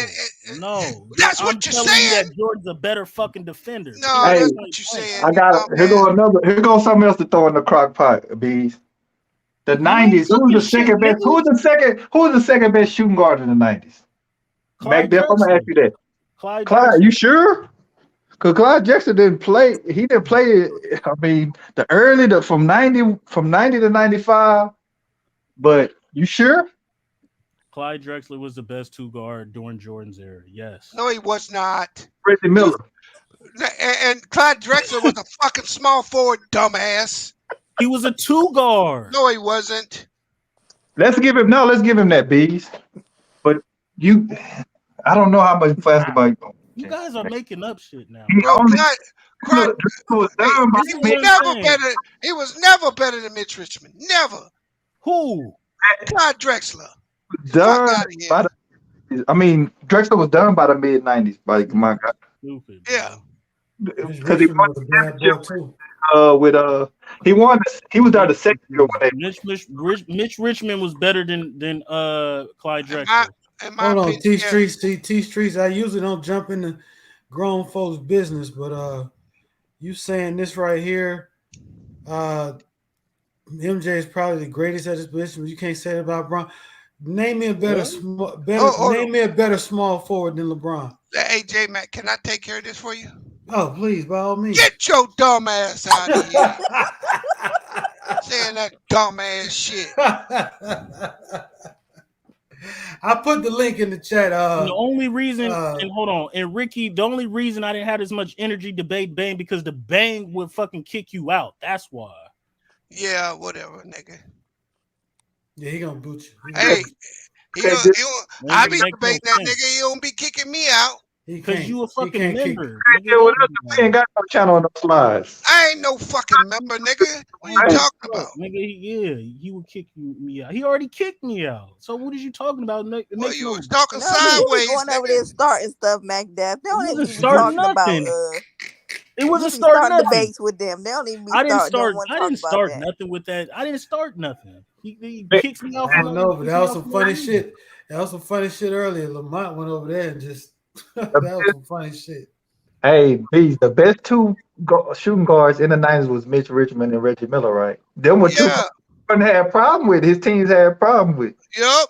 He had a problem with Mitch Richmond team because he played with Sacramento. But he had a problem with Mitch Richmond. Problem playing both of them, and we know in modern basketball now, guards are better than they were then. So all these people talk about Jordan scoring 50, that's fine, but he gonna have to guard more skilled guards. It ain't no Jeff Hornacek in the finals. And South, we watched those games. See, MacDeff didn't see that shit. We knew that Mitch and a lot of people realize this. Ass up all the time. Jordan had problems with John Stockton. Jordan couldn't guard no John Stockton. A lot of people be hating on John Stockton. Bruh, Jordan couldn't guard no John Stockton. Yeah, but this nigga can't win one game. Hey, J-Mac. What's up, bro? He's the greatest player ever. You got one game. And this nigga say he can't win because Scottie Pippen got a migraine. You bitch ass nigga. Yeah, that's crazy. What you saying, T Streets? Put the whole what thing out. What are you saying? Defensively. Oh, you said defensively. Yeah, but that's just because he didn't get the awards. That don't mean that LeBron couldn't play defense. He showed you what 2013. He showed you that it was not a better defender than LeBron. Here's what's crazy, J-Mac. LeBron James is the only player in NBA history to post 2,000 points, 500 rebounds, 500 assists in a single season for 8 seasons. That's workload. And he's the only player to do those same numbers, 2,000 points, 500 rebounds, 500 assists, and 100 steals in a single season for 8 seasons. Hey, the only player ever. And J-Mac, that's what I know. I remember a while back when y'all doing the best season ever.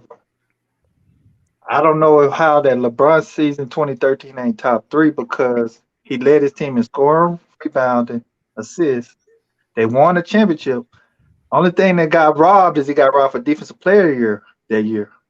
He done that in the regular season and in the playoffs, in all the 4 major statistical categories offensively. And he should have won defensive player of the year. Yeah, I don't think I was there for that. Hey, I wish I'd have saw this. He is the only player in NBA history to post 30 or more points and shoot over 60% for 6 consecutive games in a season. But he ain't no better scorer than Kobe B. He's quit it. No, I'm just saying. I didn't see that. I ain't saying he better score than Kobe. Kobe goes worse than the Kobe. Really, J-Mac or Kobe. He a KDR. He a KDR. He not really a KDR. Who? They're a KDR. Y'all know that. Yeah, Worst ones. They're the worst ones. He a Kobe fan. I'm just shocked. MacDeff don't usually get this animated. He must have No, this hurt him in the soul, bro. Yeah, this one got him. Hey, and here's another thing. Hey, J-Mac, I just saw this one. He's the only player in NBA history to average 25 points a game for 17 seasons. Yeah, that's ever since his rookie year, he ain't ever less than 25 points. And then on top of that, this year he didn't had over 50% of his games over 30. Yeah. Hey, Bees. Yes, ma'am. How long is Anthony Davis gonna be out? I seriously think they contemplating trading him right now. No, I'm serious. Hey, I saw a stat on StatMuse tonight. The Lakers got a higher offensive rating when he's on the bench. And it's not close. They average 115 points when he don't play. I watched that game when they played. Who was that they were playing and he was out? And I was like, this is a whole nother team. I think Orlando, or they play who they play the other night. Well, they're barely a 500 team. They got a winning record with Braun playing. They're probably like 10-2 or some shit, 10-4, something like 8-4, 9-4 with LeBron's playing. Yeah, but it's when Anthony Davis don't play, they 3-0. Damn. This is what's been crazy, J-Mac. That's crazy. You heard me say it, and bang, he used some of it because I brought it to a lot of people's attention. But LeBron has had the most help, right? More help than any other star. But every team he's played with since they denoted him as being on super teams, they have losing records. The only person that's at 500 was the Miami Heat team at 9-9 when he didn't play. So, but what people will do, they'll say, "But what about when other dudes didn't play?" I got you. They were a 10% win team when Wade didn't play. Yeah, check this out, Stout. Citizen Lou sent me this yesterday. This came from StatMuse. It says players are shooting 46.7% when defended by AD this season. 1.3% better than their usually field goal percentage. So they're shooting higher than they normally do when AD's guarding them. This is a career worse for him. Players are shooting better when guarded by him. Among the top 5 shot contesters, he's the only one allowing a positive field goal difference. That's terrible. He's the worst. J-Mac, currently, he is the worst three-point shooter in the league. Yeah. And he is the worst mid-range jump shooter in the league that's taken 150 jump shots. Yeah, he's not playing. Yeah, it's horrible. But here's the bright spot. He's still putting up decent numbers. Yeah, he is. Decent, just decent. But they empty numbers, bro. Yeah, they're not having any impact on winning. You're right about that. But hey, I just think it's room for him to grow to be better. Hey, Mac Def. Is that Mac Def? Yeah, that is him. He's not saying that. Hey, Mac Dummy. All right, bro. Blowing up the songs right now. He you know how when you pull that food out the oven, you got to sit it on the counter, let it cool off a little bit. I know you ain't talking about me. Hey, Mac Dell. Man, y'all didn't cook shit, bro. Y'all for all the analytics that y'all pull, you guys are just good sports analysts. That's all it is. I got a question for you. You guys, everybody think they a journalist and sports analyst with all these. Hey, Mac Dell, I got a question for you. Why is LeBron the only player in NBA history to have 2,000 points, 500 rebounds, 500 assists, and 100 steals in 4 consecutive years? That's great. Terrific. I never said he was a bum, Bees. No, I asked he's a great all-around player, Bees. Yeah, but my thing is that you got so upset about somebody saying that LeBron is better than Jordan. You just really just stopped listening to all facts for LeBron's side. I heard all the facts. Yeah, you wasn't listening. No, I heard all the facts, but when I gave defensively, you guys said no, they're the same. I didn't say no.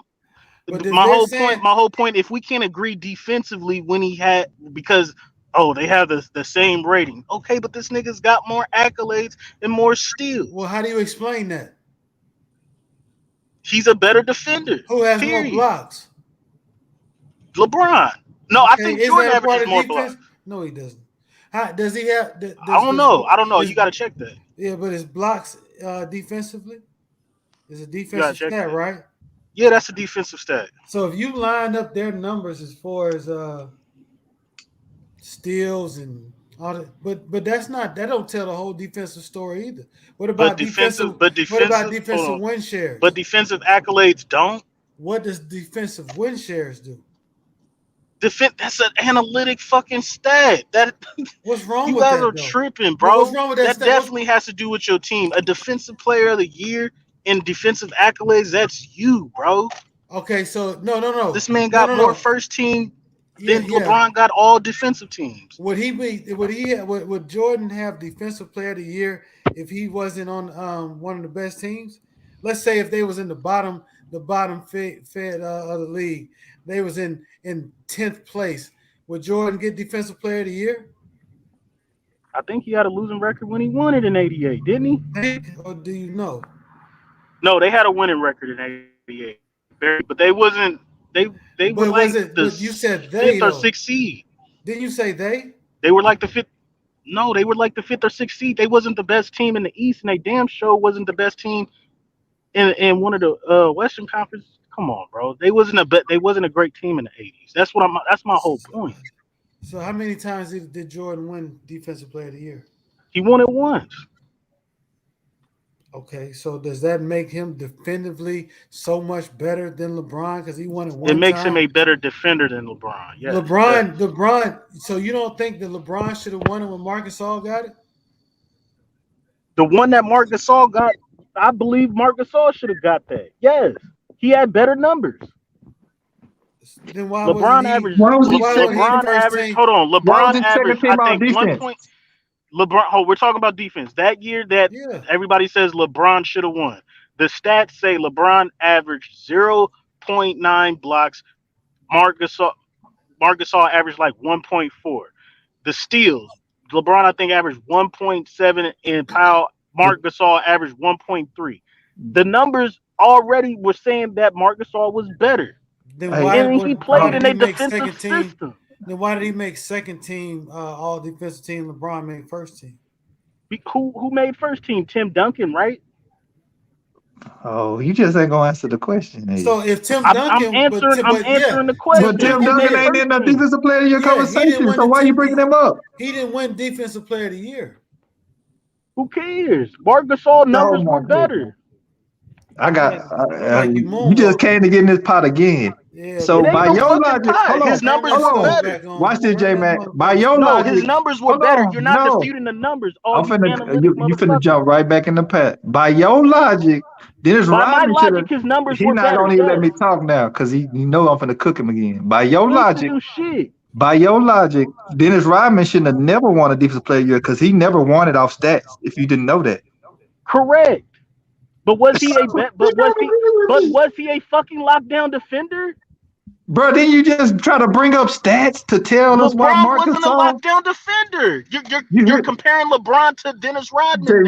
LeBron wasn't a lockdown defender. He just tried to bring up stats to tell us why. Hold on.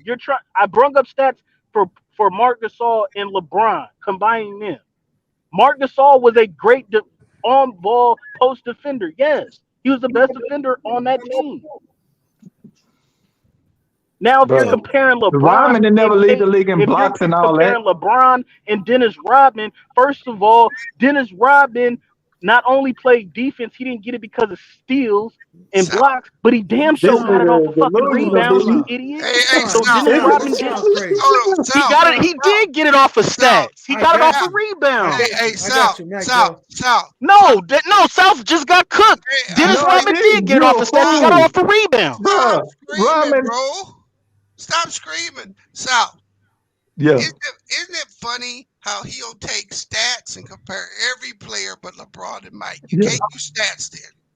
But every other player you compare, you can use stats. But Bees, listen to this. Listen to the loser right now, bro. You just cooked yourself. Dennis Rodman won it off of fucking stats. Rodman got what, 3 or 4 defensive player of the years? He ain't never lead the league in steals or blocks. He's never. Correct. No. But Dennis Rodman got 3 defensive player of the year.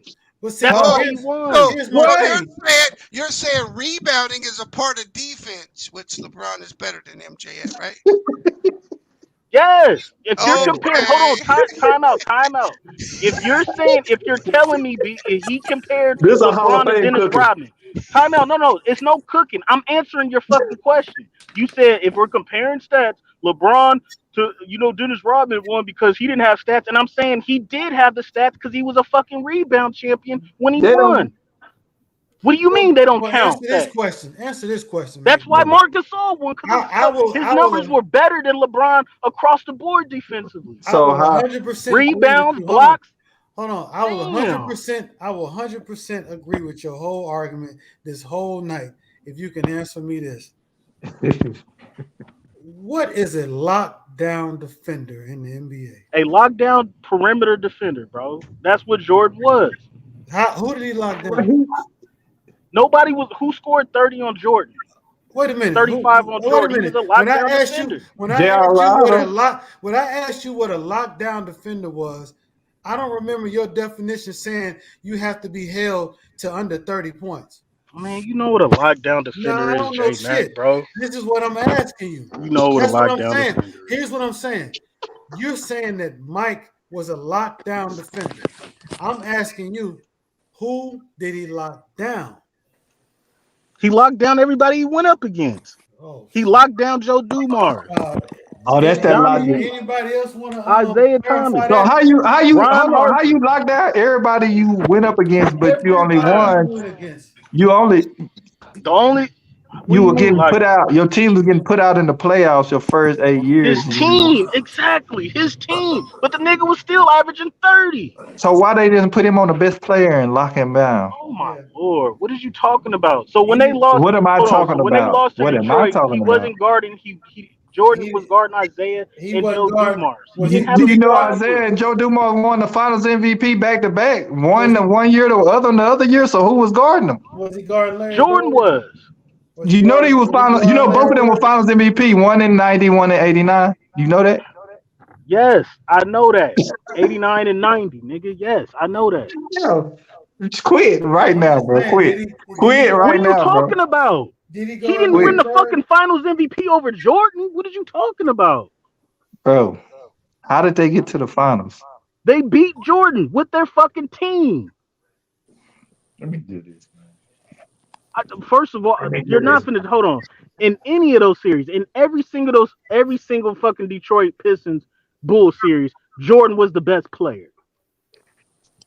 Period, point blank. That's not up for debate, bro. We talking about locking up players. We ain't see you ain't changing the conversation. You saying he was locked. Okay, so did Detroit win the rebound battle in the defense? Yes. Did they win points in the paint? Yes.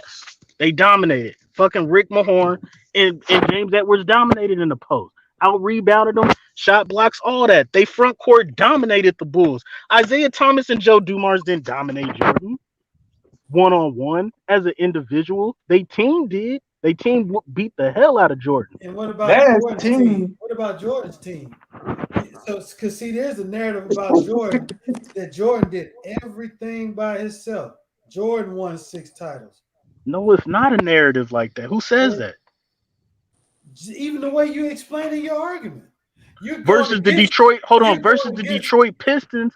Okay. Listen, Scottie Pippen didn't make his first All-Star team until 1990. He wasn't a solidified superstar until 91 playoffs, 91 season. That's when they were but before that, you know this, y'all seen this. Jordan couldn't have beaten the fucking Boston Celtics, one of the greatest teams of all time, and the Bad Boy Pistons, one of the greatest teams of all time, and he didn't have no fucking sidekick. Once Scottie Pippen turned into a superstar, it was a wrap. But what about Phil Jackson? Phil Jackson is way more important. Phil Jackson is more important than Pippen. But if Pippen didn't turn into a superstar, it wouldn't have mattered. And Phil Jackson knows that. Phil Jackson is more important because he developed Scottie Pippen and gave him the ball to run point guard in the triangle offense. Didn't he develop Michael Jordan too? No, he didn't develop no Michael Jordan. Phil Jackson didn't develop no fucking Michael Jordan. Bro, you ain't never listened to no Jordan documentaries from the 90s. That's what Phil Jackson didn't develop Michael Jordan. What are you talking about? Phil Jackson. Never listen to Jordan talk about it. What did Phil Jackson? Hold on, time out. What did Phil Jackson do to make Jordan better? He took the ball out of his hands. Okay. Jordan was a volume shooter. He was a shot taker. That's all he did was jack up shots.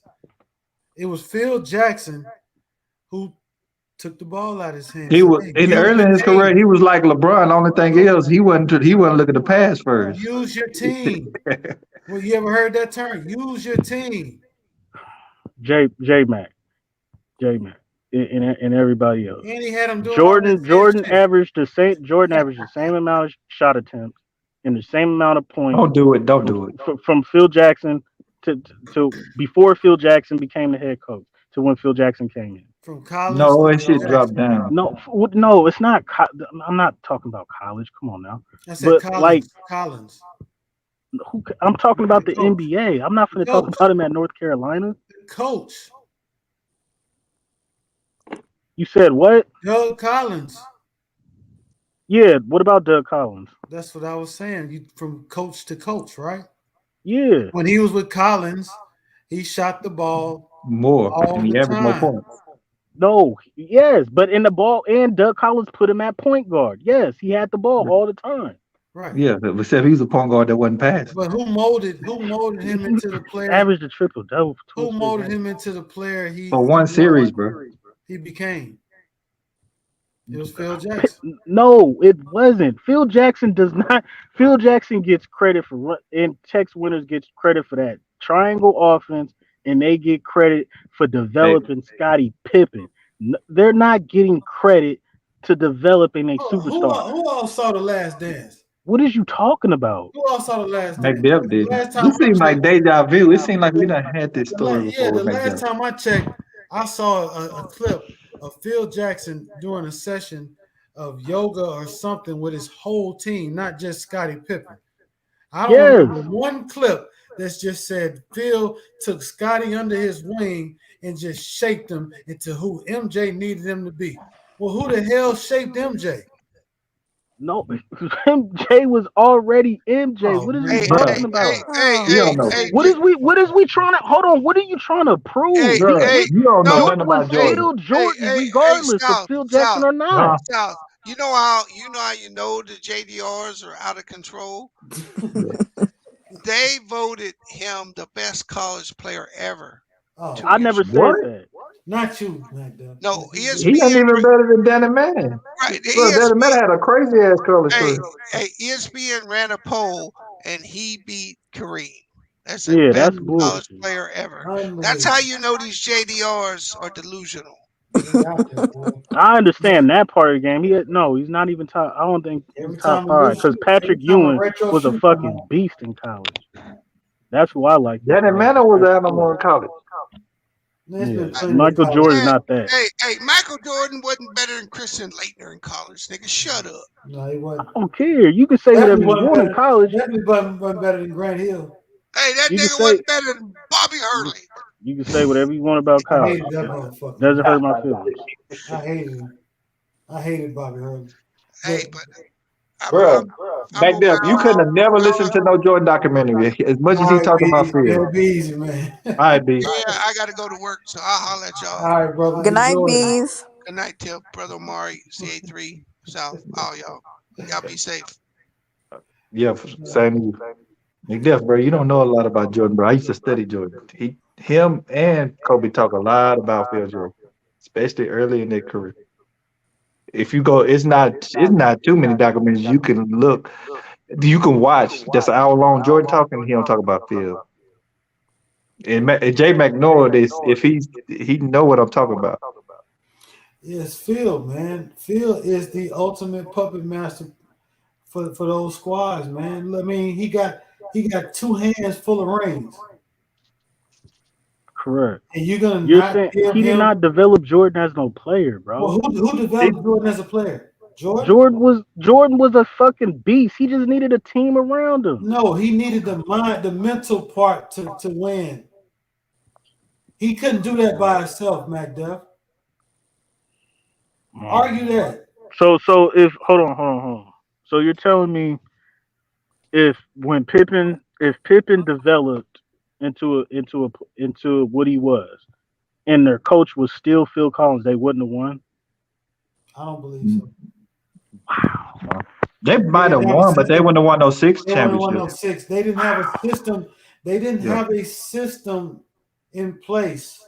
And let let him know exactly what Phil But they done. still would have won, correct? McDuff, this is what Jordan talk about. His mental approach to the game. That's one of the things that Phil changed. His role within the team, moving forward, and his mental approach toward the game. If you ever listen to Jordan talk about Phil, that's one of the main things he say. And he taught him how to trust his teammates. Period. But I don't care. And you can tell him to trust his teammates all you want to. If he didn't have no fucking Scottie Pippen with him, it wouldn't have mattered. You would have had to have another fucking great player with him. You don't even got to respond to that.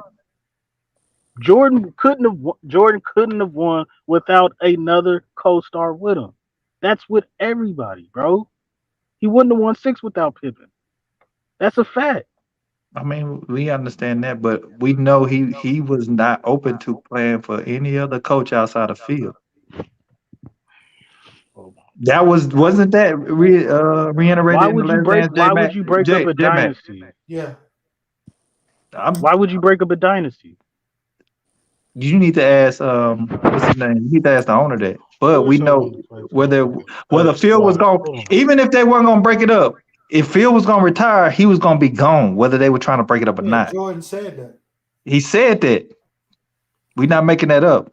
So that lets you know where his mind was at. And they was like, shit, Phil is gone. Yeah. And what did they do? I'm gone too. Yeah. They were not open to playing for no other coach because a lot of people talk about how competitive Jordan was, which he definitely was. But he wasn't open to that challenge right there. That challenge he was not open to it, of trying to make a run without Phil. And that even lets you know even furthermore that Jordan is the myth more than just the guy, because Jordan needed a lot more than what you giving anybody else credit for to win. You just are. He had a squad. And that's why he got a lot of bitter teammates like Pippen, which I don't agree with the approach he's taking, but I get it somewhat. Like Horace he was disrespected himself in that documentary. I can see his point. This is my whole. Go ahead. The main pushback I got against Pippen though, because I got further information, is he signed off on it. So I can't rock with. Yeah. About his contract? No, I'm talking about the documentary. Oh yeah, because he got to get some of that cheese. Yeah, so he kind of hypocrite. You get what I'm saying? Yeah. Oh, so I know that part that he signed off on it. I thought they did it without him. Yeah, I found that out. No, because Tiffany, they couldn't use him if he didn't. Yeah. So why are you crying now about it? You went ahead and signed off on it. Promote his product and stuff he got going on his book. Right. Now I agree that some of the other teammates I will be bitter. You telling my business what I was doing or wasn't doing. Yeah. Why you gotta tell me other people had drugs? You just got to mention, they had drug problems. I stayed away from that. You had a gambling problem, sir. We ain't gonna do that. Ain't nothing wrong with saying Jordan the GOAT, but people get out of control with some of the rebuttals or response, because him and LeBron right there in the argument, man. You can sway either way. They great for different reasons, though. The problem with the NBA is the NBA sold you on Jordan's story being, bro. I don't know how old you are, J Mac, but they built Jordan up to be his storyline to be the best. And if you don't follow his storyline as far as the career, you can't be considered the best. That's why so much pushback on. All right, but that's not me, bro. To me, Tim Duncan had the best overall career other than Bill Russell. Them two is the two best careers to me all time. Why they not your coach then? Why they not your coach then? Because they're not. But hold on, I wouldn't, because it's individual. It's individual. With what is your career? Your career is what? Listen, hold on. Career has to do with winning in championships. Bill Russell won 11 championships in 13 years. I think, and to me, he's the greatest defensive player of all time. Offense, if you're asking me why he's not my GOAT, is because he doesn't have the offensive number. He doesn't have the offensive numbers. That's my personal preference. He doesn't have the offensive. Duncan have a better career because he didn't win as many chips as you said. Jordan. What? Tim Duncan? Tim Duncan played 19 years, but he went to but in his era, going to the playoff 19 consecutive seasons is unheard of. Having a 70% winning percentage in the toughest conference ever in the West is ridiculous. Having to defeat dynasties that he did, an all-time great team, he beat everybody. That's greatness. And if defensively, this is what people don't see about Tim Duncan, is that the Spurs arguably, and to me, they're the greatest defensive dynasty of all time. And people say, well, what about the 04 Pistons? Well, if statistically, all you analytics out there, the Spurs were the number one defense in 04, and then they beat the Pistons the very next year in the finals in 05. They were the best defensive dynasty from basically 99 to 07. That was their defensive dynasty. And Tim Duncan. Go ahead. Okay, you going along with it. So what puts Jordan over Duncan? Scoring? Defensively, Tim Duncan is better, but it's still it's close. It's not a big gap because Jordan has the accolades defensively. Now, offensively, he blows him out the water offensively. Yes. Scoring, championships, is MVPs. He accolades and scoring. He's dominant. But Tim Duncan is in my top 5. He has a case to be the GOAT. I want you to notice something, J-Mac. I'm glad he went on. He bring a better understanding. I don't know. He might not get this, but scoring became such a prominent thing as being a great because of Jordan. Because you even in the 50s and 60s, you had, even though you had Wilt Chamberlain having 50-point seasons, he wasn't winning MVPs. He is the reason why you value scoring so much as you do. It's Jordan. You get what I'm saying, J-Mac? I'm gonna raise my hand. I'm gonna raise my hand. He might not right. Understand what I'm saying. No, I understand. You're right, but you have to understand as well. When Wilt Chamberlain did all his scoring, even though he wasn't winning MVPs, he wasn't winning championships neither. Jordan was scoring in a era of big men where they said you can't win championships being a scorer and a guard. But he not only did that, he won MVPs and he won championships doing it. He did something that Wilt kind of didn't do on the level of Jordan. That's why they put Jordan up at the top, because he did it scoring while winning championships and MVPs. No, I'm telling you the reason why people value scoring so much over other nuances of the game is because of Jordan. It wasn't like that before. I don't think Karl Malone is great. I don't think he's the second all-time leading scorer. I'm not going to put him in no score. He's not a top 5 scorer in my eyes. No, I'm saying when you start telling, but we narrowed it down to your cream of the crop players, and the common denominator was the scoring, right? No, it was defense. Hold on, it's defense. Four of my top 5 players are great defensively: Jordan, Kobe, Kareem, and Duncan. They're all great defensively first and foremost. You can't when we started picking hairs, the separation was the scoring, wasn't it? You're not matched. No, the separation is defensively. That's my whole point. It's not close defensively. Maybe that's where the edge is. It's not close defensively. McDuff, can I say something? You did say it was scoring that made them. You said it was scoring by a mile away, and we was like, huh? He said that with Bill Russell. Then he said it with Duncan, didn't he? Yeah. Then he just flipped it. I don't get it. Hold on. Did I say Duncan was better at scoring? I didn't you say said it was separated Duncan. I didn't even say separated them. That's what I was saying. It was the scoring, bro. That's scoring, man. But if we're talking LeBron, And I said Duncan is a We ain't better said nothing defender. about LeBron. You Hold ain't on. saying nothing, If LeBron. we're Can I if we're ask you something, McDuff? if You we're been drinking comparing, tonight, McDuff? Why can't Kareem be a GOAT? Then what's your problem with Kareem?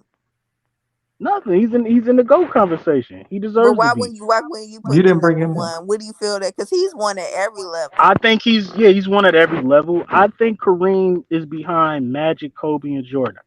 Kareem was great, but Kareem is an all Magic. Kareem is an all time great. I think the best player on those Lakers teams was Magic. You got to be kidding me. When he first To got there, me, come on. the best player on that team was Magic. You know Kareem won a championship before Magic. Exactly. In his prime, Kareem was dominant. He averaged 34, 16 one season. He was dominant in the playoffs, but still He won over Kareem. Come on, man. Hold on. If we're talking Kareem, he won a championship in Milwaukee. He also lost to Will Chamberlain. He also lost to the Celtics. Like he didn't make the play. He didn't make the playoffs one year, but the division it was kind of off. That they had like the fifth best record, but because of division couldn't make the playoffs. But whatever. He won in Milwaukee, but he also lost a lot too in the 70s. He won one championship in 10 years. So what about Jordan in the 80s? He only played 5 years and he didn't have a squad. Kareem had a squad with Milwaukee. He did? Yeah. I just remember him playing with Oscar one year and they won. They played with Oscar. So hold on. So Dan Dandridge is a Hall of Famer. Oh, he's in his Hall of Fame stuff. It's just the he had a squad in Milwaukee. He did. Oscar came there, he won. When Oscar got there in Milwaukee, he won. Oscar Robinson's a Hall of Famer, Dandridge's a Hall of Famer, and I think they had another all-star shooter or something. But they had a squad in Milwaukee. He only won once in 5 years. He lost to the Celtics, which was an upset in the finals. He shouldn't have lost to the Celtics. Okay, and so then he his goes Magic to LA. won without Kareem McDuff. I mean, for you to say that, but my whole Magic is the reason why Kareem won.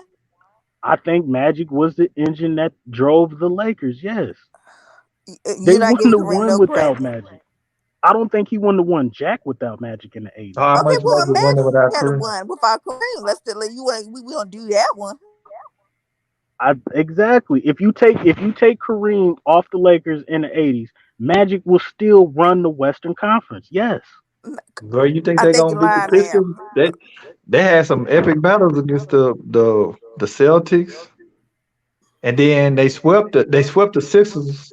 Or did the Sixers swept? They beat the Sixers one year, then they came back and swept them. That's what happened, ain't it? Oh, no, them Sixers teams in the mid '80s. That's in the without East. a Kareemless Magic was still without a Kareemless. I mean, not the Pistons, but the Sixers. The Sixers in the early '80s and the Boston in the early mid '80s. That's in the East. Without going against Kareem. That's in the East. I said Magic would have ran. But yeah, you playing them in the finals though, bro. He still would have won championships, bro. He probably won 5. Bro, you know they were battling with Kareem. Oh my god, bro, they were battling. They didn't Boston. Listen, I understand it. If we're talking Kareem and Magic, Kareem again had a squad in Milwaukee. He won one championship. He went to the Lakers in the Western Conference, and I say he only had a good team 3 years from 77, 78, and 79. He had Jamal Wilkes, Norm Nixon, and Adrian Dantley. And everybody, if you don't know basketball, Adrian Dantley was a beast. He had those 3 people. He had those 3 and Kurt Rambis. He had a team from 77 for 3 years. He lost to Bill Walton, and I think he lost to a couple of other teams in the West. But Kareem by far was the best player. He was losing and still winning league MVP, bro. But things didn't change until they got Magic his rookie season, and then they ran the 80s. The Western Conference wasn't. The Western Conference wasn't every year in the 80s. But the Western Conference, 8 out of 10 years they went to the finals. I mean, they ran the Western Conference, bro. without, if you take Kareem out, my whole point is the Western Conference in the '80s was garbage. It wasn't garbage, but it wasn't great. LeBron James Eastern Conference was better than that. So, but you take Kareem out, I still think. Look, I not only think Magic wins that's not without helping your case. The argument you're making, you realize that. How? Oh my goodness. You gonna say that the conference was weak? How does that make it helping you out? You're saying can Magic win without Kareem? Yes, because the Lakers was the best team. And if you take Kareem out, yes, Magic still would have ran the in West. '83 they got swept by the Sixers. You just talking about the West. Listen. I'm saying can we pay attention to the Western Conference, right? Who is beating Magic Johnson in the take Kareem out? Who's beating Magic Johnson in the Lakers in the West? And if you take Kareem out, Magic got to the finals. He ran the West when Kareem wasn't there for 2 years. I don't know if they beat that Rockets team with Olajuwon and what you call. Yeah, they beat them one. They beat them 1 year. They beat them 1 year. So I'm talking for a whole decade. I'm saying they gonna miss. They might make a handful of finals, but they ain't gonna make 10 without Kareem. They only made 8 with Kareem. If I'm saying they might only make like 3 or 4, if that. Oh Lord! Oh my Lord! Well, nobody fucking with Magic in the Western Conference, bro. Nobody messing with Kareem. Come on now, don't disrespect him. But he lost. But I'm saying we got to see Kareem without Magic, and we got to only see a small sample size of Magic without Kareem. I got him 3 and 4. I just got Magic better because winning the league MVP and making it to the finals was a little bit better than what Kareem did in LA without Magic. That's all. That's all I'm saying. Yo. Y'all don't think Magic was better than Kareem in LA? I mean, you seen Kareem decline in LA. That was at the end of his career. So, of course, toward the last 5-6 years, yeah. I don't know. Magic passing and playmaking is ridiculous, bro. And then you leaving out context he was too. averaging During that 17.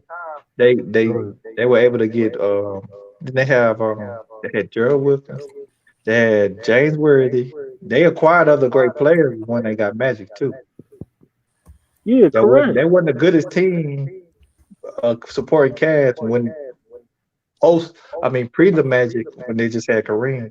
Yeah, when they got Magic in 79, 80, they also got some other top players like Michael Cooper, James Worthy, and a lot of other people going through the 80s. And they don't win without some of those guys. And Byron Scott.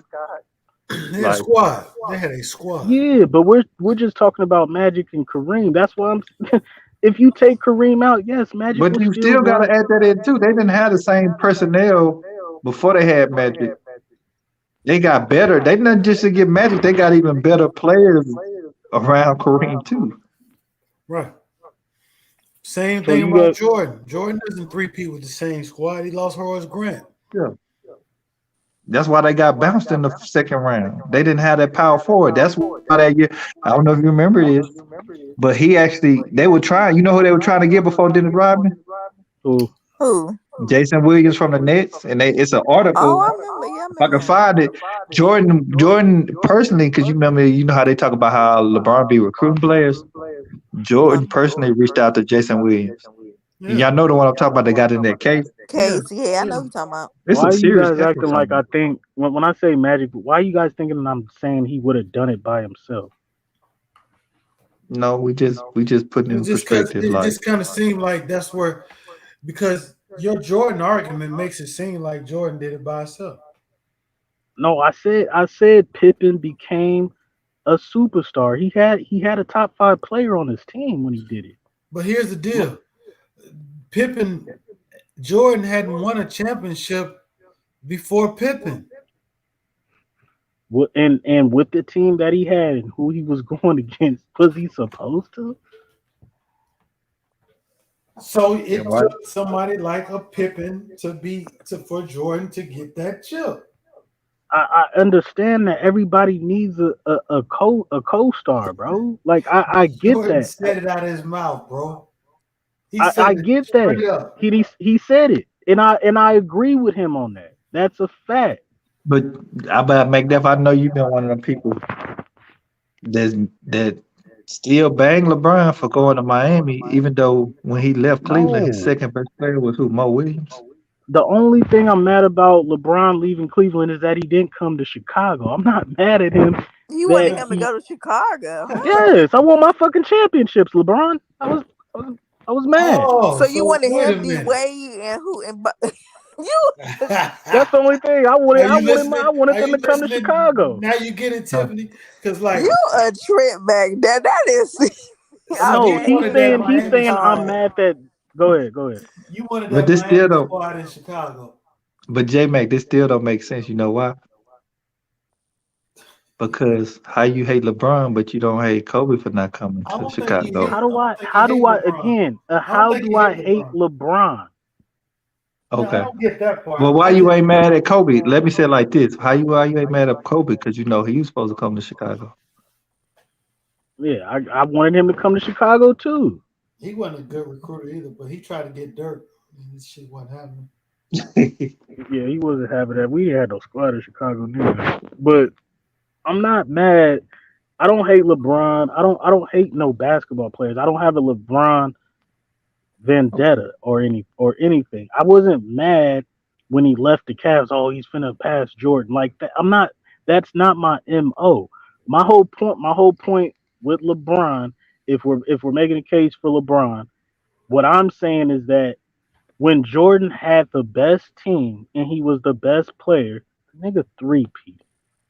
It wasn't no stone unturned. When LeBron was the best player and he had the best team, What he what best lost. team? When Are we talking Miami, about hold on, Miami? and this is why I'm gonna say it's a fact. Because in every joke there lies truth. When LeBron went up there and said not 4, not 5, not 6, not 7, not 8, that's a joke and everybody laughed, but he believed that. Why? Because he knew he could beat the Boston Celtics and run the Eastern Conference. He saw that. He saw that clearly, and he was like, "Shit, I'm finna get all these McDuff, you know championships." why he said that?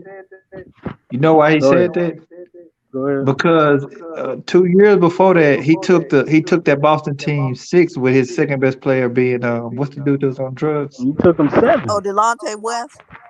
He Delonte took him West. 7. So he know if he got a little help, that's why he said that. Shit, I should win that 4, 5, or 6. Exactly. He took Boston 7 in '08, and then he took him 6 in 2010. And I said, listen, LeBron when he came out and was the chosen one, I didn't believe all that stuff. I thought D Wade was the best player out of that class, like the first 3-4 years. But what LeBron did in '07, I said, okay, nigga, you arrived. That's crazy what you did.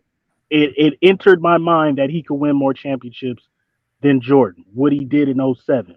That's a fact. Now, when he went to Miami, it was your best team. You were the best player in the world. Everybody was getting old. You were supposed to run that. You wasn't supposed to lose. In my eyes, you wasn't supposed to lose in Miami. But he lost. When he lost and he was the best player with the best team, I can't put you definitively as the fucking GOAT. You lost, bro. And y'all think he shouldn't have won? Y'all think he should have won? So you Man, talking that about first 1 year year, that or you was talking definitely about okay. are The you first talking year about that every year or the first year? I'm saying every year he was in Miami, he should have won. not that last year.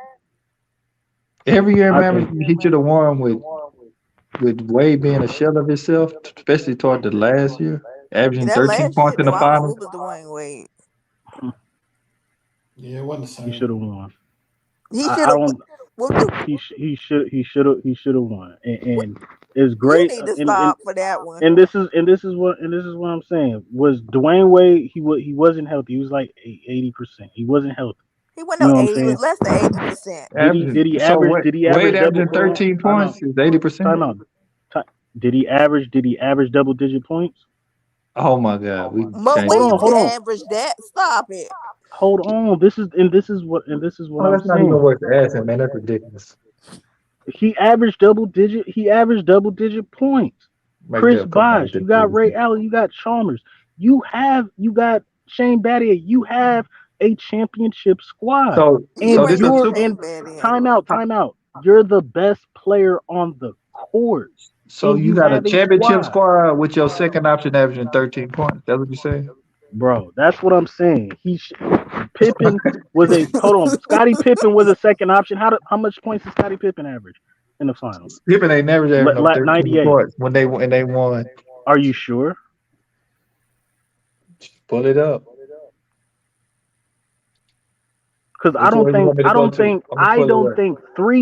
I don't think three players of Jordan's teammates averaged double digit points in 98 or 97.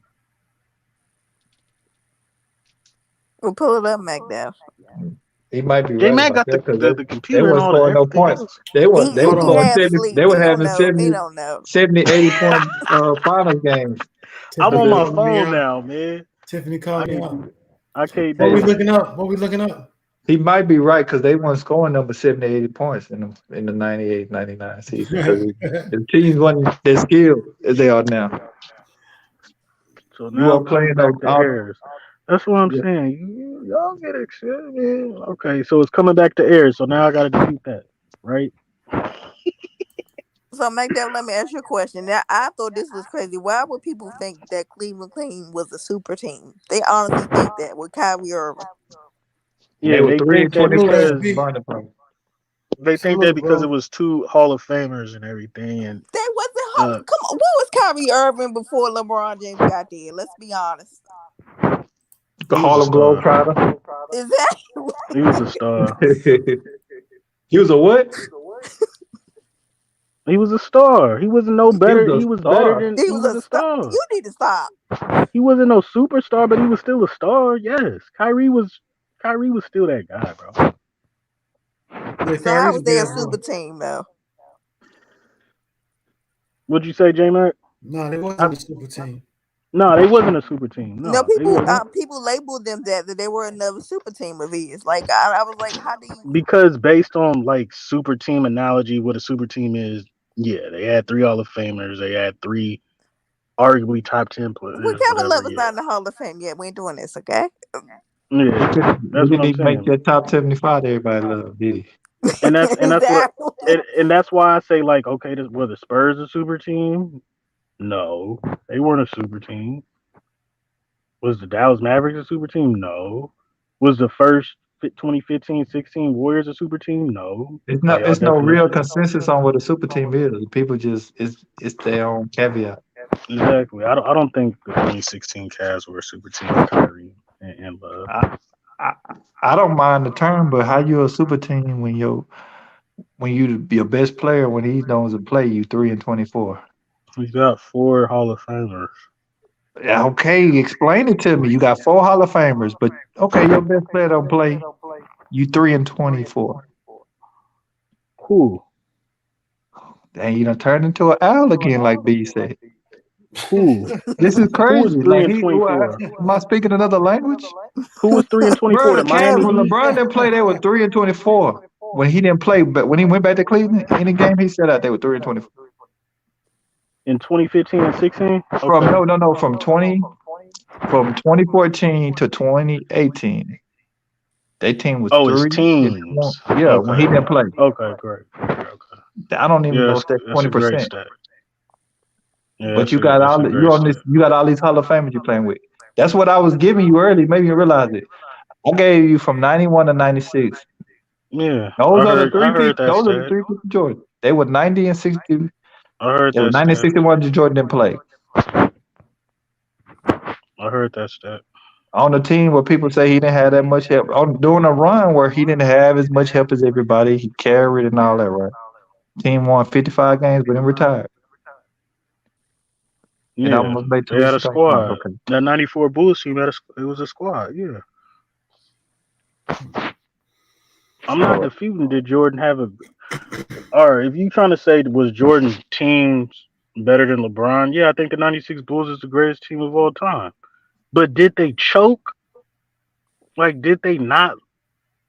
I mean, did they lose? Did they choke? No. Like, you got to give that man credit for winning. That's what I'm saying. Like, if you the best player and you got the best team, you're expected you only to choke win. when you lose in the finals? Did Jordan lose? No, did Jordan lose with his best team? He three-peat. Not only did he win, he three-peated. Do you know how hard it is to three-peat? Thank you. It's difficult. So for I'm him just to saying, like, who really? I mean, I give a compliment, but I'm saying that's really hard for you to put that on a standard on somebody to three-peat. See, that's the I'm not argument he putting. should be I'm not putting a using. standard. You guys are saying I'm putting a standard on LeBron to three-peat, and I'm saying no. She gave your best argument that I would use if I was arguing for Jordan. What? He three-peated twice. He led a team to two three-peats. That's probably the best argument. One of the best arguments. It is the best argument. That's like saying he's 6-0. We know no, that. it's That's not. definitive. No, it's not. That's definitive. Bro, you terrible. She help you out and you still fuck it up. God damn. I just said that about LeBron. He didn't win every year when he had the best team and the best players. Yeah, but he wasn't favored in every one of those finals either. So how are you saying he had the best team? Because that's an indictment on him and his team. I think it's the Spurs somehow at age out of prime, not prime Tim Duncan, 36, 37 years old. Ginobili and Parker were out of their prime. Kawhi's second year, third year in the league, and somehow okay, you know they had other players. Danny Green was in his prime. You know that team is on a lot of lists as one of the top 10 greatest teams ever. Yeah, so you but can't. none of them teams that Jordan played with and won a championship are on that list. But by three of them teams, LeBron played either lost or won to. Okay. When people do a top 10 list, that Spurs team is in there. Yeah, but to me, I don't think that was the best Spurs team. I don't think that was Tim Duncan's best championship team. But you would put that on your top 10 list. Why? Because they beat LeBron when they wasn't supposed to. Them two teams that LeBron faced, and none of them teams that Jordan faced are in that conversation. Yeah, I understand that. I agree with you. But he's faced better teams. Not in the finals, but he's faced better teams. You can't tell me that the Spurs are better than the Bad Boy Pistons. The Spurs better than the Bad Boy Pistons? That's an interesting one. Which Spurs team you talking about?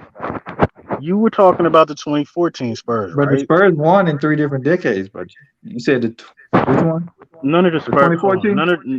None of Tim Duncan's in my top 5. God bless him. He's not. None of those teams are better than the Bad Boy Pistons. Tony Parker would get ate up quick. Tim Duncan has to deal with that front court of the Pistons. Hell no. Who guarding Tim Duncan on that team? Hold on. Dennis Rodman can't guard Tim Duncan? Nah, he won't stop Tim Duncan. All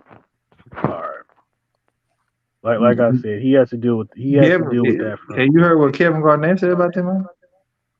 He has to deal with that front court. Dennis Rodman, Lambert, Mahorn, Sally. I mean, that's an interesting matchup, though. I don't just say that's interesting. Like, stop it, bro. The Tim Duncan, as great as he is, I don't think he definitively beats that front court by himself. What puts him in my top 5 is that he beat the 04 Pistons front court by himself without David Robinson. But I mean, the Bad Boy Pistons, that's different. It's completely different. And then, like I said, but Dumars and Isaiah Thomas, Vinny Johnson, motherfucker. The Spurs team you're talking about is better than the Bulls was. You realize that, right? What are you talking about? The Spurs team you talk about was better than the Bulls. What, the 92, 93 team? No, I'm talking about the ones you talking about that beat Jordan. By the time Jordan beat them, they were done. In 91. The Pistons. All right. So this is what I'm saying. It's cool for LeBron to beat a 36, 37-year-old Tim Duncan, and they go back and forth for 2 years straight. But when Jordan beats Isaiah Joe Dumars and Dennis Rodman, and they're not even in their 30s, and if he loses to them if he loses to them in 91, we getting ready to see Magic and Isaiah again in the finals 3 out of 4 years. If Magic wins, he's definitively the GOAT with 6, one without Kareem. And if Isaiah wins, he three-peats. But despite that, Jordan beats a 2-time defending champion and beats a dynasty back-to-back. And we want to say, well, they were old. They were done. They weren't old and they weren't done. They just got beat. It was a wrap. It was a takeover. That's all it was. The Spurs were old. They were on their last leg. They shouldn't even won. It was amazing that they even got there.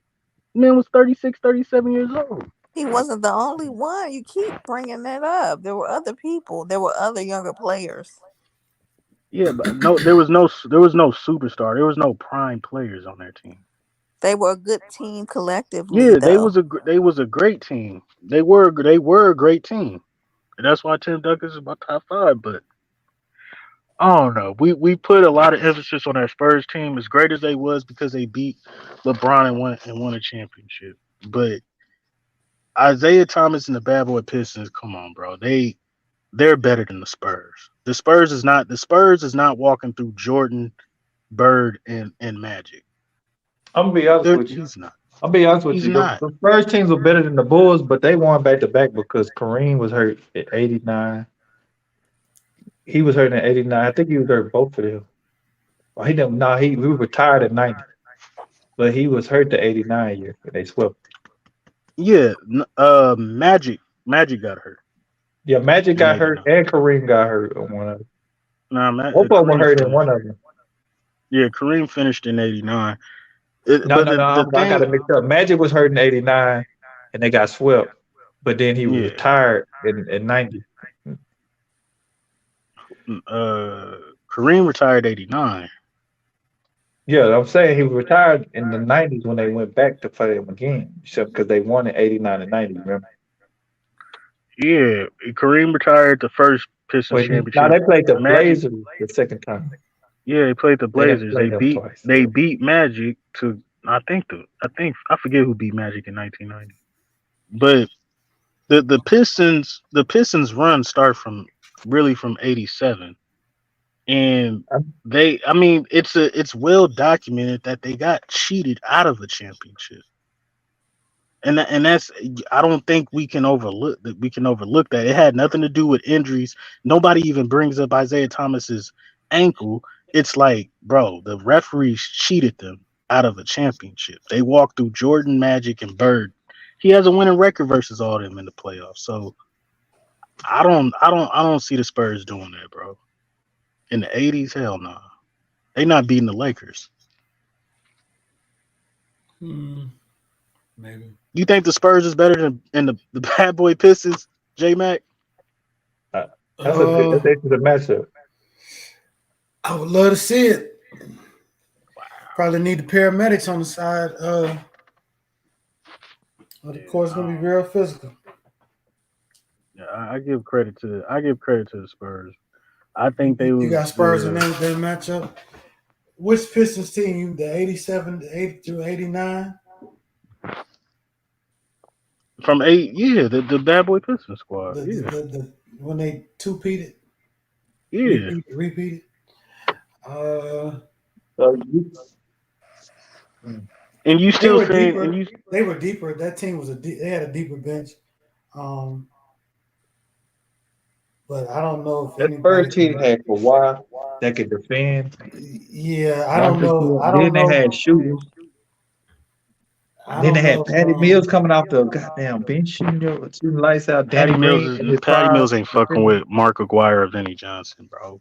That's the backup point. That's the backup guards. Vinny Johnson and Mark Aguirre. Stop it. Tony Parker's ate up for lunch easily. I don't. They anybody gonna have problems with Duncan, man. Duncan the best power forward ever. I don't know where you getting this thing from. But at the age of 36, 37, that's what I'm saying. Like, that's why I'm like, they were a great team. They moved the ball. They didn't really have a superstar on that team though.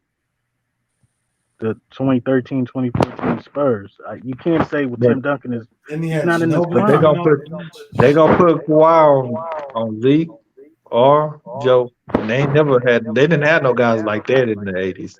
Like they had Kawhi. Jordan and Pippen. They had Jordan. Yeah, they had Jordan and Pippen, but Pippen hadn't arrived in 88. 89. Am I wrong? You said we picking them at their age, right? If you think those Spurs teams would beat the Devil Fishes, I can't argue with you. I think it's the interesting matchup. I don't know why you think that's a give me series. That Spurs team ain't gonna be giving for nobody, man. Okay.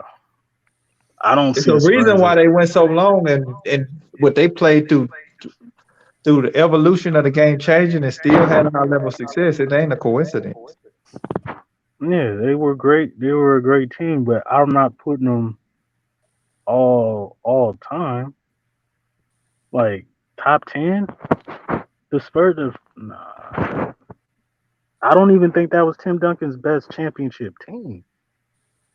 As great as they played great, but I mean, if you look at that 2014 Spurs team, as great as they was, I would trade everybody off that roster for a prime Tim Duncan.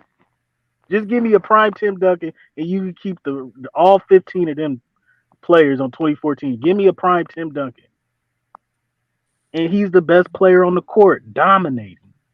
That's why I'm saying, like, when you look at the 03 Spurs and the 05, the defense alone is going to dominate. I'm going to tell you something interesting, Miguel. I'm looking at different sources on who different sources say the best teams ever. Even if you took some of the winning teams, I'm looking at one, they don't got none of LeBron teams, even the ones that win championship as a top 10 great team.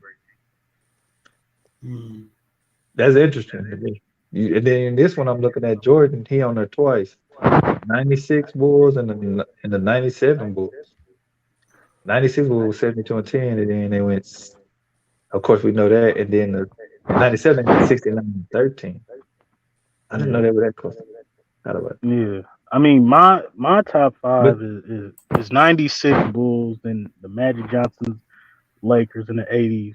But y'all tell me that LeBron played on way better teams than LeBron. I mean, then Jordan has played on way better teams. I mean, LeBron's played with way better teams. Even if we take the championships he won, why wouldn't they be ranked high? Because they were better teams and they won the championship. So you're making the case that no, I definitely get your logic. To me, it's an indictment on LeBron. How's that an indictment? Because they picking all the teams that won championships and ranking them, the teams that won. Yeah, because you would say better teammates. Like, I'm thinking, what better teammates? Name somebody who you consider a better teammate besides. Don't say no Anthony Davis. AD. What? I said don't say him. He ain't no daggone better teammate. I didn't say Anthony Davis. Give me somebody else. Don't say no Kevin Love was a good teammate. We're not gonna do this. Are we ranked? What are we ranking? You said you had better teammates. I'm trying to figure out who were the better teammates. All right, if we're ranking Jordan teammates compared to LeBron's teammates, if some people got Pippen over Wade, I think Wade was better than Pippen overall. All right, who else you got? But I just want to give me 3 more. Then, like I said, Bosh is over Tony Kukoc. I think Rodman is probably better than everybody. I will put him over AD too, barely though. But that's tough. That's tough. If somebody want to say Anthony Davis is better than Robin, I mean, how can you not say you lying? Like they both great defensively, but AD definitely dominates offensively. I'll put Rodman ahead of AD. So I think even if you say well Pippen and Rodman were better than every LeBron James teammate, I don't think Rodman was better than Bosh. I mean, I don't think Rodman or Pippen was better than D Wade. So I think the best teammate is D Wade. Go ahead. Yeah, because that question she asked you just don't let you ramble. I don't want you doing all that rambling.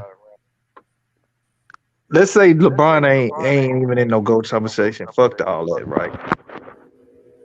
You've played on a better team than other players that's better than you. Even if we take all the teams that's won championships, that's why they rating them.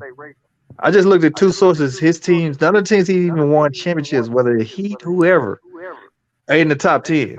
I agree with that. Go ahead. But then you turn around, you agree with that, but then you turn around and say LeBron played on better teams. No, I said he had better teammates. I didn't say he played on better teams. Now, I didn't say he played on a better team. Context on that. So now you gotta if that means it has to be a hidden variable in there, right? So you must be the hidden variable could possibly be coaching or franchise, right? Because y'all get where I'm going, right? Y'all follow me? Because he said he had better teammates, but not a better team. So it got to be a hidden variable in there that we're not talking about. The hidden variable is LeBron lost. We're not even talking about losing. We're not even talking about losing, bro. They sourcing teams, the best teams ever to win a chip. None of the teams that he even won a chip with are in the top 10. Okay. I'm Jordan telling you got two teams I'm telling in you there. what they ranked him off of. And they're in the top number 1. 96 As well they should be. Okay, as well they should be. They had a great team. They had the best player, the best coach, the best team, and they dominated. No, that's the best team. Now, when LeBron had a chance to do that, he lost. If you lost, them niggas three-peated. They never lost. Why are you talking about losing? I'm just saying they ranking. I'm gonna say this a fourth time, McDuff, because I know you're a smart guy. I know you are. They're not dominant. They ranking all time, all the great teams that won championships. We know LeBron has won 4, Jordan has won 6. So even within them, none of the him winning 4, winning 6, are in the top 10. None of them in the top 10. But at the same time, you still tell me that LeBron's had better teammates. Correct. Better teammates, right? Correct, sir. If he had better coaching? No, I would say Phil Jackson is better structure of franchise. I don't know. It's some hidden variables. It's the common variable is LeBron James. You could take LeBron's best team, championship team, 2012, 2013, right? Take either one of those teams, and LeBron is at his peak, at his best with 3 other Hall of Famers. Are they Are they better than the KD Warriors? I'm glad you're saying that because you're just putting yourself in the pot. You gonna turn yourself on? Hold on, time out. This is what I'm saying. And Sal, hold on. When I asked you that, we all know the KD Warriors were better, but who is the best player on the fucking court?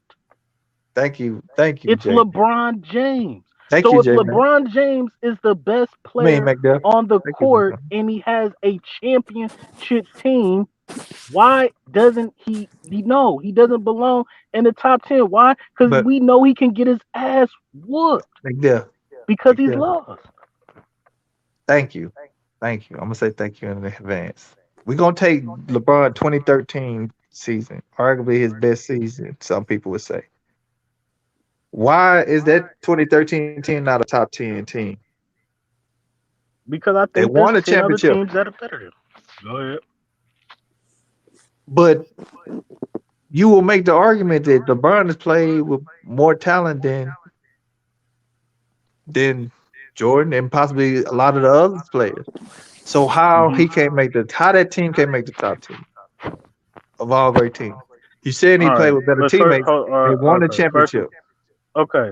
All right, let's just start with competition, right? The East was garbage. Number one. Did they win 69, 70 games? Were they historically great? I mean, they did have a 27 game win streak.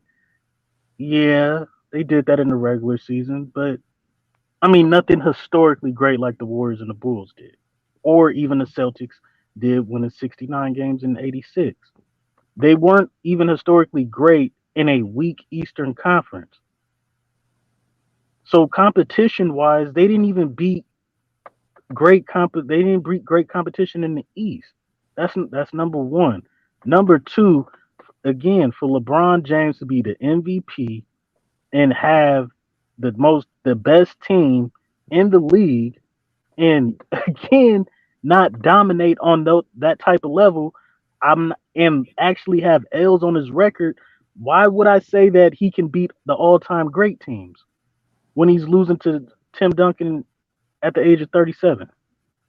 Why would I say he beat the KD Warriors? Why would I say that he could beat the Bulls or the Celtics? Mac Dev, that's not what he's talking about. Okay, I don't understand. He's talking about the He year don't that they understand his won. logic on the line. If you're telling me that he played with the best, with the most talent, right? And if you take the years he won, and you tell me none of them teams he won are not top 10 teams, that's confusing to me. Again, bro. If you're saying that LeBron James was the best player in the world and he had the best teammates, right? And that's what I'm saying as well. He had better teammates than Jordan, correct? That's what I'm just going off the logic. You saying he had better teammates, but not a better team. Yeah, he had better teammates. Now, why weren't they a better team? That's the question, right? Even though they won a championship, right? And I'm saying the common denominator is LeBron. Why they're not a better team because of LeBron? That's what you're saying? Yes. Why? Because the man lost. That's my whole point.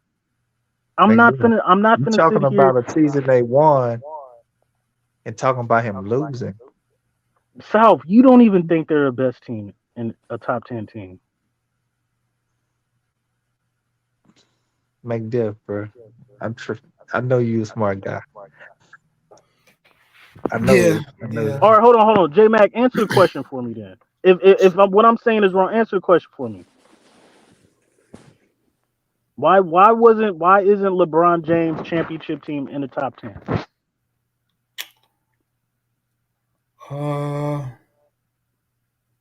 I'm simply saying the reason I'm saying team.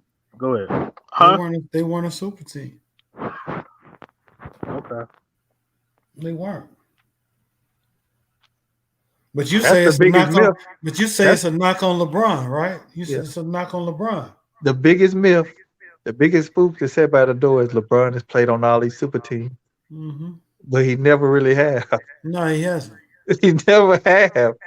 How you played on super teams that your all-time combined record when you out of the lineup is 41-79? Especially when super team is really a made-up word term. Yeah. I didn't say nothing about no, I know you didn't. But the only way but we know this is a narrative. The way you put it, the reason why I said it like that, McDowell, is because when people listen to a LeBron and people talking about LeBron, that's when you talk about his teams. The first thing that comes to a person's mind is super team. Yep. And that's what needs to be debunked before anything. Yeah, with the run to super teams. Because if they can't use that, they ain't got nothing to stand on. They can't. You can't have, if you don't say super teams, I'm not overlooking his teammates. That's one of my criterias of just in the saying GOAT you just argument saying it is your without saying it, teammates. McDuff. No, I'm not. Oh my God. Hold on. Teammates matter, bro. I'm not gonna say So Scottie Pippen. explain why you got so many good teammates, but you got one of the only top stars that got one of the worst records when you not on the court. Because if your team's super, y'all should better win while you off the court, and when you return, y'all should be super. You're saying from Does that what make sense? 20? No, it doesn't. You're saying without LeBron from what 20? What? Go ahead. From If the you're on a good Cavs. team, that means your team may struggle when you're out of the lineup. But if you're on a super team, that would denote that your team are competitors before you even implement it into the whole situation. The closest team that he had was Miami. You can recall Wade and LeBron being out, and Bosh was able to lead that team to a W against a really good team. I think it was Atlanta at the time. I don't know. That's my. I only got 2 indictments on LeBron, or 3. Even J Mac, even right now, he about to be 37 in a couple of weeks, in a week or two, right? And we could. And his team still has a losing record without him in the lineup. At 37. Yeah. And it's supposed to be a super team, right? That's what they say, so That's what they saying. I don't know where this stuff. Nah. They said they love him. They 475 player. Yeah, that shit there. I'm so sick of that top 75 BS. I don't think it's not. I don't think the top 75 is BS. Nah, no, but they're putting an indictment on the Lakers saying y'all top 75 Yeah, players. well, they're not in their prime. They're old. I wonder what they're not LeBron supposed to do. I wonder what kind of success LeBron would have with a team if they won 55 games before he came to their team. Or he played during a window where a team could be 90 and 60 when he was out of the lineup. That's what I'm saying, bro. And this is what I'm saying, Sal. I agree that Jordan had a better team than LeBron. But he didn't have better teammates. Hold on. I'm agreeing with you that Jordan had a better team. Whether you want to say it's coaching, organization, whoop this, whoop that. No, I'm just trying to get that right. Now that better team that Jordan had never won a championship without him. They played a year. They played a year without him. They should have won. They should have went to the final, but they didn't win without. So you telling me a team should have went to the finals without Jordan, and then I think Scottie Pippen should have went to the finals. Yeah. Okay. So listen to what you're saying, because you saying this. You saying a team should have went to the finals without LeBron or without Jordan, but when he comes back, would you consider that a super team? No, they didn't have no super team. You think the Bulls were a super team? Huh?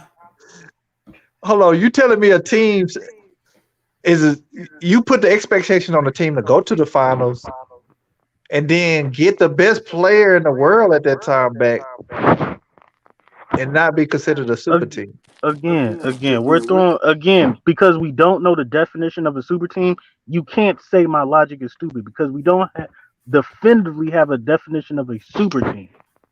I would think that would be more of a line of a super team, a team that has expectations like you get given. This man, and then you interject. No. I'm using what you said. Because every circumstance is different. And I'm saying if Scottie Pippen won a championship and then Michael Jordan comes back, you got an argument. No, I'm just going off your projection. But hold on, go ahead. Super teams are based off projected. They based off expectation of some type of trajectory. No, we don't have no. You're wrong because we don't have no definitively definition of a super team. So I can't agree with you on that. We don't know what a super team is. Yeah. Yeah. Super teams. Jordan, LeBron. This has been outstanding. I gotta shut it down, fellas. Yeah, he's going to sleep, everybody. Let's let him get some rest. That is not true. I have not been sleeping not I one think wink. you have, sir. We didn't quote you. I had to let some people who let him get a check because you forgot about him. Okay. Good night, everybody. Says my secretary. But no, it's been fun. We appreciate everybody. It's been a hell of a debate tonight. Hell of a debate. Sorry, Macduff he had to get in the pot a little bit, but looked like he climbed out of it. Looked like he climbed out of it a little bit. But salute to everybody who was with us tonight. Salute to South, Macduff, CA3 Sports Talk, Lee, Tiffany, everybody in the chat, Khalil, Anonymous. Happy holidays to everybody. We'll probably go on Thursday. If not, it'll be sometime this weekend. So make sure you're hitting that notification bell. If you not have already done so, please click, subscribe. On behalf of J Mac and Cisco, I am J Mac, and I'll see y'all later, bro.